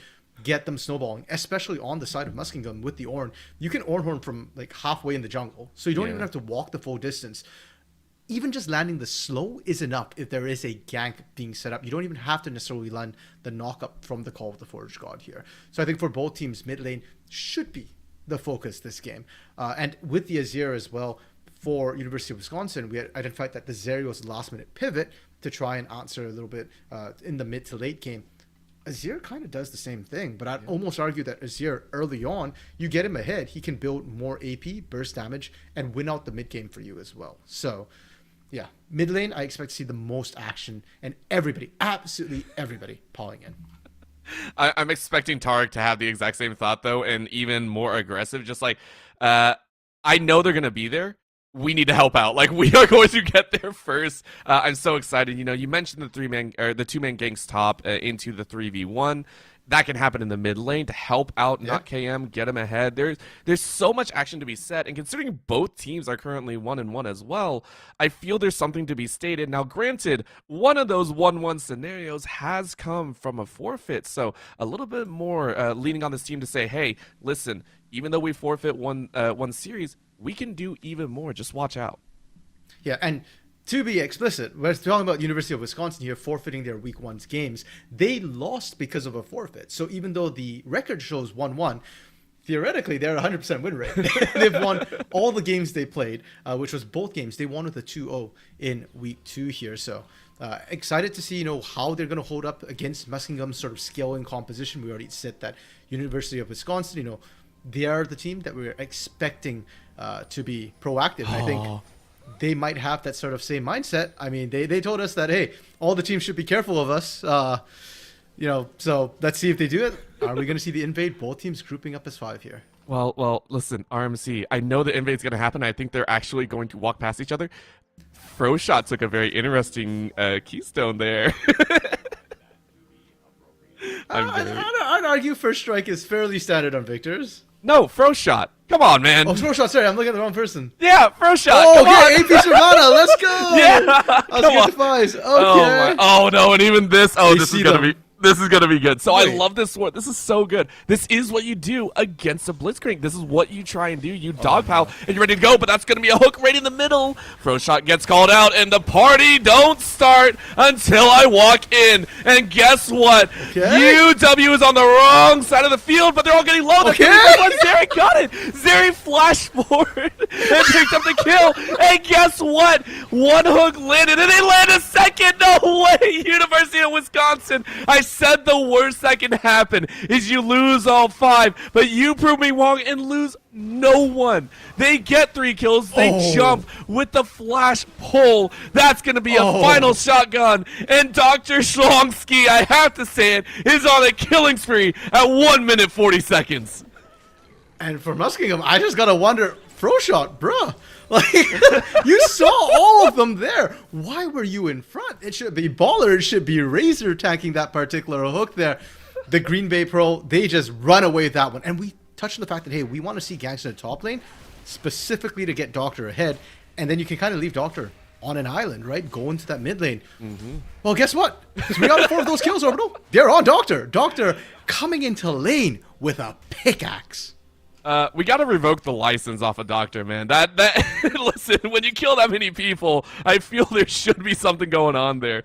3-0-1, and so much extra, and Razor's just like, bruh, like, why did this happen in my lane of all lanes? Because again, that Ornn is a centerpiece to the team fight, so we really have to watch how Doctor is able to maintain the lead that he has been granted from the early stages. Not just that, the fact that the summoner spells were expended so harshly, but Razor was the only one that didn't, is also going to play a balance role.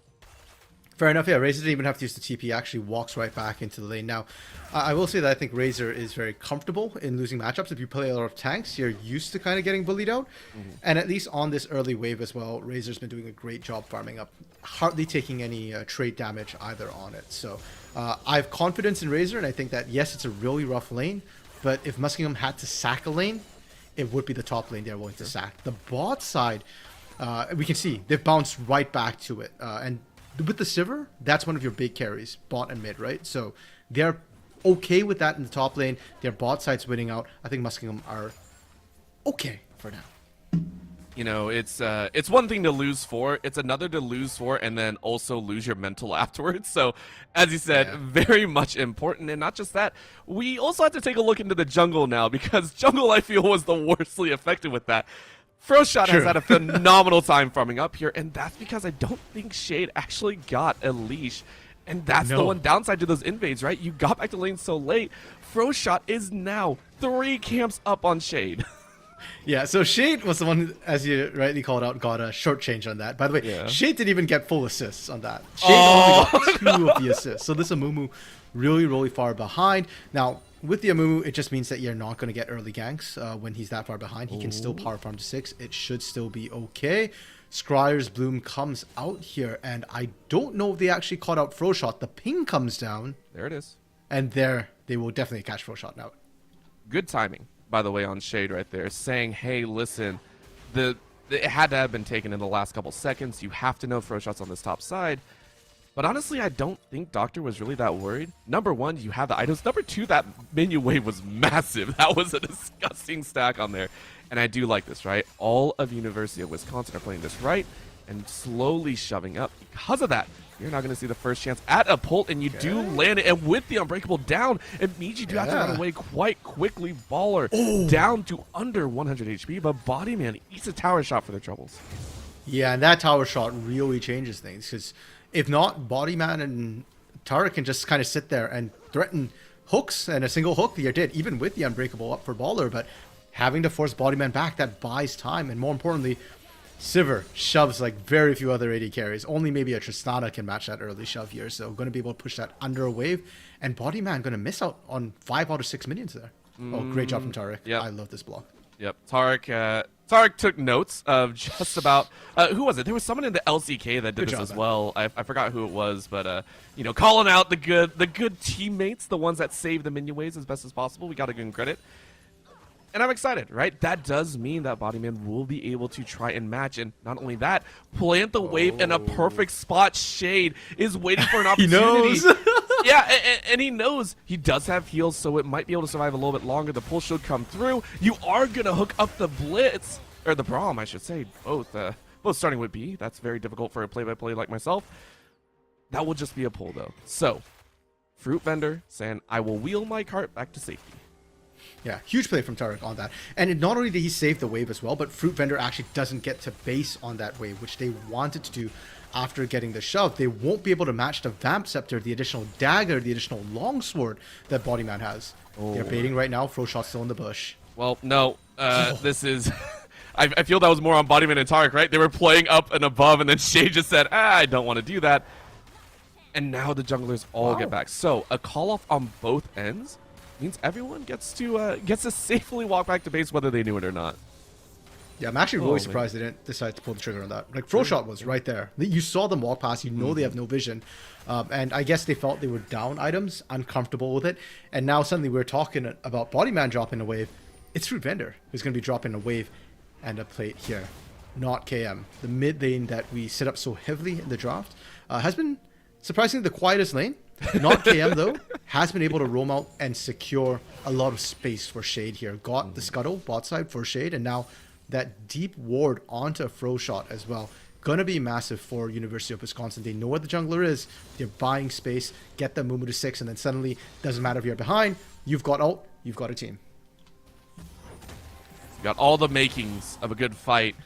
And what better objectives for the teams to be kind of antsy around than that Infernal Drake? We weren't able to touch on it. It is only one, so you don't get as much of a damage buff as you would normally like, right? Everyone wants, you know, that soul or whatever, but, you know, a couple percents is not a bad thing, so you do want to take a check. University of Wisconsin, though, for all the kills they got, they were behind in terms of the recalls, and because of that, it's a simple pickup. Not only Muskingum picking up this first dragon, hopefully easily. Bodyman wants to go for it. Laser across, Smite comes in, and Frostshot says, not today. We will not lose a single person or a single bit of HP. Yeah, that was really cheeky from Muskingum there to be able to secure that one. Largely actually because they actually had to use the teleport from not KM. They were just a little bit slower on University of Wisconsin side. They were winning. They lose the objective. really close from Tarek as well there, and they couldn't get the dragon. They're going to secure the blue at least here. This is their little bit of vengeance. Shade is now level 6, and with that little bit of vengeance, I want to see Shade start ganking the lanes here. You've got your ult, you've got the double bandage toss, you are set up and ready to go. Not just that, you have to feel that timer slightly expiring, because remember, we did say Muskingum do have that teamfight composition, the extended teamfight, I should say. University of Wisconsin have a teamfight of their own, a little bit more burst behind, but they want to make use of it, right? They got 4 kills early, and yet not a single gank has gone down in the first 9 minutes. So if Shade does not gank and is level 8 or 9 and not using that ult, I will be 1, very surprised, and 2, very sad. A little bit. I'm of a bit split minds on whether or not this is good for University of Wisconsin, because on one hand, yeah, they haven't got a gank off and they haven't been able to get kills, but they have grown their gold lead, right? True. The early 4 kills gave them, what, a 1.8, almost 2k gold lead. They're up 2,500 right now. So they've done well to continue growing that with the laning, which means that, hey, isolated, extended laning, not a terrible thing for them. But then I look at the skilling for Muskingum and I'm like, I don't know. I just get worried with an Ornn, man. Like, it's so hard to match the skilling of those masterwork items. You just have to kind of sit there and be like, well, we're going to lose, what is it? I think you had honestly calculated this once down, and I think it was correct. It was what, almost 800 gold of stats or something like that per item that you drop, right? Oh, well, now we can't even talk about that, as there was a fight on the bot side, and Baller flashes directly on top to try and get a hit. But because of that, you now have a flash to get out. The hook brings it close, but the stun comes down, so it's a trade up close and close. And it is Bodyman that is going to force a flash out of Fruit Vendor. You get 1 kill. You now are at 2. My gosh, was that one that Muskingum we're hoping to take? These tower shots, man. We saw Bodyman take a turret shot, which really came back to bite them. And this time, the hook onto Baller under turret. If Baller didn't take that turret shot, Tarek and Bodyman don't win that. So really, really close. Huge on Tarek. Have they overstayed their welcome, though? Shot has ult, has flash. Oh, easy. That's just a quick snipe. Remember, this is AP Shyvana. Low HP, under 25%. You're good. And giving a kill over. Good guy. Shot. Bodyman missed the jump. And because of that jump, Shot just went, listen, I've given you enough time. You ain't getting that kill. So, 2 kills over to Froshot. Now, a laser under the tower. Is that last stop going to take it? No, it's not going to be enough. Not KM is able to survive, but the Fi's able to shove out Not KM. I would consider a huge win. Not KM. This is confidence here. He's actually looping back around. Didn't go back to base. He was waiting for Doctor to show up, and they think they have the burst damage. Just left, and I don't think the execution was there because Defies has been chugging potions like a madman here. Still a very good attempt, though. And not KM, this is where that confidence came from, right? Doctor was coming up saying, hey, I got you covered. If Defies steps up, we're going to take it. But needless to say, that now leaves the Ornn on the top side to gather up some more farm. And with the initial trades, we said it was getting quiet. We're right back to University of Wisconsin saying, give us a moment. We're going to keep pushing. Yeah, and I really like that particular play from the University of Wisconsin as well, because it showcases the teamwork from the team. Nokian was very, very comfortable. Speaking of teamwork, though, this... Oh, that's so mean. Look at that chunk. Just disgusting. And Fruit Vendor actually used that shield early, and that would actually be damage. It's going to be one more chunk. The minions did work, and you have to be careful. This is Tarek's Blitzcrank. P3. It was picked up in the 3rd. And you have to be worried. Great sidestep by Bodyman. But needless to say, that now leads Froshot into a dangerous scenario. Baller comes in, says, hey, I got this, but that's going to be the shove. You flash away, but you leave Baller on their own. You do get the jump off. The wall is up. But Baller, as soon as you came back from base, you pretty much have to go right back into heal. It's fine. He's survived. That's all we can ask for right now. I just want to say, overall, it's rare I got to say this. Minions MVP, man. Yeah. Both ways there. The fact that Tarek gets the last hit on Fruit was because of those minions, but also Baller gets out because of said minions. Froshot was just out of there. Nothing for Baller to hop to. Now onto Defies here. Shriemer Shuffle not available. Not even that. You're in a massive minion wave. You're gonna burn. Defies wins a 1v2, and now Bodyman might die as well. That's gonna be a shot over the wall. First shot picks up a second. Defies the odds here. It's gonna work. One flashes over the wall. You lose your jungler, but my gosh, you did enough. It's a 1-for-2 play in a 2v4 scenario. What an outplay!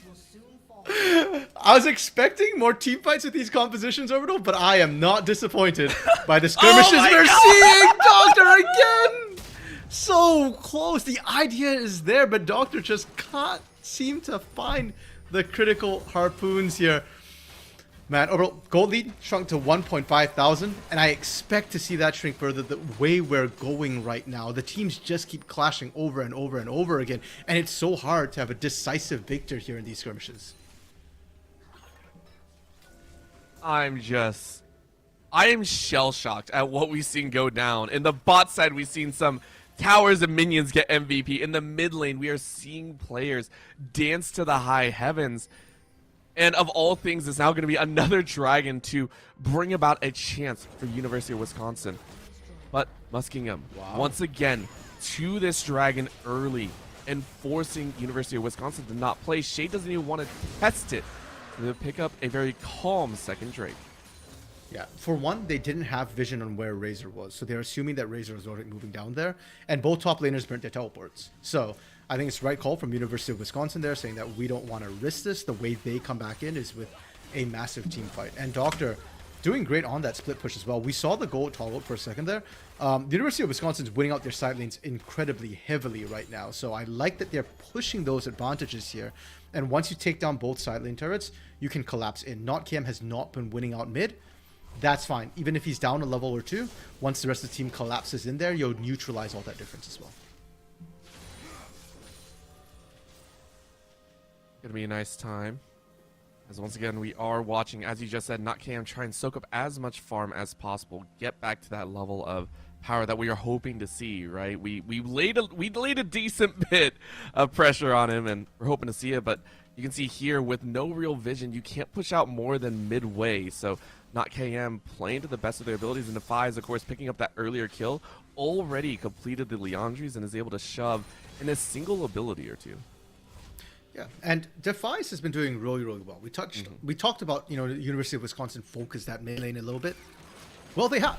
And Defies has been able to find kills or escape from a lot of these ganks anyways. Now you put that Leandries on him as well, and you expect to see him be able to pop off a bit more. A huge collapse offside. Oh, and that collapse leads to a slaughter. The collapse in from University of Wisconsin saying, I got this. A little bit of a late Ornhorn there, just saying, hey, I'm here, friends. I am here.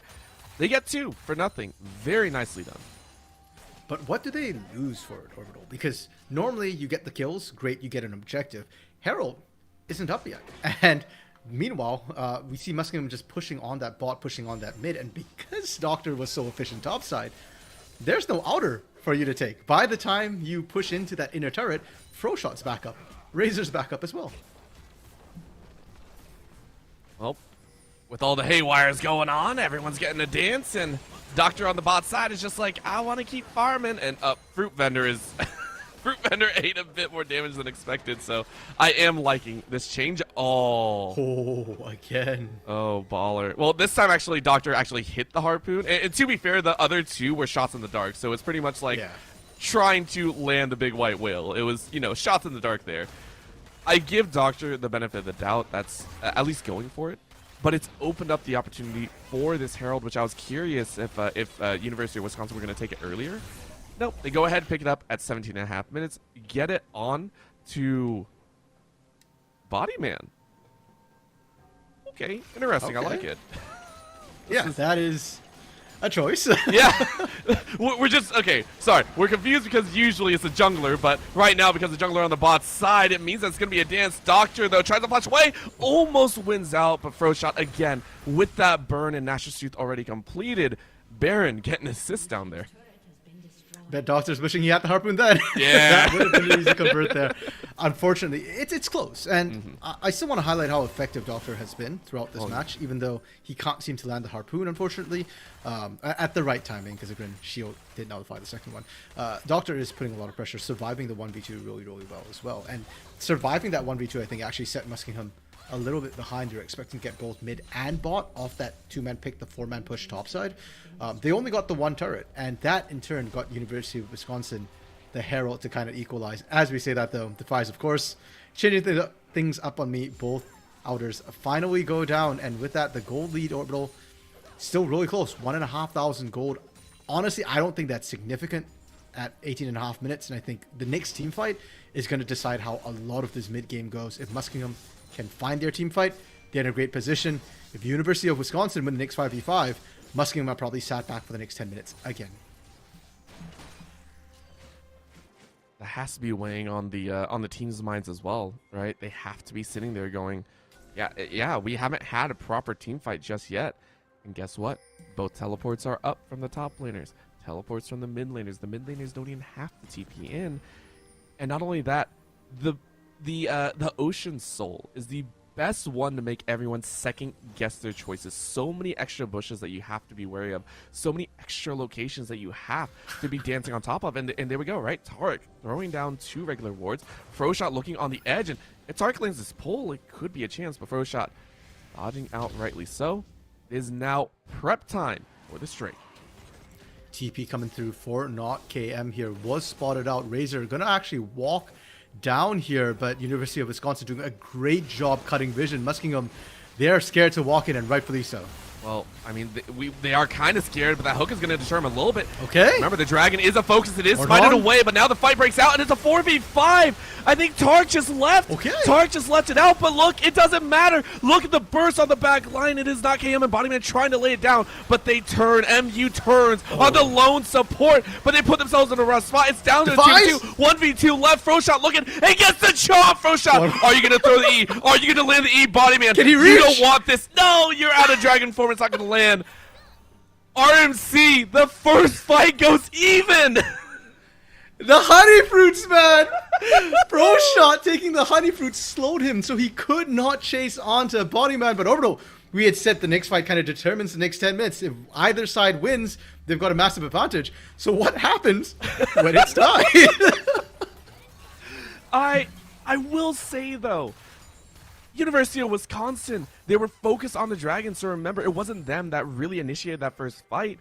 It was solely Tark who landed a pull and then booked it. He hopped it back to Tribrush, and they still got away with that. Like, that to me is probably the most impressive part of that fight. They had a support that did their job to distract, then ran, and then re-engaged, and they still made it a 4-for-4.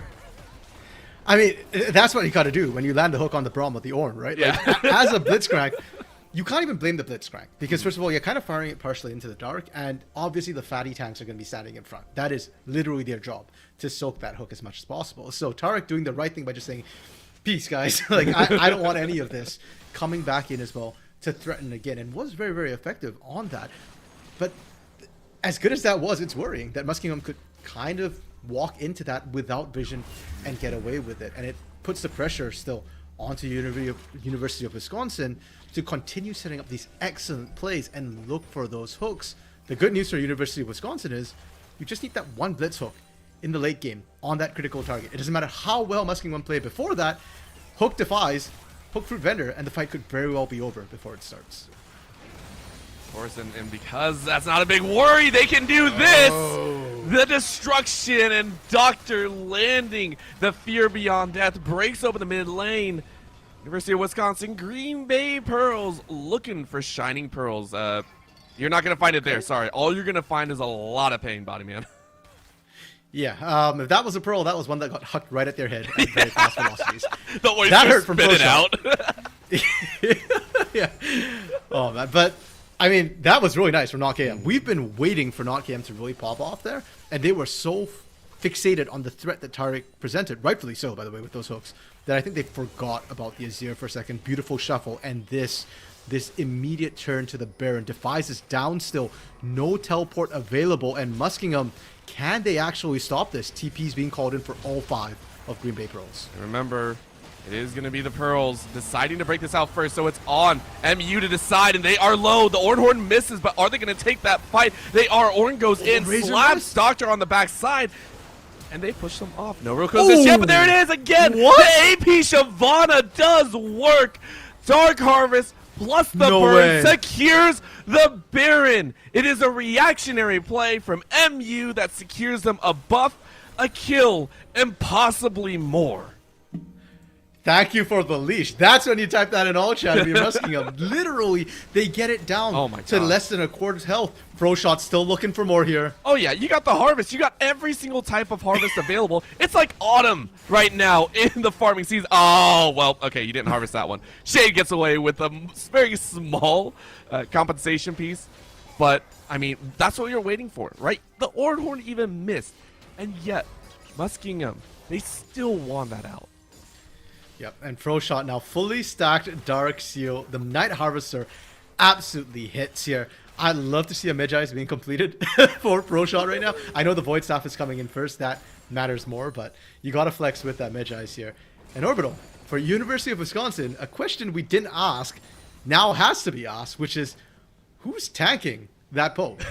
Even Shade is struggling to deal with that poke right now, and Shade's your tankiest member by far. We say that at 1.5 items, but remember at this point, it's now about 2 item difference almost. We're seeing the ornaments come through. I believe there have been 2 upgrades so far. 1 on Fruit Vendor and 1 on Razor. Third one should be going to ProShot. Look at that in the mid lane. The other burn is there and not KM forced away. Chaos Storm is down.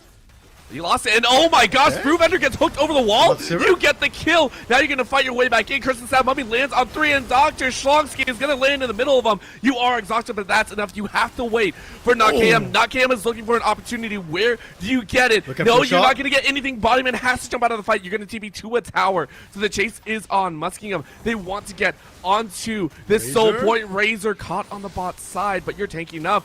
And an unstoppable, a beautiful Brelo's Breath to stay alive. Tarek has a hookup coming soon. You get stasis up, the dragon is gone, and you only get the ADC. Muskingum University, they get away with a little bit of robbery there.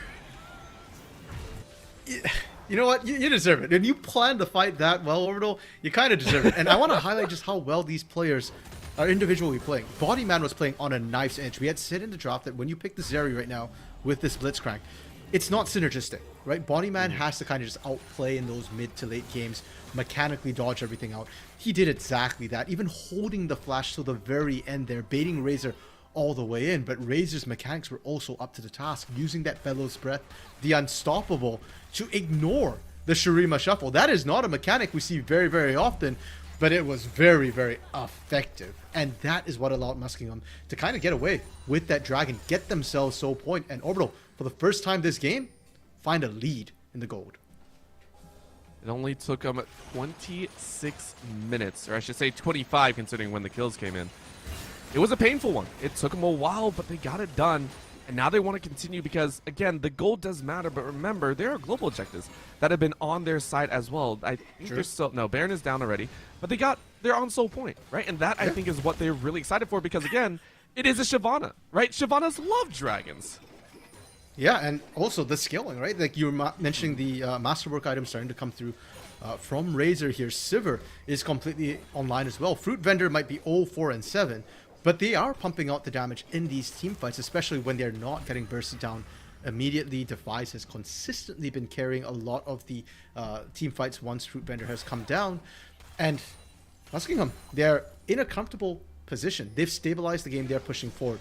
University of Wisconsin, though, they're struggling a little bit more. The hooks from Tarek have not been as abundant in this mid to late game here. And we said before, he just needs to land one, but he does need to land it soon. I am a bit worried that if they lose one more fight at this stage of the game here, especially in 2 minutes when Baron comes up, Muskingum could very well just break their base and put the game in an irretrievable position. So much on the line here. And for them, it's, you know, for Muskingum, it's a breath of fresh air. And remember, this is only game number 1. The fact that that early fight went down at University of Wisconsin, feeling real good about that. And then now in the mid game, feeling a little bit less so. They still are even in towers. So At least that's working in their favor. But both teams are now sitting and saying, listen, we know things can get very, very nasty. We heard RMC on the broadcast. His family took us out one by one a few times, and we got to give respect. So farming things up. I do wish we could see how many Dark Harvest stacks are currently on Froshot, though, because we saw the power earlier, and I feel that is where a lot of this is hinging. How many is that? That's 14. That's not bad. Yeah, 14 is pretty good with the punch coming through here. Add on top of that the masterwork that, please, for all that is Holy Razor, upgrade your Shyvana. Is it going? Yeah, there it is! Froshot gets a nasty Harvester. Okay, I'm actually kind of curious about damage stats right now, because while Froshot has had the flashier bursts of damages and the more kills, I actually wonder how Defies is stacking up, because I feel like a lot of these team fights have been carried by Defies' Chaos Storm, especially throughout the later stages, especially once Fruit Vendor is down. And I actually wonder if it might be better to put it on Defies, because I feel like Froshot's damage is kind of already up there. We will find out who's more impactful in the Siege, though. And I think Polk is probably more impactful. Muskingum, they've set up the vision net right now. University of Wisconsin have to walk in blind. And we said before, Shade is tanky. Is he tanky enough? I don't know. Tarek, first into the pit. Let me explain this in ways that anyone that was looking at the items could. Shade has not been able to complete an item since the last fight. He has sat on that cowl, that Spectre's cowl, the entire time. That is how hard Shade has been trying to fight through. He has had a very rough time, but they're going to go for it. They are going to take a look, and it's only going to be a 4v5. Teleport is up, but I don't know if they're going to force it. Tarek does get a hook, but you're right in the middle of the shuffle. The shuffle drags them all in, and they get a stage in, but it is not enough. The damage is a little bit there, and now they follow up. There it is, Bodyman. I was like, where is the rest of the damage? It is coming from Bodyman. Bodyman lays into them as much as possible and draws a triple. I have no idea what knocked him up for that long, but it was disgusting. Okay, a lot of damage there, a win, but can they actually do the Shade? You can see the Baron damage is absolutely nuts. So. Froshot showed mid! Oh my gosh. This is the second one. This is the second Baron, by the way. So this is why it's hitting, I feel, a little bit harder. But needless to say, again, MU will probably be willing to trade this if they're able to pick up Soul. Oh my goodness. They're fine. They're fine getting the permanent buff versus a temporary.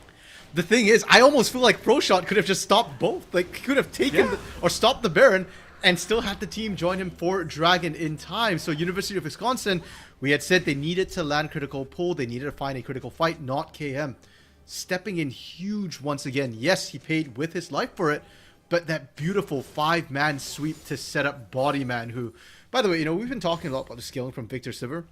Zeri's right up there with them. And Bodyman, 10-2-9 right now.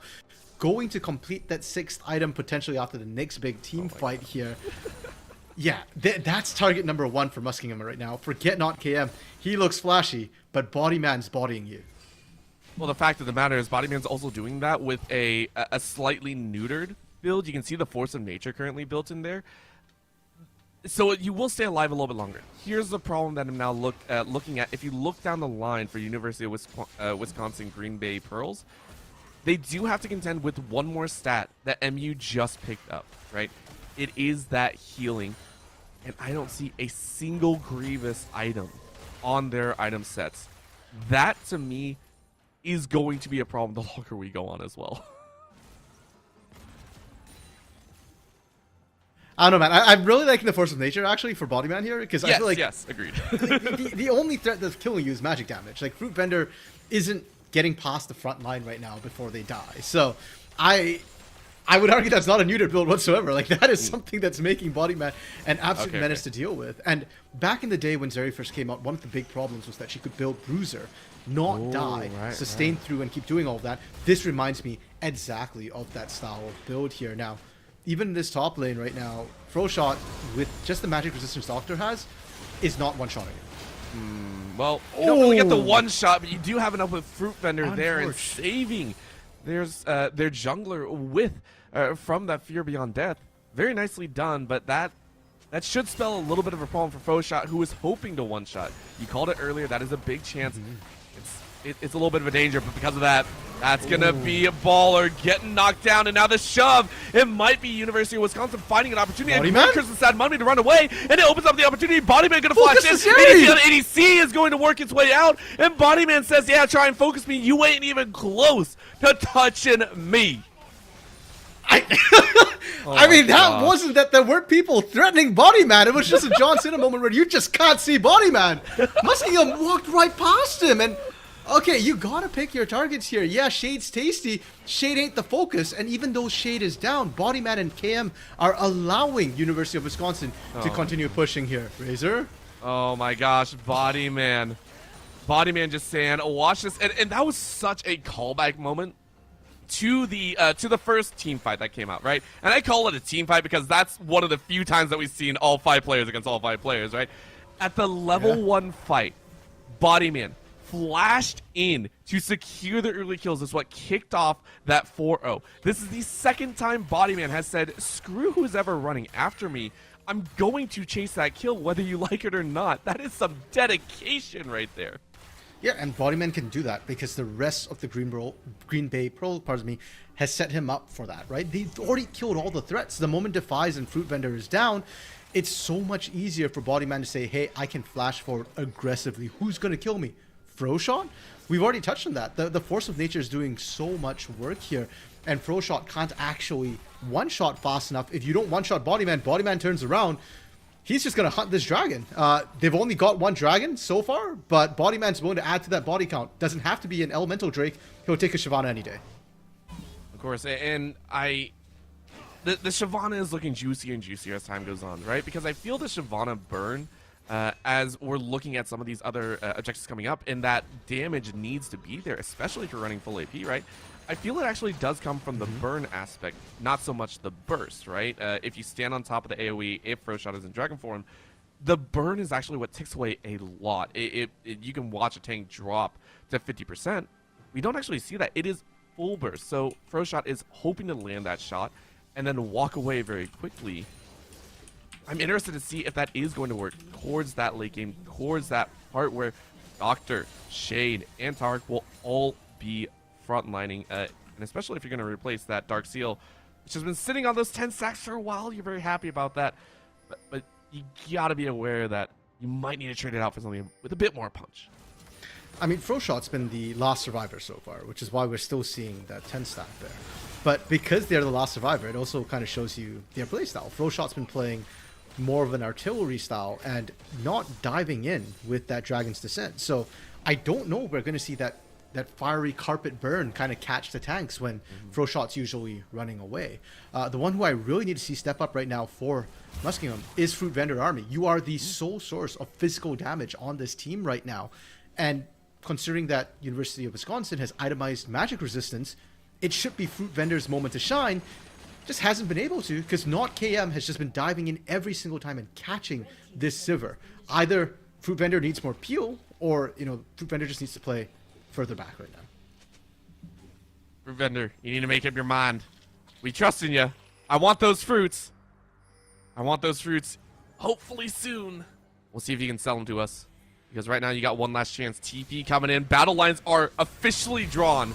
And Tarek said, we're taking things off. We are fighting. Flashes away is very, very low. But you got the Fear Beyond Death. You fear too. And that might be it. The shift over the wall. Froshot is burning. Froshot is still alive. And over the wall, burn hits. And now it turns around. A reoccurrence is coming. Shade saying, oh crap, I have to leave. Another shot. Froshot said, what did you say, Orbital? What did you say about my damage? They flip it on its head. And Muskingum have earned themselves the Elder Dragon. Except if Bodyman has something to say, I don't think he can do anything here. What a bloody brawl. Oh, bro, you asked for those fruits, and the fruits are ripe. It's a bumper harvest right now from Fruit Vendor Army. Massive that the Sivir survived. I think this is the first team fight where we've seen Fruit survive the first 5 seconds, and you see what a late game Sivir can do. Huge. That is Elder Drake being picked up here, Baron being picked up here, and finally Muskingum get to push in University of Wisconsin. They've got to survive the next couple of minutes. If they can mount a comeback, but it's tough against double buffs. Don't look at the early stages. Don't look at the level 1. Don't look even at the kills right now or the gold. Look at the powerhouse items that are coming out here. On top of the 4 dragons, on top of all of the ornaments, these members are now stacking up to what feels like their last items. No one else is even catching up to them. It is disgusting. Ballers sitting on level 14 saying, I don't even have to worry, as Razor will frontline for me. The final ornament, all 5 have lit up like a Christmas tree, and they will be storming the base whether University of Wisconsin like it or not. It's like Exodia, right? Collect all 5 pieces you auto in. That's a thing, right? I hate to agree with that right now, but I think it's true. Well, we'll see if it actually does come across. Muskingum is struggling a little bit, still to push. They are, I think, rightfully so, respecting the threat of University of Wisconsin. And props to the Green Bay Pearls as well. They've done incredibly well considering their composition shouldn't scale as well. We were joking about 40 minutes from Muskingum and they come online. We're about to hit 40 minutes. They are cracking the base. That turret went down faster than I expected. That went fast. That went down faster than a minion. I just want to say the unfortunate towers are now worse than minions. No hate to your RMC. I love you and your family. Right now, though, they're losing the base. University of Wisconsin, you got to go for something that is going to be a Christmas time money in the backline. The shift doesn't come through. Yeah. That game has to use it defensively, but guess who is untouched? Guess who is untouched? Shot and Fruit Fender Army seal the deal, and game number 1 goes the way of MU. 39 minutes, Orbital, and this was not a slow game. It had all the action you could ask for. Another one of these, please. Game 2 coming through. It's incredibly close between these two teams, and we kind of suggested it might be. You know, we were saying, oh, the Overwatch game was close. This is really close too. Yeah, it is, Orbital. And they are defying expectations because when you look on it on paper, we saw Not KM, and we give a lot of credit to Not KM because Not KM is a very strong player, kind of leading the rest of the team forward. The entirety of Green Bay Pearl, they stepped up. I give them a lot of credit for fighting that hard, getting those early stages. Doctor, fighting so hard to keep the lead. You cannot discredit what they did in game 1. MU just had a little bit of an inch better. They had a few better team fights at the end. They did what their composition was supposed to do. I'm excited. I would love to let you keep talking RNC because there's so much we could break down, but we'll do that at the end because we have to get ready for game 2. Let's see what the teams can bring us. We will be right back. Maybe. Yeah, there we go. Second goal against CMCC that just showed the dominance CU was willing to come out with here in week 3. We are Oh my god. seconds into game You don't get much number better 2. than that. That was awesome. Oh man, that was beautiful. Ceramics, pedal to the metal right there. Foot on the gas pedal. With a 1-round lead on Ascent, SUNY Canton was feeling a little bit shaky, and it was up to Lil J to make some big moves. You got dash. Not gonna go for it. We get all the way out of that one and fake the dash away. So they know about him close. Well, the Roomba will give it away. Let's tuck the nade though, so definitely gonna stay alive. Party's Okay. over. Good. All right. Spike down B. Jinx, bro. You owe me a soda now. Love that. Oh, the timing. I like the gust. One enemy remaining. Ace. Fantastic Lil J ace on its way. Happy to have it. 5-3. Sunny can't. Things were looking bleak for the University of Kentucky on the 5th and final map, but the momentum started to shift when Klaus decided the chaos needed to end a little quicker. Who just won't be able to survive on the point all that long. Nurik finds Rimru. High noon for 3 for Klaus at the last possible second to secure a cap and buy them a stay of execution. And with that, folks, ECAC highlights of Week 3 have come to a close. Let me tell you, it's been a pleasure getting to reminisce on all these fantastic moments with you. Check your posture, drink some water, don't forget to love each other, and we'll see you next time.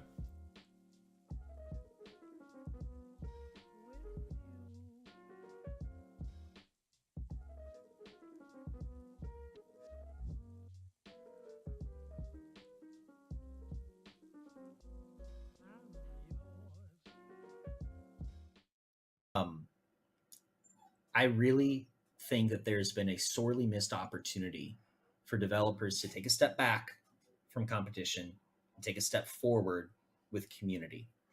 And if they do that, I think we all win, because community, I would argue, is the one thing that no one's trying to solve. We're trying to solve recruitment. We're trying to solve competition. Tell me, where's community? Honestly, any one of you, go ahead. Shout out what's the national community for Scholastic right now. Any title, tell me. Yeah. Where do I go? How do I meet and hang out? Of the storm. Community, 0. There's nothing. It doesn't exist anymore. And it doesn't exist statewide. It doesn't exist school-wide. It doesn't exist region-wide. It doesn't exist nationally. It doesn't exist digitally on Twitch. It doesn't exist digitally on Discord. It doesn't exist through any form of skill-based development. It doesn't exist on any form of, skill-based learning or just pure socialization and fandom. Huge missed opportunity. You want to take their time and make it more efficient, in my opinion, tell Riot Scholastic politely to stop what they're doing with competitive, and their integration with LCS should be, Twitch, symposiums and summits and conversations and learning and all sorts of wonderful things, and promoting camps and educational learning activities and RSSA sponsored curriculum. That will move the needle. I don't see any of that. So Chris, that was pretty much the last topic. You kind of wrapped it in a nice package called community. And I was kind of thinking more from an organizer and a broadcaster point of view around growing fandom. And how do we get fandom around collegiate esports to look more like traditional sports across the board? And, that helps us go out and sell sponsorships in the place, of which trickles down to all our member schools that we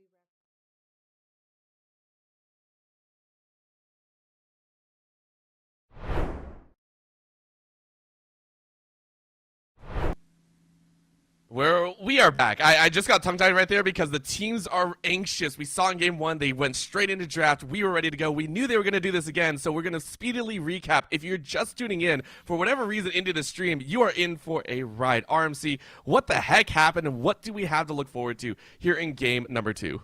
Okay, never mind. You can't do that. I'm sorry. Well, we can quickly recap. We had two great teams going at it. Neither gave an inch, and it was an absolute bloodbath in the best possible way. Game 2 here, we're likely to see sort of a rematch of the first game. University of Wisconsin Green Bay Pearl have opted once again for the blue side. So they said that, hey, we're fine with side selection. We don't think it's a drop issue. I don't think it's a drop issue here. And the bans so far are identical to game 1. Yeah, they're not stopping. And Muskingum, I mean, this is the ultimate litmus test of, do you have your strengths? Like, do you have your confidence? Both these teams actually came in saying they were relatively, over a 5-10, saying, hey, we do have some confidence, right? 6-10, I think, was from Muskingum, and then 7 out of 10 from University of Wisconsin. They were all coming in saying, hey, we do have confidence in our team, and we're excited to see how much further we can grow. And because of that, these teams, identical bans. Now the question comes in, this is where we get to see those possible differences. And it is going to be a change up, a little bit more meta in that stock standard. It is going to be the Maokai this time, instead of the Amumu to be the flex. Yeah, and I like it, even if it is the jungle to replace the Amumu there. I think it does a lot of the same things as Amumu for Shade, and I think Shade did really, really well, so that's fine. Yeah, Muskingum, we said it before, there's no need to change anything for them when they have a working winning formula here, and they won game 1. They dragged it out to 40 minutes, let the scaling take over. So now for Green Bay Pearls, do you change it up? Last game it was Urgot and Blitzcrank. I think we're probably going to see not see Blitzcrank being picked up here. If they do want to pick it, I expect to see it picked up later after you know what support Muskingum are running, because the Braum Ornn was so effective at blocking it. Okay, that's a change up. They get the Kai'Sa. They want to put Body Man on something equally mobile as that Zeri, but has a faster, sooner spike. And not only that, you don't get a drop down to your 4th pick, because remember, they picked up their ADC in the 2nd round, and this is what I was kind of frustrated at. And the fact that, and again, this is why we're giving so much credit to Green Bay. They did that with some of the most, I want to say almost suboptimal drafting. They worked with some components that just weren't fully optimized together. And they still made it work. So this time they are optimizing, right? This is the Kaiser, and now the Mordekaiser, even another power pick that will not only deny a possible Ornn, but if you find that Sivir without the spell shield and you say, hey, I'm stronger, they can take over. That is the scary part. It is still that Braum Sivir bottom lane though, so Muskingum still saying, hey, we fought well, let's keep our core alive. Yeah, and I especially like the Mordekaiser pick. It's not only great into that Sivir, especially if we see a one physical threat composition like we saw in game 1 against Fruit Vendor specifically, but it does great into scaling tanks in that top side into that Ornn as well. And removing an Ornn from a fight is one way to cancel the Call of the Forge God, something that's huge for the team fights for Muskingum. Now into the second phase of bans here, Green Bay, they've changed theirs up, and they're taking away the victor. They recognize that, hey, that team fight presence was really too strong. We're removing it. Muskingum, they're targeting supports, which is a change up, because last time the supports were picked early. I don't know if Senna Janna is necessarily what you want to ban against Taric here. I know that, okay, they're just banning sort of the most played champions for Taric, but I'm thinking back to that Blitzcrank, and I think engaged supports for Taric looked really, really good. We're on patch 13.3. They did get buffed. I would like to see Taric back on that. Maybe if you want something defensive, Thresh. If you want something offensive, pick that Leona. Yeah. I mean, the fact that you're even drawing 4 bans here, not even Bodyman drew that last time. Sure. This is a lot of respect, and I give that all in the world. Again, there was going to be somewhere that's pinch, and Green Bay are doing it. Oh, man. Okay. So, I know it works. I know it works. I understand it works, and Froshot has proven me wrong again and again. I'm still not fully sold on it. Like, I'm 95% there. I need that last 5%, so Froshot's going to give it to me one way or another. We still got to wait and see. We are still waiting to see what's coming out here. Okay! And an instant lock-in too, so the Taliyah to come out to say, hey, Froshot, hey, Razor, hey, Baller, if you try and come in to engage on us, you will have a slightly difficult time. Yeah, I'm still holding out to see what the last pick is, Orbital, because it could theoretically be Taliyah jungle, Maokai support. That would surprise me. I don't think Shade is a Taliyah jungle player, but I'm also hesitating because the Azir was so impactful for not KM, right? I almost want to see the Azir picked up. Again, it's not banned here necessarily, but I feel like they do need physical damage. Even Kai'Sa's physical damage, it's kind of split, and they've got a lot of magic damage right now. They missed the pick. What is it here? I need to know. This is the second time they've done this to us. Second time. We're not even getting word. We're not even getting word about what this last pick is. Come on. Let's see. Okay, Karma. It is a Karma. Okay. This is going to be vastly different than we saw in game 1. Yeah, and I'm assuming Karma's support here to come through. So Taliyah jungle. We forgot about this RMC. I like this. I like this. Okay, we should start this off by saying Kassadin did get nerfed on this particular patch. But back on 13.1b, like a week ago, Kassadin was truly Kassadin at level 16. I would still say he's really, really incredibly strong. And I feel like it fits Muskingum's sort of preferred playstyle, which is play for that 40 minutes, right? And at that point, Defies can try and carry the game solo on the Kassadin if necessary here. It's also pretty good into the Taliyah. Yeah, you still get hit by the minefield there, but you don't need the entire damage because it's not a dash. It's a blink coming in as well. And if you get in range of Taliyah, if she doesn't have the shove back available, you absolutely mess her up. So I love the Kassadin pickup here. Going back to University of Wisconsin Green Bay, Orbital, I'm worried about their damage profile. We saw what happened when you have one physical damage threat. Last game for Muskingum, they have the same problem, but like we said, Kai'Sa is hybrid damage. She does some AP or some magic, some physical damage, and even worse, she doesn't scale well. So University of Wisconsin Green Bay have to pop off early in the mid game. We're seeing that draft. Karma, same thing. She's great in lane, huge bully. Taliyah, she's great in the mid game, got a ton of map control. None of them scale up all that well. Not only that, it's the fact that they just... I feel like they're banking again on getting that early game, you know, kind of early little status there. You know, you see this coming out here. Like, I don't think you're going to get that same thing. And the Karma is the most interesting factor to me, right? Because it's a hard shift. You're going from all in, pulling someone into, we are going to run a little bit more ragged. We're going to try and spam out. We're going to try and, you know, bully instead of all in this situation. And yet even that, I don't think is going to break through. So right now, RMC, I want to know, there is almost nothing, except for one component on Muskingum's side that was changed up. There was only one. For the side of University of Wisconsin, they know this. With this draft, does their mental change as well? Does their focus of wait it out, try and wait it out to mid-game? I hope it doesn't stay, but does it stay the same? We can wait it out if we get some early kills. Like, is that what they're going for? For the University of Wisconsin or for Muskingum University? Okay, so for University of Wisconsin Green Bay Pearl, I think, no, you cannot sit back here. I don't think they're going to get the level 1 they did last time where they started 4-0. But I'm expecting them to just kind of play aggressive right away. And one thing a Karma Kaisa lane can do, Karma is kind of the queen of shove in the bot lane. There's very few supports who can match that. You can shove that. And last game we called for Taric roams into the mid lane, or Blitzcrank roams from Taric. My goodness, that's confusing.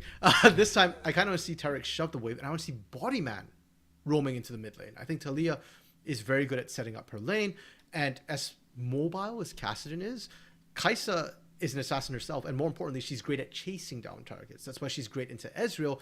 Even if you blink away, if she tagged you, she can still use that killer instinct to follow up and finish you off. So I want to see Bodyman kind of move those to the mid lane, release not KM to roam to the sides, pick up the speed, the pacing of the game as much as possible, because University of Wisconsin Green Bay Pearl, they had a good early game. Even ignoring those early 4 kills, they played the early and mid really well. And I want to see them really explode with that. Their composition certainly tells me that's what they want to do as well. Pick up the pace, end the game before 30 minutes. End the game anywhere before we get to see some damage come out here. And I love that, because this time around you have another little cog that, instead of being locked in with the other 4, it now gets to spin freely on its own. The Kassadin now brings another angle that wasn't around before, right? The damage is still there, but the angles the Kassadin can access is vastly different than a Victor, right? You're taking a look, now you have to keep watching your back. You have to be worried about those side angles. If Defies plays like he did in game number 1, this is going to be a much more difficult problem, in my opinion. That's certainly a different one being presented here by Muskingum University. And the thing we have to keep in mind, too, was that when Muskingum fell behind, Defies Victor kept them through the mid game. A lot of wave clear, a lot of team fighting strength. That Chaos Storm kind of kept things in their favor, even in the 5v5s, or even if not keeping things in their favor, equalized things in a lot of those 5v5 fights. Kassadin won't do that, right? You're waiting for level 16, you're waiting for assassinations here.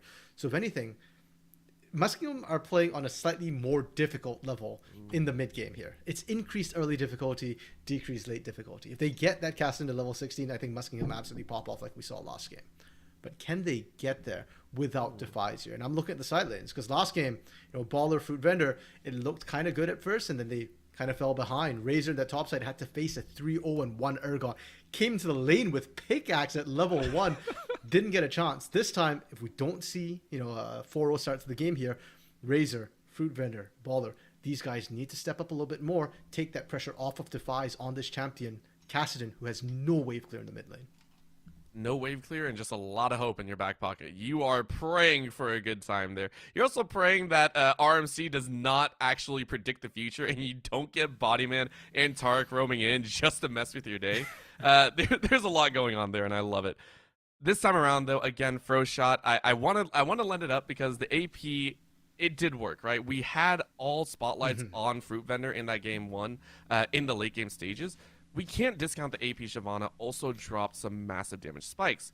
This time around, do we still see the AP Shyvana, or do we maybe see that Bruiser come out? Because I still think it's very viable either way, right? Yes, I think both are viable, but I think given what we saw in game 1 for Froshot, it's going to be AP all the way. They're not going to back down. Like, no stats behind this. No stats, just full-on confidence. We've had one game. What stat do you want me to pull, man? Froshot died, I think, twice that entire game. Had Dark Steals at 10 stacks, fully stacked for most of it, like 2/3 of it there. Yeah. And the AP kind of worked. We touched on wave clear as well. I think Siver's really good at wave clear, but the AP Shyvana is also better at wave clear than Bruiser Shyvana. And we've already touched on the fact that, hey, they've got enough tankiness with the Braum and the Ornn, same as game 1. AP Shyvana probably better, and you kind of need something to match the poke of that Karma. The poke's also going to be hyper efficient against Kaisa, because when you're facing something like a Kai'Sa here, especially if it's not AP Kai'Sa, one of the best ways to stop her from being effective is chunking her out before a fight. She's very, very short range, and she's an assassin. If an assassin goes in half health, they might not reach the target before they get popped. So if you can land that poke, it will be very, very effective for Frostshot. I do have very fond memories of watching. I've seen this happen twice. Is an assassin dying mid-animation of trying to get to the back line, and it is very entertaining. They jump in, you watch the animation go, and they basically skid mark their way into the back line. You're like, what happened? What happened? That would be very entertaining to watch. Eat a fireball to the face, and you're just dead. And that is going to be another complication that they do have to walk over. So for University of Wisconsin, I have confidence at least in the fact that they will find a way to make it work, right? This is a squad that tangled with the best of them, drew it all the way out. Yes, they had a little bit of a lead. This time around, they might be the ones to scale up behind MU. And if that does happen, I want to ask you, where does their late game lie? Where does their late game in this time around get to come into play? Or do they just, if it passes 30 minutes, pray someone steps up and decides to do a 1v1 over and over again? Well, if you're University of Wisconsin and it hits 30 minutes and you're not significantly in the lead, then yeah, I think you start praying at that point. It's going to be really, really hard to match the scaling here. And like I said, I don't think University of Wisconsin want to get it to that point. And one thing I did very much enjoy in the game one from them was their proactivity and their teamwork. So I want to see more of that, right? Like, I want to see them moving together, using that macro, finding those isolated picks. And I have confidence that if they don't fall behind in lanes, that is exactly what we'll see come the mid game. Of course, well, here we go. Ain't no invades today. The minor ward there just saying, yeah, we're good. And every single member of Green Bay Pearl say no, we don't either. But I love that skin. That is the, I want to say that's the club. Mordekaiser's, that was in the cards skin set. Yeah. Is that correct? I believe so. You know what? You're asking the wrong person about skins. Ask me about stats. Ask me about champions. Yeah, I know those. Ask me about skins. Bro, I don't know, man. I mean, listen, I have the Syndra. The Syndra, I think it's the Heart skin, was one of the most Queen of Hearts. So that's probably yes. King of Clubs? Yes, King of Clubs. I love that skin line mostly just because of the aesthetic, right? I feel like that is one of the more unique aspects that they've done with it, right? Like, what other game really has cards coming into play, right? Every card game, bro. Literally every card game. Come on, but that's like OG, right? Like, you're right. Okay. Trump, go fish. Yeah, but you don't see it in a skin line. That's what I mean, right? Like, no other games like try to use those, right? Be honest, like, video game. Sorry, video game is what I meant. Come on. We've had a banana. I don't look at skins, man. That's true. Don't be so shallow, bro. You gotta look past people's skin, you know. Okay. You gotta look at the important things in life, like skilling, Orbital. Yeah. What can they offer? Only what do they offer? Do you offer an extra bit of AP behind it? Yes. If you don't, you're off the team. I'm sorry. Bro, I'm starting to see why you're casting on Valentine's. Oh, wow! All right, everyone. I'll see you later. That was I will see you all later. RMC, First you have a blood lot to the of casters. Oh my gosh, that was painful. All right, listen. Now that I have been exposed, let's go ahead and take a look at the at the lanes here, which are also just very, very calm. This is a very quiet early game. I don't want to talk about Valentine's Day, okay? I don't want to talk about Valentine's Day. I know, but as soon as you say that, look at the fighting across the board. Oh, that's true. Baller taken below 100 HP. Loses the flash. First summoner spell loss of the game. Yeah, and we saw, mid lane as well, Defies being pushed out. Bot side, Tarek doing a lot of work. It's a complete change up from the Blitzcrank. But it's looking good, and we touched on this, right? The fact that Karma can push, Karma can poke, you can unlock Bodyman to start roaming as well. And if you can just flat out win your lane, that's another way to go about it. If you can bully them out this early, level 6 is when the kill threat really spikes in this bot side, and half health against a Kai'Sa, that's kind of risky. You get one proc of the passive, right? That entire rotation, that extra burst that comes through. You're just going, what the heck just happened? And Baller jumps forward, eats some extra. So just trying to make sure Fruit Vendor actually picks up that CS. It does open Froshot, though. Froshot is going to pick up a single scuttle. The difference this time being Shade is able to collect one of their own and matching. Only 2 camps behind this time around. Yeah, partially because Shade actually got to start properly this time. And didn't, like, that is the 0 difference. assists. Yeah, and wasn't able to stack. Baller, though, no flash this time. No flash. Shield is up, but look at this burn in the side. I remember the shield only blocks one way. And Bodyman picks up the kill. First blood, as easy as can be. Speed up escape as well, Orbital. Like, Froshot comes running in, and Bodyman just like, well, eat my Dust Trail, because with the speed up from the Karma, you just can't catch them. We said before, this bot lane, something to watch. Bodyman was massive for University of Wisconsin. Not KM made the big plays, but it was Bodyman who got the kills, got a lot of that damage down. And so if either of them start popping off, Orbital, I'm worried a little bit for this mid and early game. It's going to be a little bit dangerous. What's also dangerous is Razor once again being visited on the top side, but I don't know how far you want to go. That is a massive wave that Doctor wants to clean up, and Razor is also at full health.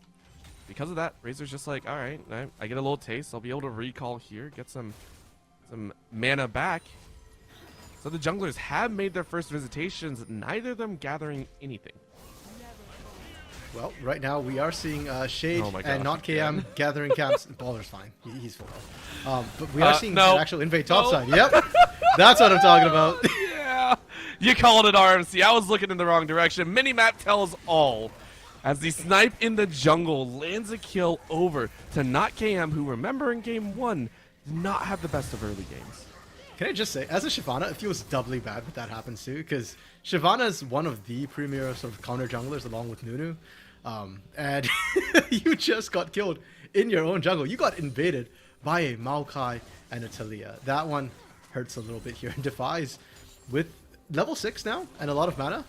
Just trying to hold Shade in the mid lane as long as possible here. Buy time for Froshot to get back on the map.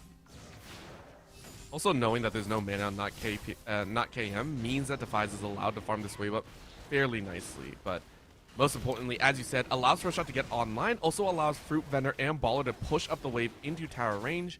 And MU once again gather, well, not first time, or second time, but first time gathering the first dragon of the game. They will take the Ocean Dragon, get a little extra healing with their belt. Yeah, they got it last game too, that first dragon. Was it? And it was Fruit Vendor and Baller pushing up on that bot side early as well. So I think, you know, Muskingum, they're doing a really good job of trying to secure the objectives. You can tell they're a very practiced team at scaling, right? Like, they're just stacking dragons. That's sort of their win con. They're good with it. They know. And for University of Wisconsin, I think it's fine. Give up that first drake. It's not that important. Getting the kill pressure, getting tempo is better. And more importantly, getting first Herald. In a minute's time, when that Herald spawns, to me, that's the big question of, hey, are Muskingum actually going to try and compete for this, or do they seed it for free? Well, they might have to see this bot lane for free. Baller eating so much damage. I don't think he has the wall either. One last auto attack is going to be there, and then the dash forward. Actually, that's the flash. No dash out to live. Bodyman this time will actually lose her life. Will Tark lose it as well? The root comes down. Damage not coming through. And that'll be a trade of kills, but still, again, kill goes away at Bodyman. He was now 2-1-0. Yeah, those kills are not equal here, Orbital. I mean, yes, on one hand, it's great that you can deny Bodyman this sort of minion wave here, but the bigger issue is that Fruit Vendor and Baller are losing the 2v2. They need jungle pressure to alleviate this, and look at what University of Wisconsin tried to do in exchange here. You send one person down, we'll send 2 people up. And the knockup lands as well. There ain't no way you can bellow breath your way out. You do have flash, but the ulti comes on through. And no, Doctor, I'm not sure if you fully... Yes, you do. I don't know what I was thinking. The king reigns supreme with the help of some of his servants. You feel so bad for Razor. It's actually really hard to dive an Ornn under turret, no less.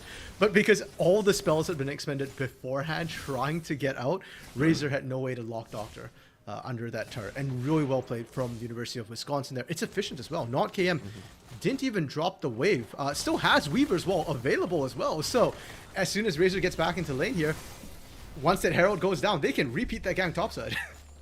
And RMC, I would like to point out that at this time in the game, at 9 minutes or so, we are right back to square one.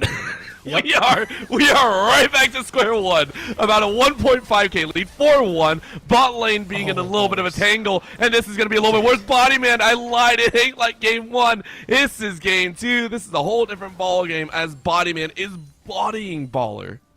And I'm just going to say, I'm really impressed with the University of Wisconsin. Game one, you can chalk it down to like, oh, level 1 shenanigans, right? Oh, they got that 4-kill lead.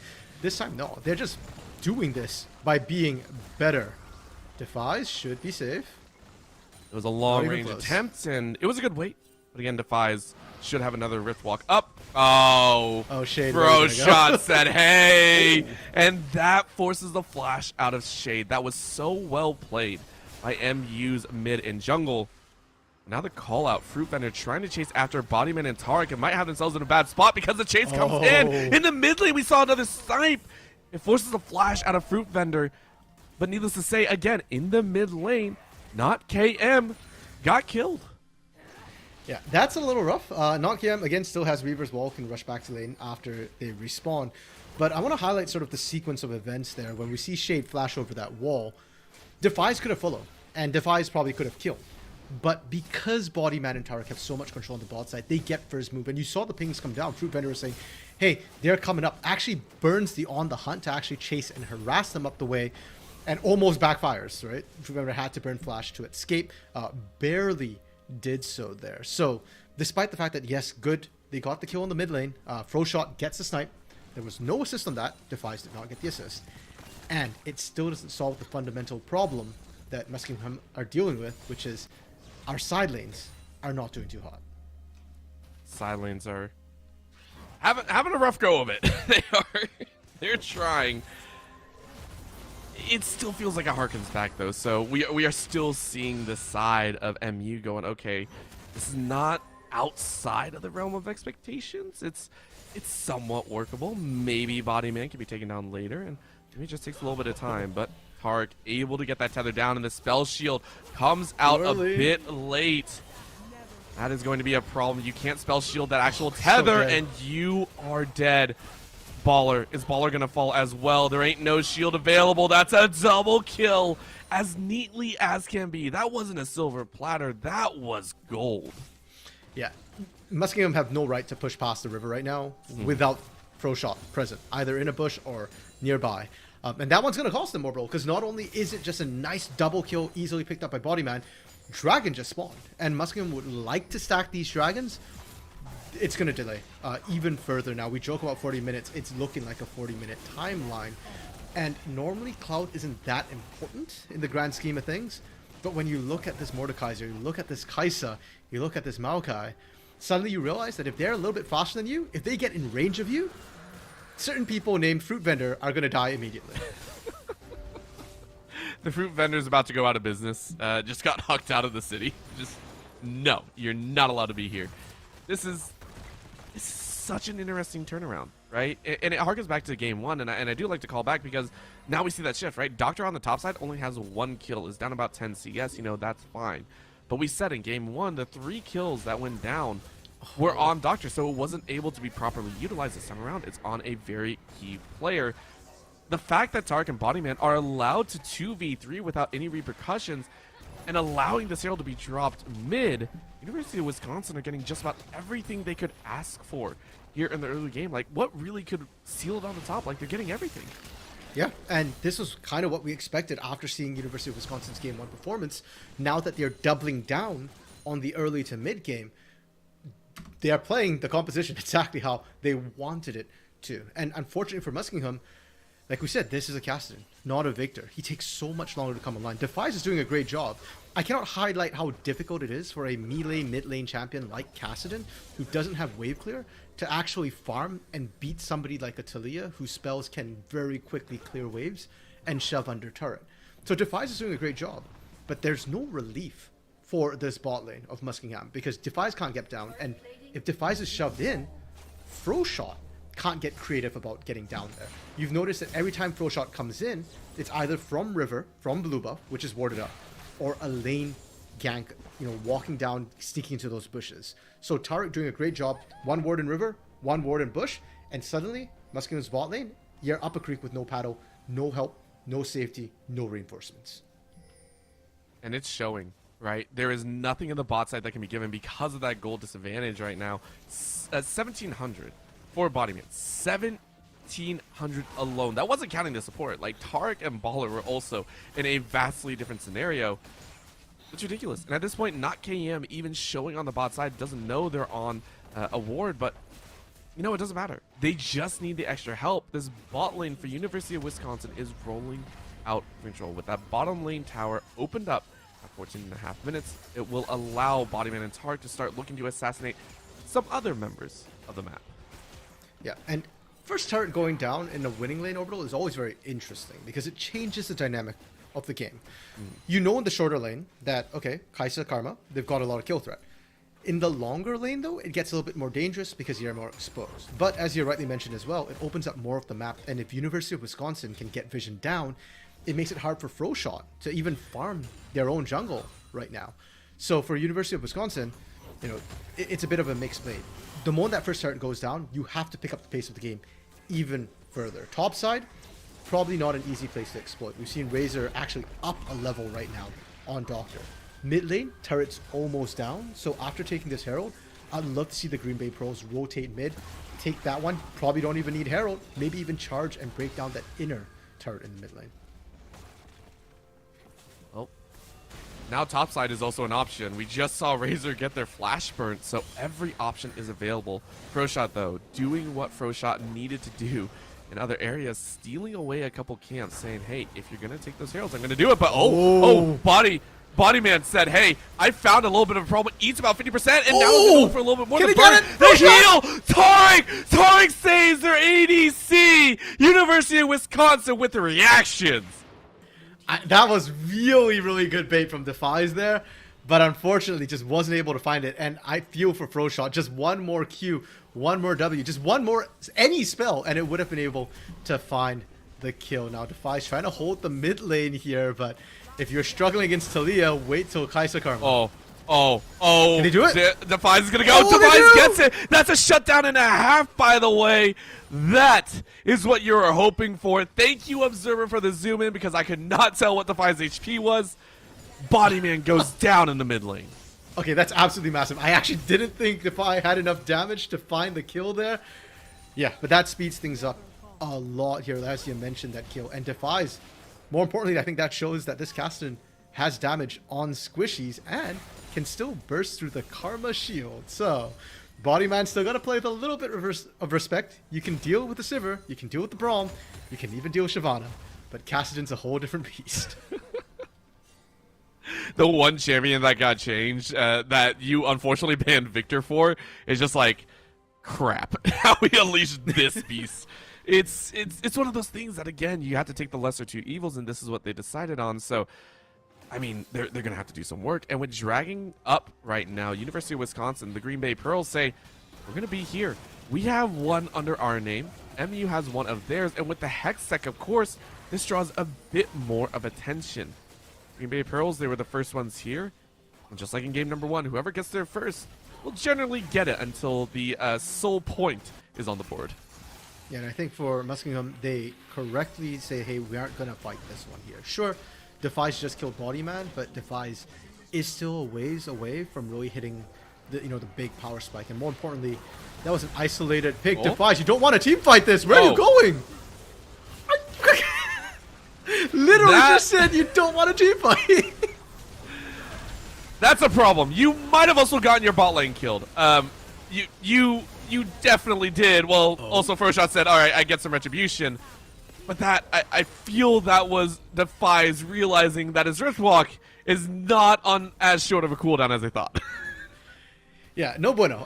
Meanwhile, Doctor is just pushing bot side as well here. And so, Doctor actually doesn't get the inner turret. I thought he was going to be able to. Razor definitely going to be able to get this top side turret. Well, if not on this wave, next wave. There's nobody who's answering him right now. And unless not KM's willing to burn Weaver's wall here, one more Demolish proc takes that. I want to go back to Defies, though. Of course. Because for Muskingum, we were just talking about the fact that, hey, Defies, that is the hope. But this is Dragon. Your team fight is not online yet. Fruit Vendor is not online. Razor is not online here. So if you are Muskingum, give up these objectives look instead for those isolated picks, because University of Wisconsin still often has isolated members. Razor, don't do me like this. Okay, he does get it. Okay. I was like, please don't make me like call it wrong 3 times in a row, but I was, when you were calling that earlier, I was like watching the orange slowly smack away like a brick by brick moment. I was like, I don't think he gets it on that wave, right? No, not that wave, yeah. Yeah, definitely the second wave though. As you said, it's still going to be answered though, because of how long it took. It does allow Green Bay Pearls to actually come back and take one of their own. So even though Razor spent so much time on the top side, it is still in Green Bay's favor. 3 towers to 2 and more of the map exposed. And you were talking about bot lane, RMC. Let's go back to that one. Doctor has prepped that bot lane tower for some free gold the next time anyone wants to go down there. The problem, Orbital, is who's going to go down there and how long is it True. Take, right? Because we already said that, hey, you know, everybody who's in isolation got to be a little bit careful. Doctor is still struggling to push into Razor in the 1v1. Not ideal for the Mordekaiser. You might be able to handle Defies. I'm not even sure about that one. And anybody else besides Doctor who shows up isolated, that's a call for Defies to find a pick immediately here. So the bot side setup, you got the tower prepped, but you're never going to get the waves in that position. Defies even right now pushing out that wave without TP. Razor stealing away Krugs here. Razor's had enough of their BS, right? Like, got ganked in game number 1 multiple times, and game 2 had a 2-man Roman and then a 3-man with everyone coming up. It's just like, listen, I'm going to CS up and do what I do best. 161, by the way. Very nicely done. Yeah. You were talking about it before, right? These solo laners for MU, not usually designed to CS like this, but they're doing extremely well. Razor's having the ball right now. Well, I mean, Razor's having fun. Trying to. Yeah, but I was going to say, I mean, top lane's an island. You're doing well, but you're waiting for the team to fully come online. And speaking of which, Orbital, University of Wisconsin Green Bay Pros, they had a really good early game, but in the last 5 minutes, it does feel like they've stalled out a little bit here. After they took those outer turrets, we had discussed that, hey, longer lanes, not always a benefit. You need to pick up the pace, and this is the concern when you can't. Muskingum is scaling up, and I almost want to see the Green Bay Pros kind of just group up and brute force with that gold lead. Bodyman is really strong. As long as they've got some peel for this Fed Kaiser right now, they're kind of good to go. And there isn't a ton of wave clear. It's mostly just on Fruit Vendor right now as wave clear. If you can find the pick, I don't care if you have to lose 2 members to do it. As soon as Fruit Vendor is down, Muskingum don't have a good way to stop siege. I think that's what they're worried about as well, right? You were just talking about it from Green Bay's side. Well, you know, MU are doing the same. They are only pushing up to their limits. You can even see Defies, who has some of the best jumps, right? The getaways available, is not wanting to push another wave. They just want to say, hey, we're going to play smart. And that's because, oh, that's why. Okay, so I was blind once again. Defies said, oh, they're all sitting on a ward, and they're going to try and start Baron. Shot, realizing that they're doing this, and they're calling over the rest of the team. So Baron being started up. This is a gutsy call by Green Bay, but with no vision, it's taken quite low. It's down to about 2K, and it works. The gutsy call yields a Baron slightly. I call it uncontested. Yeah, I'd agree. That wasn't a contest. Shot was just kind of chucking things over the wall and seeing what sticks. Nothing, apparently, as the case might be. And this is exactly what we called for from the Green Bay Pros. I love it. Muskingum feel like this is their do or die moment. They're calling down the teleport here, and Doctor is running as fast as he can to get here. The tin can rattling their way through, and Razor wants to get a little extra. Is it going to go? Yes. Fruit Vendor does have the ornament. Position. So in goes the Wrath. That is going to be the trees coming through, and Doctor steals away Shot, so that's a big source of damage taken away, but it's going to break out. 4v4. Glacial's vision goes through, and they found it. Defies gets 1 kill. It gets out. That is huge for MU. Doctor in the back line, though, assassinates, and that makes another. The tree gets a kill. It fell in the forest and takes 2 with it. That's going to be another. Defies gets a snipe, and the Weaver's breaks through, but Bodyman walks into the wrong bar and eats a Cassid into the dome. Defies, the only one living, but my gosh, did Green Bay Pearls make it painful. Yeah, and for Green Bay Pros, this is the expected outcome. You are stronger here. Huge props to Doctor as well for kind of stifling the start off that fight by removing Shot. You can see Muskingum a little bit hesitant in going in once that happened there, but Defies still finding kills. I don't think Muskingum needed to pick that fight necessarily, But at the same time, I do think the outcome does favor them a little bit. Yeah, they lost more people. Yeah, they lost the Dragon. It is so point for Green Bay Pearls. But they got the kills onto Defies. This Kassadin is level 15. We used to joke level 16 is Kassa win. I don't believe that's strictly speaking true, but you can already see how much influence Defies has on these fights here. Now imagine when he does hit that 3rd level of Rift Walk, Bodyman already drops instantly. At level 16, I think Defies can find probably at least 2, even amidst the chaos of a team fight. Oh man, I could see it. It's Defies. It's literally in the name, right? Like it's in the name right there. So we want to see what Defies can do even more so. And the fact as well is Doctor stealing away Froshot. That's just taking away Froshot, right? What happens if you steal away the Ornn, you steal away that tankiness in the back line? There's so many other options as well. So these fights, there's so much more to them than just that front to back, which I'm very, very excited to watch for. MU, though, saying, hey, no objectives. It was cleaned off the table by Green Bay Pearls. Let's go ahead and keep farming. Let's get Kassadin up to level 16. Fruit Vendor had other things to say and steals a whole wave in the mid lane. Not so good of a teammate there, I would say, coming from a mid laner. Defies saying, you know what, fine, you get that, I'll get chip damage. I think they're perfectly fine with that. I think Fruit Vendor is the win condition for Muskingum. When we talk about scaling for this team, it's exactly what happened in game 1, right? Fruit Vendor eventually hits 5-6 items, and Sivir just rips right through everyone there. And again, you don't have a Zeri to match this time. Kai'Sa is all or nothing. Either you assassinate Sivir early, or it kind of doesn't pan out. And I'm a little bit worried for the Green Bay Pearls, because they had Baron, and they didn't crack a single turret with it. Like, sure, you got Soul Point. That's good. That's great. But it does show the limitations of their composition right now, that their siege isn't very good. And Fruit Vendor, like we said, as long as that Sivir is standing, Muskingum have wave clear. I'm also just now noticing something. This is... Yeah, and that tower has now regen back up. I believe it was a little bit lower. I believe it was closer to maybe, let's just go ahead and say like a 5th of HP left or something like that. But Doctor is actually not going for that Rylai's Jack Show build. This is more, straight up damage build. So I will say I prefer the Jack Show build, but I also like it because it allows for catch potential, right? It slows a lot of the enemies down. The Riftmaker is still going to yield a nice result for Mordekaiser, though. So I'm sitting there, I'm like, I wonder what would happen if it was Rylai's Jack Show for him. I don't know why I thought that. I have no idea why I thought that, but I was just like, it's not what I normally see. It's just caught me off guard. I almost feel like that could, I actually do agree with the Riftmaker in this particular case for Doctor. I think with the Mordekaiser, you are trying to be that split push threat. And if you have Jack Show against Ornn, it doesn't do anything, right? Fair. Riftmaker does a little bit more. Oh man, I was wondering about that one, and the teams were wondering how they want to engage a fight. And because of that, they get a massive kill. That's going to be the Maokai down. It is shredded. And now the knock up in the back line. You get the kill before the Mordekaiser comes in, and all of a sudden it is MU having an absolute time of their life. Doctor in the back line, you're going to burn yourself silly. But the trades, Bodyman still saying I have a chance, and that's going to be 2. So 2v3 might as well be 3v3. We are still at almost net even. Bodyman and Tark are still up.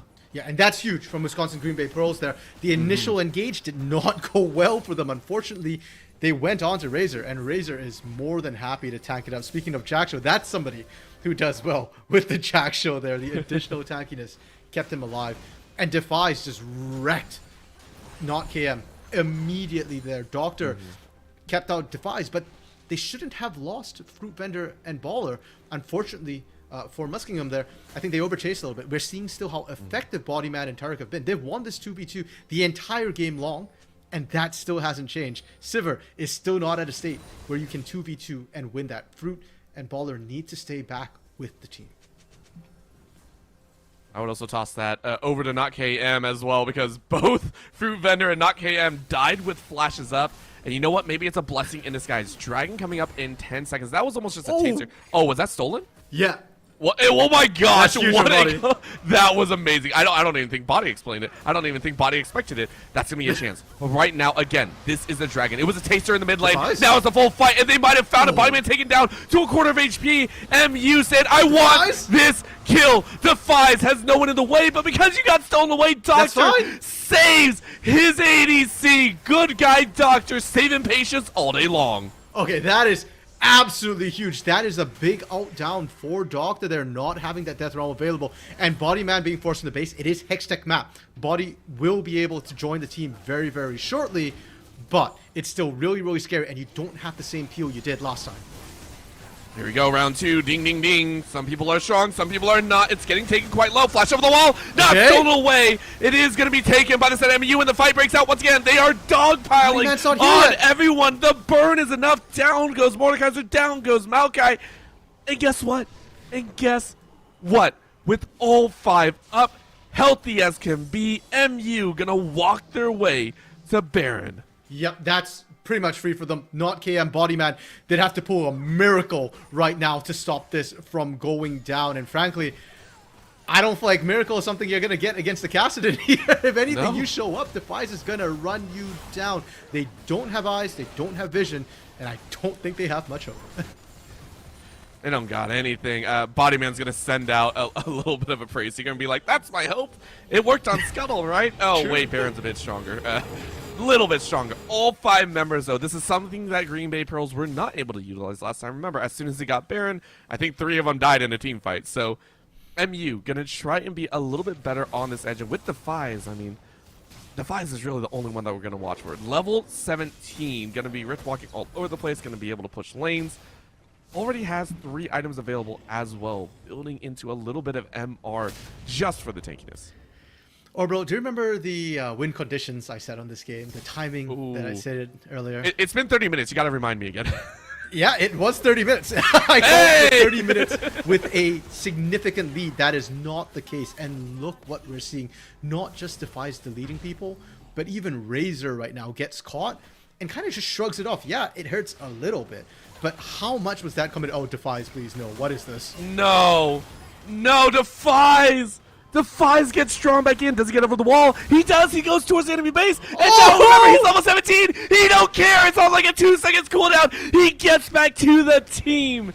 The killer instinct was used. The Weaver's wall now used as well. Fruit Vendor getting caught out. But Shane's on the back line. Shane is going to try and hold up again. You're not as tanky as you would hope. The damage is done. The shift sends him the wrong way. And for all the anguish, for all the damage, no one dies. I mean, unfortunately for Shade, apparently 30 minutes in, it's high noon right now, and there's nowhere for them to hide. That was about as good as you could hope from the Green Bay Pros. To look for an engage there, they sectioned off the Sivir. Yeah, Fruit Vendor had to blow Flash, but they couldn't find a single kill. And Defies, yep, this is Castle win state right now, right? With that Zonias as well, you guarantee every single time that unless you can catch Defies on open ground where there is no wall to flash over, there is no way for you to actually kill this Kassadin. And the win con orbital we were talking about before that fight broke out, it was 30 minutes with the lead for Green Bay Pearls. They don't have that lead. We are past 30 minutes. Welcome to the Muskingum late game. Oh, this is gonna be a chance and a half for them. Razor, you can see the tankiness now as well. Level 16, almost all ornaments completed. I think just waiting on Baller, but Fruit Vendor baiting it out. Tariq, you ain't got that Cosmic Radiance. You ain't got nothing. That was a quick deletion. Only the second death, though, for Tariq, who has, honestly, 2 deaths in a 32.5-minute game. What a time, really. On the bright side there, what happened to Tariq doesn't matter. At all. Yes, true. No objectives on the map to take. Baron about to wear out as well. Muskingum can't actually capitalize on this. So for Green Bay Pearl, not the end of the world here. What's worrying to me is mental. Because Tariq, I don't know why you're chasing out that far without your team. You're a Karma. Like, what are you going to do? Mantra Q? Walk away, right?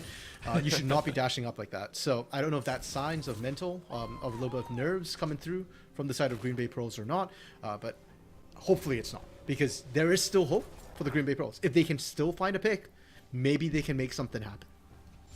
I mean, you would hope so, and that's going to rely on the vision, as the Dragon is only about a minute up, but you can go ahead and take a look. Even with the vision up, you are trying to get away. Bodyman, I don't think you can outrun this. You have no summoner spells. You're getting run down. The late game is there. One more hit does it. There's the Rift Walk into the Zanyas, and you've done it. Out goes Defies, as easy as can be. And that's the pick that you want. Shade actually roots in and says, hey, I'm okay. I'm getting body blocked for the rest of the team, but they've done it. As you said, RMC, they're trying. The pick game is what Green Bay were wanting, but they instead get picked. Tarek again being in that front line. I don't think that's what you want to be. Shade as well, trying to dance their way forward, and not KM holding this tower. It's full on defensive mode for Green Bay. Yeah, we saw Doctor actually forced to recall off that topside push in order to stop the threat of Muskingum just ending the game on them here. Dragon now up, and Shade, the jungler, being forced out. Oh, Shade's gone. This is going to put it at 6. Yeah, and then flash in. Oh, he baited? Defies just really wanting to delay him and does it, right? The kills were secondary. Living was first. They get it. It is now 3 dragons to 3 dragons. And it's late game. This is what you said. This is all the late game. It's breaking down, as we saw almost in game 1. Yeah, well, the big difference this time, Defies is zoning 1v3, right? Last time it was Fruit Vendor, the big difference maker. Fruit Vendor isn't even getting their moment to shine because Defies is so scary right now. 7-1-4. And you know what? Shade had to be single digits. We saw 19 health when we finally clicked on Shade, but it was lower before that. That was regen ticking up. Your jungler can't approach an objective. Dragon went down both teams onto Soul Point right now. Orbital, 40 minutes, man. It feels like it's going to be another 40-minute banger, and it's going to be all about that soul. Oh, we got to go look. We got to see who's running Gathering Storm. We have to see. Uh-oh. Shade, I don't think is running it. I don't think Shade's running it. Oh, Shade. Oh, Shade. You are a very thin tree, and you are dead. Defies. Destroys any hope of a Baron. And then says, I'm going to deny you even more. You had a split pusher available, and I don't think Doctor will be happy about this. Yes, you have some damage, but it's going to be close. Meanwhile, your team has to figure out what the heck they're going to do about the second objective. Okay. Oh, no well, maybe this one. 2 of the tankiest members, and they break through the wall, but the shove is back. Razor getting sharpened here in the worst way possible. But over the wall, they get a little bit of burn, and they're going to go for it. They actually jump forward. Bodyman saying, I want to make the play happen, but instead you're stunned up and killed. And on the back line, Fruit Vendor Army, the army of carts to take over Summoner's Rift. They annihilate 2 more and take the Baron to boot. Okay, like that was the problem we mentioned earlier. Razor's already tanking up the shrug off damage, and right there, Bodyman, for all that Bodyman had a massively 10 kills here, almost full build, Kai'Sa just doesn't scale Orbital and doesn't have an easy, quick way to cut through that Ornn, even with Blade of the Ruined King, even with Kraken Slayer, even once the Lord Dominic's Regard comes through. At best, you find that kill. I still don't think Bodyman gets out of that fight alive. Not always doom and gloom, though. We saw that there is still one person that can stand up to Defies, and that is Doctor, a level down, still effectively split pushing here. If University of Wisconsin can just buy them the space they need, maybe Doctor can salvage the situation. I mean, stand up feels a bit strong, right? Like, that is... I want to say stand up, more like can at least get up on a knee to try and fight back, because we saw the damage that was coming out of Defies, who now has a little bit of MR stacking inside. Like, this is... Defies going, ain't nobody gonna stop me in this situation. Currently getting ready for this dragon that'll be coming up in about 2 minutes. I don't know why everyone's here. 2 minutes is a very long time for these teams. But needless to say, they just want to make sure they have a good time because they're losing mid lane. That wave is gonna crash in. Fruit Vendor saying, yeah, you better come check it. Everyone just jockeying for... Oh my gosh. Okay, listen. There's no objective. Please, guys, give us a moment to rest. Okay, so overall, there might not be objectives, but the reason this is happening right now is Green Bay Pros have no choice but to move S5. If anybody's isolated, we saw what Defies did to Shade alone right now. We saw that they aren't winning these fights, so they need all 5 to find kills. Muskingum is the one who kind of wants to just split push at this point. They were trying to get Fruit Vendor to push mid, and that was why they were willing to kind of scrap a little bit. But then they realized that, wait, Fruit Vendor can't push fast enough and might get collapsed on. So now they're trying to reset. This is not optimal lane assignments. Fruit Vendor should not be on their own. Should be on this bot side here. If anything, they need to send Razor or Defies into this top lane to split push. Please get the right people in. Poor Fruit Vendor does have double sums up. That ain't gonna stop you from Doctor just dropping the club on you. For what it is worth, though, they have stalled out long enough. Green Bay, they were searching for the kills, weren't gonna get it. It's going to be forced here, though, because guess what's up now, RMC? The Vision battle has begun once again. It is currently in the favor of Green Bay, as Dragon will be up in 30 seconds. And my gosh, if it's not a Dragon to fight over, it is going to be the Hex Tech Soul that will zap you into oblivion, that will force you to slow down. Tark over the wall. Defies is still chasing. Look at this damage. Dropping in on him. Actually, Tark's quite tanky. I do want to say another shot, though. Froze shot being a deadeye. What a disgusting display there. And Defies actually did get stunned up. And you said it right. This is the one player that might be able to stand up in a 1v1. Do you get it? No, you don't. That is Defies once again defying the odds and surviving. That is 2 members down. Froshot still being an absolute menace. And with that Shade praying that they get a chance on this Dragon. It ain't gonna work, though. It's dragged out of the pit. That is MU with Soul. It ain't stopping, though. Round 2, round 3, round 4, round 5. Flash for flash into the opponent. Defies saying, bring it on. Maybe I went too far. Bodyman still looking right now. And hey, I appreciate how scrappy Green Bay pros are. They're trying so hard to find any angle. They are not giving up there. Unfortunately, with 2 people down, if they just had Doctor, maybe they can make something happen. Not KM. Gets tagged. The zap makes it work, and it slows him just enough. Shade, if you ate one more bit of damage, you're almost dead. Bodyman burns. There's the burn we were looking for.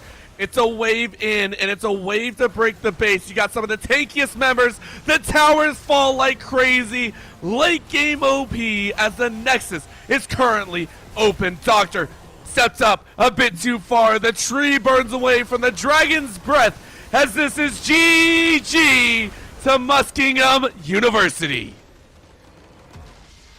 Orbital, after that series, it doesn't even feel like Wisconsin Green Bay pros were the losers of this match. I feel like we all won getting to watch the series. Yeah. Really good games from both of these teams. And, I know you spoke to the teams, and Muskingum had mentioned that, they're very respectful of University of Wisconsin's entire roster. Yes, not KM is their standout player in terms of rank, but I want to give props to the entire team there. All of them did so incredibly well, played well above their ranks there. And the carries a lot of times felt more like Bodyman, like Tarek, the Doctor in that game too as well, stepping up. So huge to them. But Muskingum, they're just like a machine. Like they just keep grinding out to level 40 or till 40 minutes, pardon me, and then they just come online. Looking back at those games, it feels like I just watched the tortoise and the hare, right? It's the hare getting off to an early start, rushing forward, but instead of taking a nap, hits a brick wall, just straight up stopped in the middle of the road, and the tortoise just keeps trudging along, right? The tortoise had a plan, get to late game, wait it out. They played it to perfection. If I've ever seen teams try and play to their the win conditions, this was it. This was the closest you could get to, we know what our win condition is, and that's all we're going to get. I mean, fantastic job from both sides. And again, I'm going to piggyback off of you. Bodyman, a stellar player there, stepping up on that Kaisa. I mean, what else can we see, right? Not KM is great, but I mean, between Doctor and Bodyman, I mean, who would you like to see step up even further in future weeks? After a match like this, overall, I think they both did incredibly well. So I'm not necessarily asking for any one person to step up on the Green Bay pros here. I think they all did their job. I think just today, on this night, Muskingum just proved to be better. And their mentals, the resilience of this team as well. Let's not forget that Muskingum has been down both games this series here, right? In game 1, they went down 0-4 at level 1. And they fought their way back. Here in this game, they were down, 6,000, 7,000 gold at one point here. Both side lanes losing. Defies turret going down fairly early as well. Did not matter. They all held together incredibly well. So, yeah, huge props to both these teams. Muskingum, though, has raised a question for every other team in this division right now, which is, can you break Muskingum before 40 minutes? If you can't, it doesn't feel like you're going to win. Yeah, unless you're willing to challenge them to a Cannonball v Cannonball style of gameplay. I mean, this is gonna be interesting. I love it. I love seeing teams breaking out here in week number 3. But of course, we don't have all the answers. We need to see what the teams bring to the table themselves, gather a bit more, so please stay with us. We are going to have an interview with hopefully one of the members from Muskingum University to let us know about how their style is slowly evolving over the course of the season, why their late game is so infinitely strong, and what the heck is up with AP Shavana. Please don't go anywhere. We will be right back.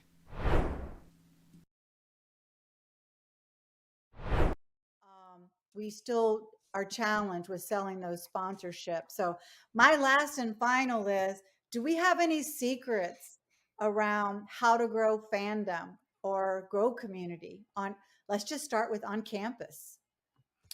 I got the big one real quick. Okay. Best way to grow community: food nights. It has nothing to do with playing the game.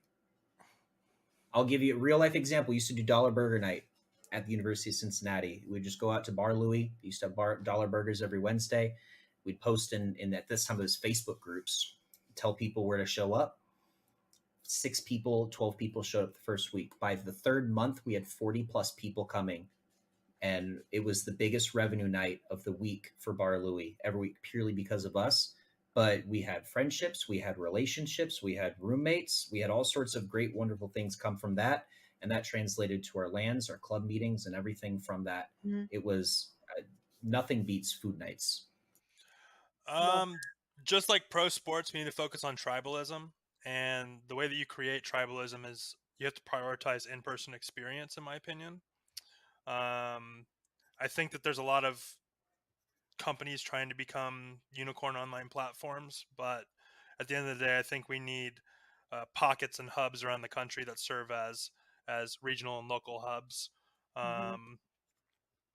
Once you get a group of people together that share their love for the team that is on their campus, they start to develop a bond around that. You can do that online, but it won't be nearly as effective. Professional esports is having this tribalism problem because it's the majority of it's online. It's resulted in fans following players more so than the teams. I mean, that's a pretty broad topic, though. Like, we're starting to see those trends in traditional sports as well start to occur. People will follow LeBron and specific players on different teams to wherever they are. But I think for collegiate specifically, schools need to create meaningful live experiences. And if we're talking explicitly about fandom, you have to make the students on your campus care about the team first. That's the biggest thing. Either you create a level of pride through community engagement, or through the team itself. At a lot of schools, the groundwork is there for this. Like, there are schools like UBC, Ohio State, with Buckeye Gaming Collective that have clubs that number in the 2,000 to 3,000 range, right?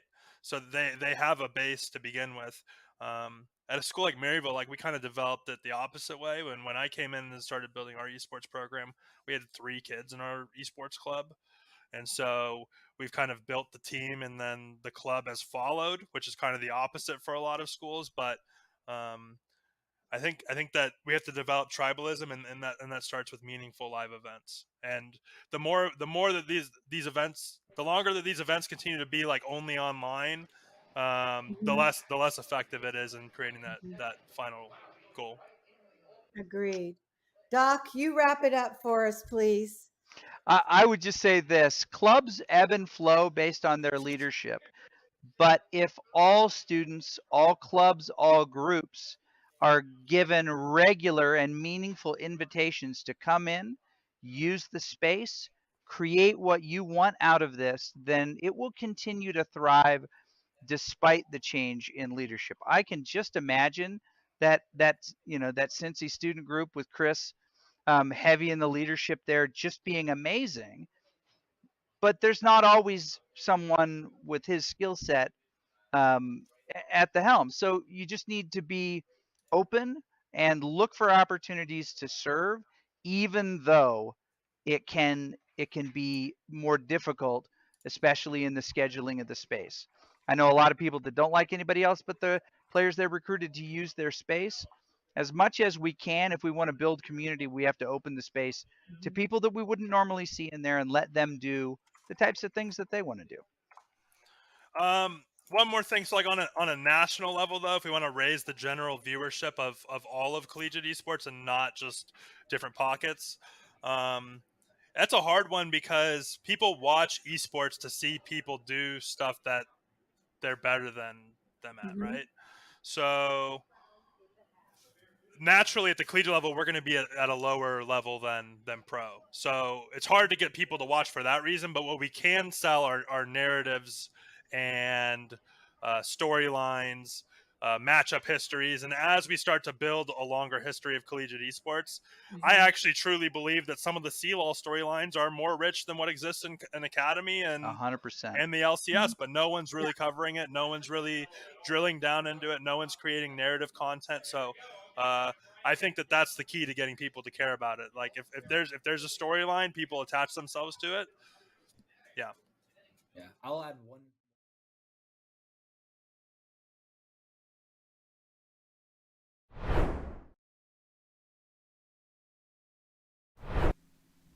After a thrilling 2-0 victory that you cannot go by the endgame screen, you have to watch it all the way through, we get an interview. We get a little time to pick into the minds of some of the players that brought you that exciting series, a team that their mental fortitude is some of the best I've seen, to lose the early game and still look completely fine and take those sites at the end. We have the amazing, the thrilling, the Rift walking mid laner, Defies, joining us here. Defies, thank you for joining us for the interview. How are you feeling after those 2 games? To be honest, I have no idea what to feel. It was just a rush, and I kept saying, boys, we got scaling. We'll get there eventually. I trust me. And we got there eventually.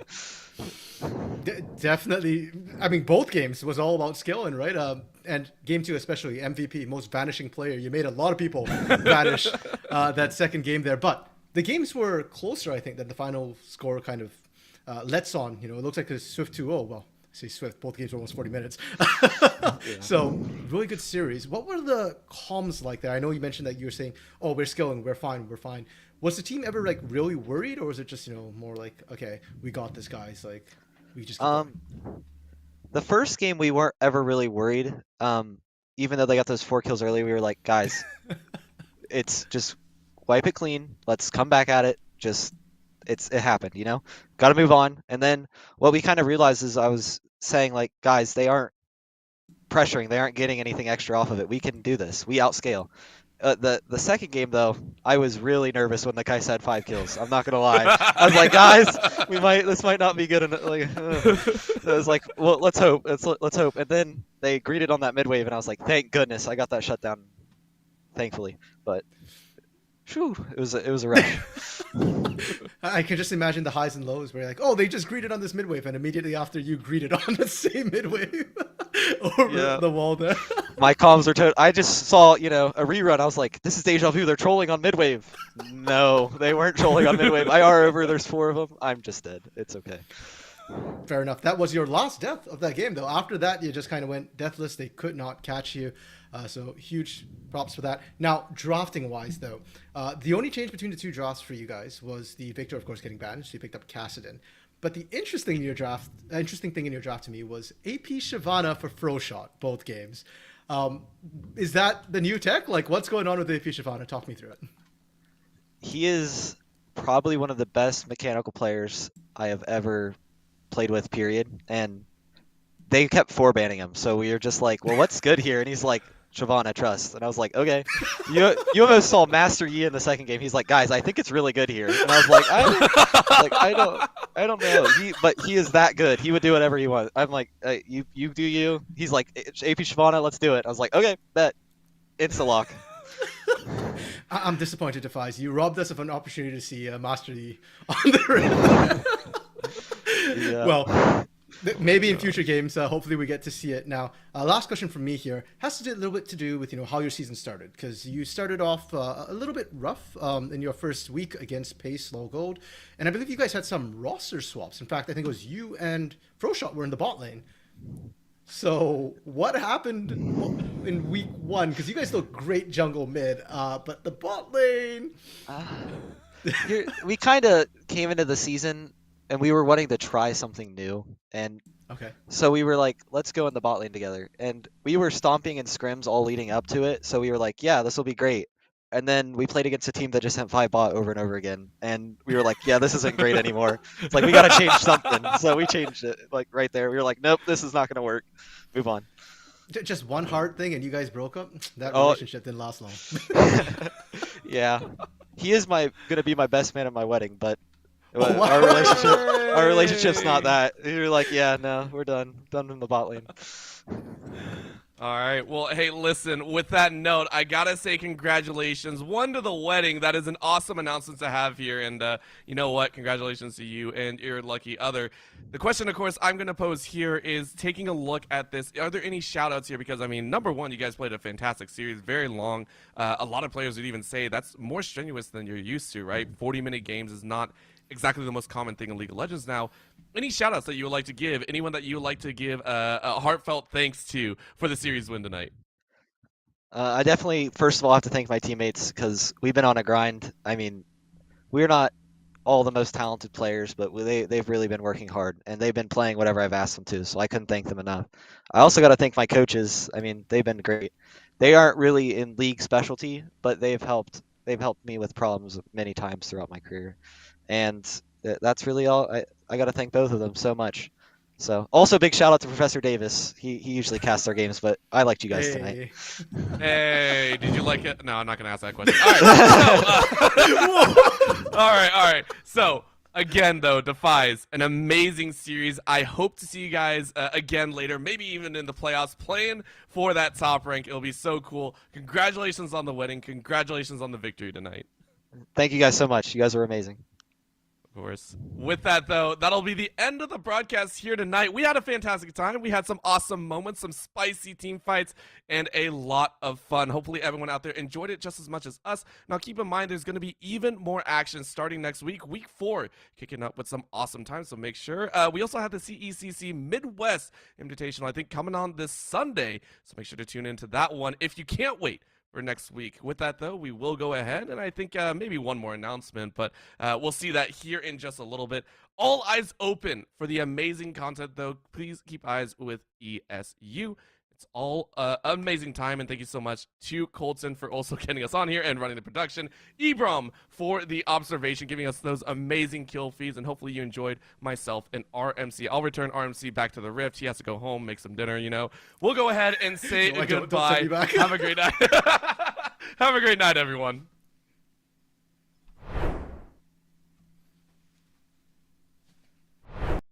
It's right for many. Campus ministry and Greek life are always the largest groups on campus. Why? It's because of the concept of family. Let me explain. With a club or a program, many people identify, oh, I am a gamer, but I am also A, B, C. And usually it's I am A, B, C, and I'm also a gamer. Not everyone is a gamer first and foremost. And you're only going to capture that population if you're promoting purely competitive and purely esports. And so I said food nights and social activities, I'm really stealing from campus ministry and Greek life, because what you want to do to build community at your school is to make it so that the thing that you're doing is the number one thing in the students' lives. Now, that's a very selfish thing to say, but it's a true statement. For you to grow the largest community, your community needs to feel that the thing that they're a part of is the most important part of their social campus experience. That's why Greek life is so successful. That's why campus ministry is so successful. And when you treat esports as a program of just competition, practice, and development, that's an outlet. That's not a way of life. not for at scale, not when 55% of the campus body at a Division I school identifies as a gamer in some way, shape, or form. You're not going to touch that 55%. You're going to touch 5%, maybe. You're probably going to touch 0.05% or 0.5% at a Division I school.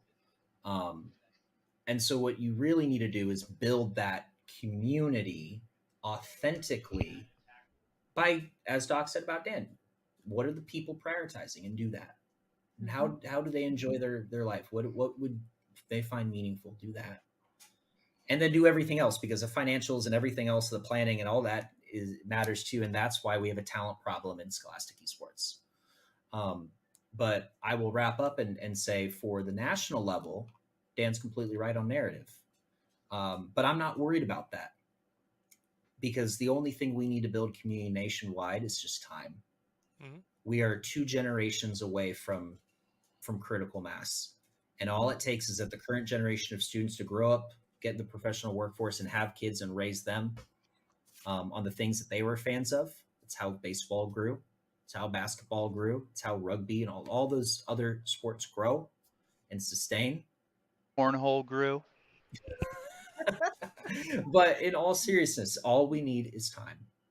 All we need to do is ensure that our products get better, our opportunities become more authentic, accessibility remains open, and monetization remains enough to us to continue to what we're doing and grow.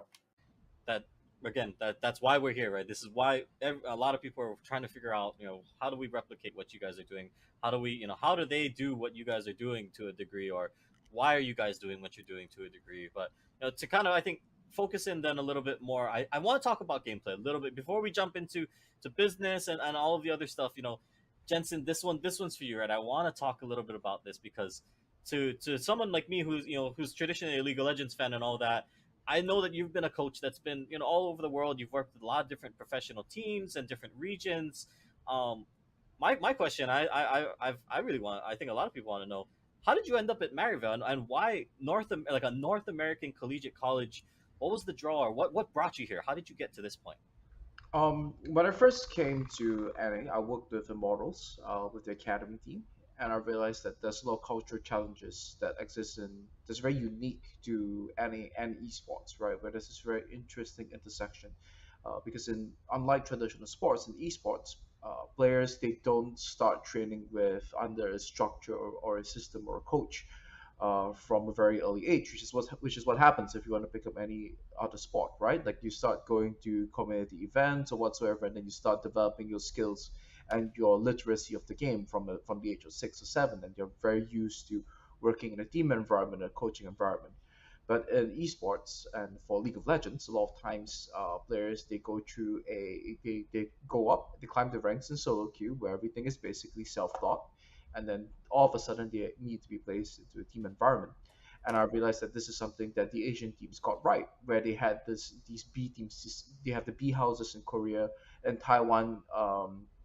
You would spend almost close to a year just being a understudy or training partner for the team before you even join an academy team in the first place. And in China, they have like these massive B team systems with like lots of players in them. The moment you hit a certain rank on the ladder, they fly you in. You are then boot camping for a month there at the facility, and depending on how well you do, they then decide whether to retain you on as a training partner or as a trainee in whatever capacity, given how well you perform in those scenarios. So the West was very lacking in all of this, and culturally, to do the same things and try to replicate the B house environment or what they do in China or Taiwan would not be possible to do. But the West has a very successful model of developing sports and talent, especially in America, and that is in the collegiate space. So I looked at this, I saw the resources that was available, and when Clerky pitched his vision to me, it's like, yeah, this is what I think should be the future for development in the NA ecosystem for esports. Oh, right on. And I think, well, maybe let's follow up on that a little bit then. Because Dan, okay, so Dan, you pick up Jensen, you've got this going. I think that's going to be my question then is, or to any other schools that want to be competitive like you guys on that level, is this something that we should be expecting to see in the future, right? Is this now, the standard that you guys, Jensen, you and Dan, do you guys feel that this, if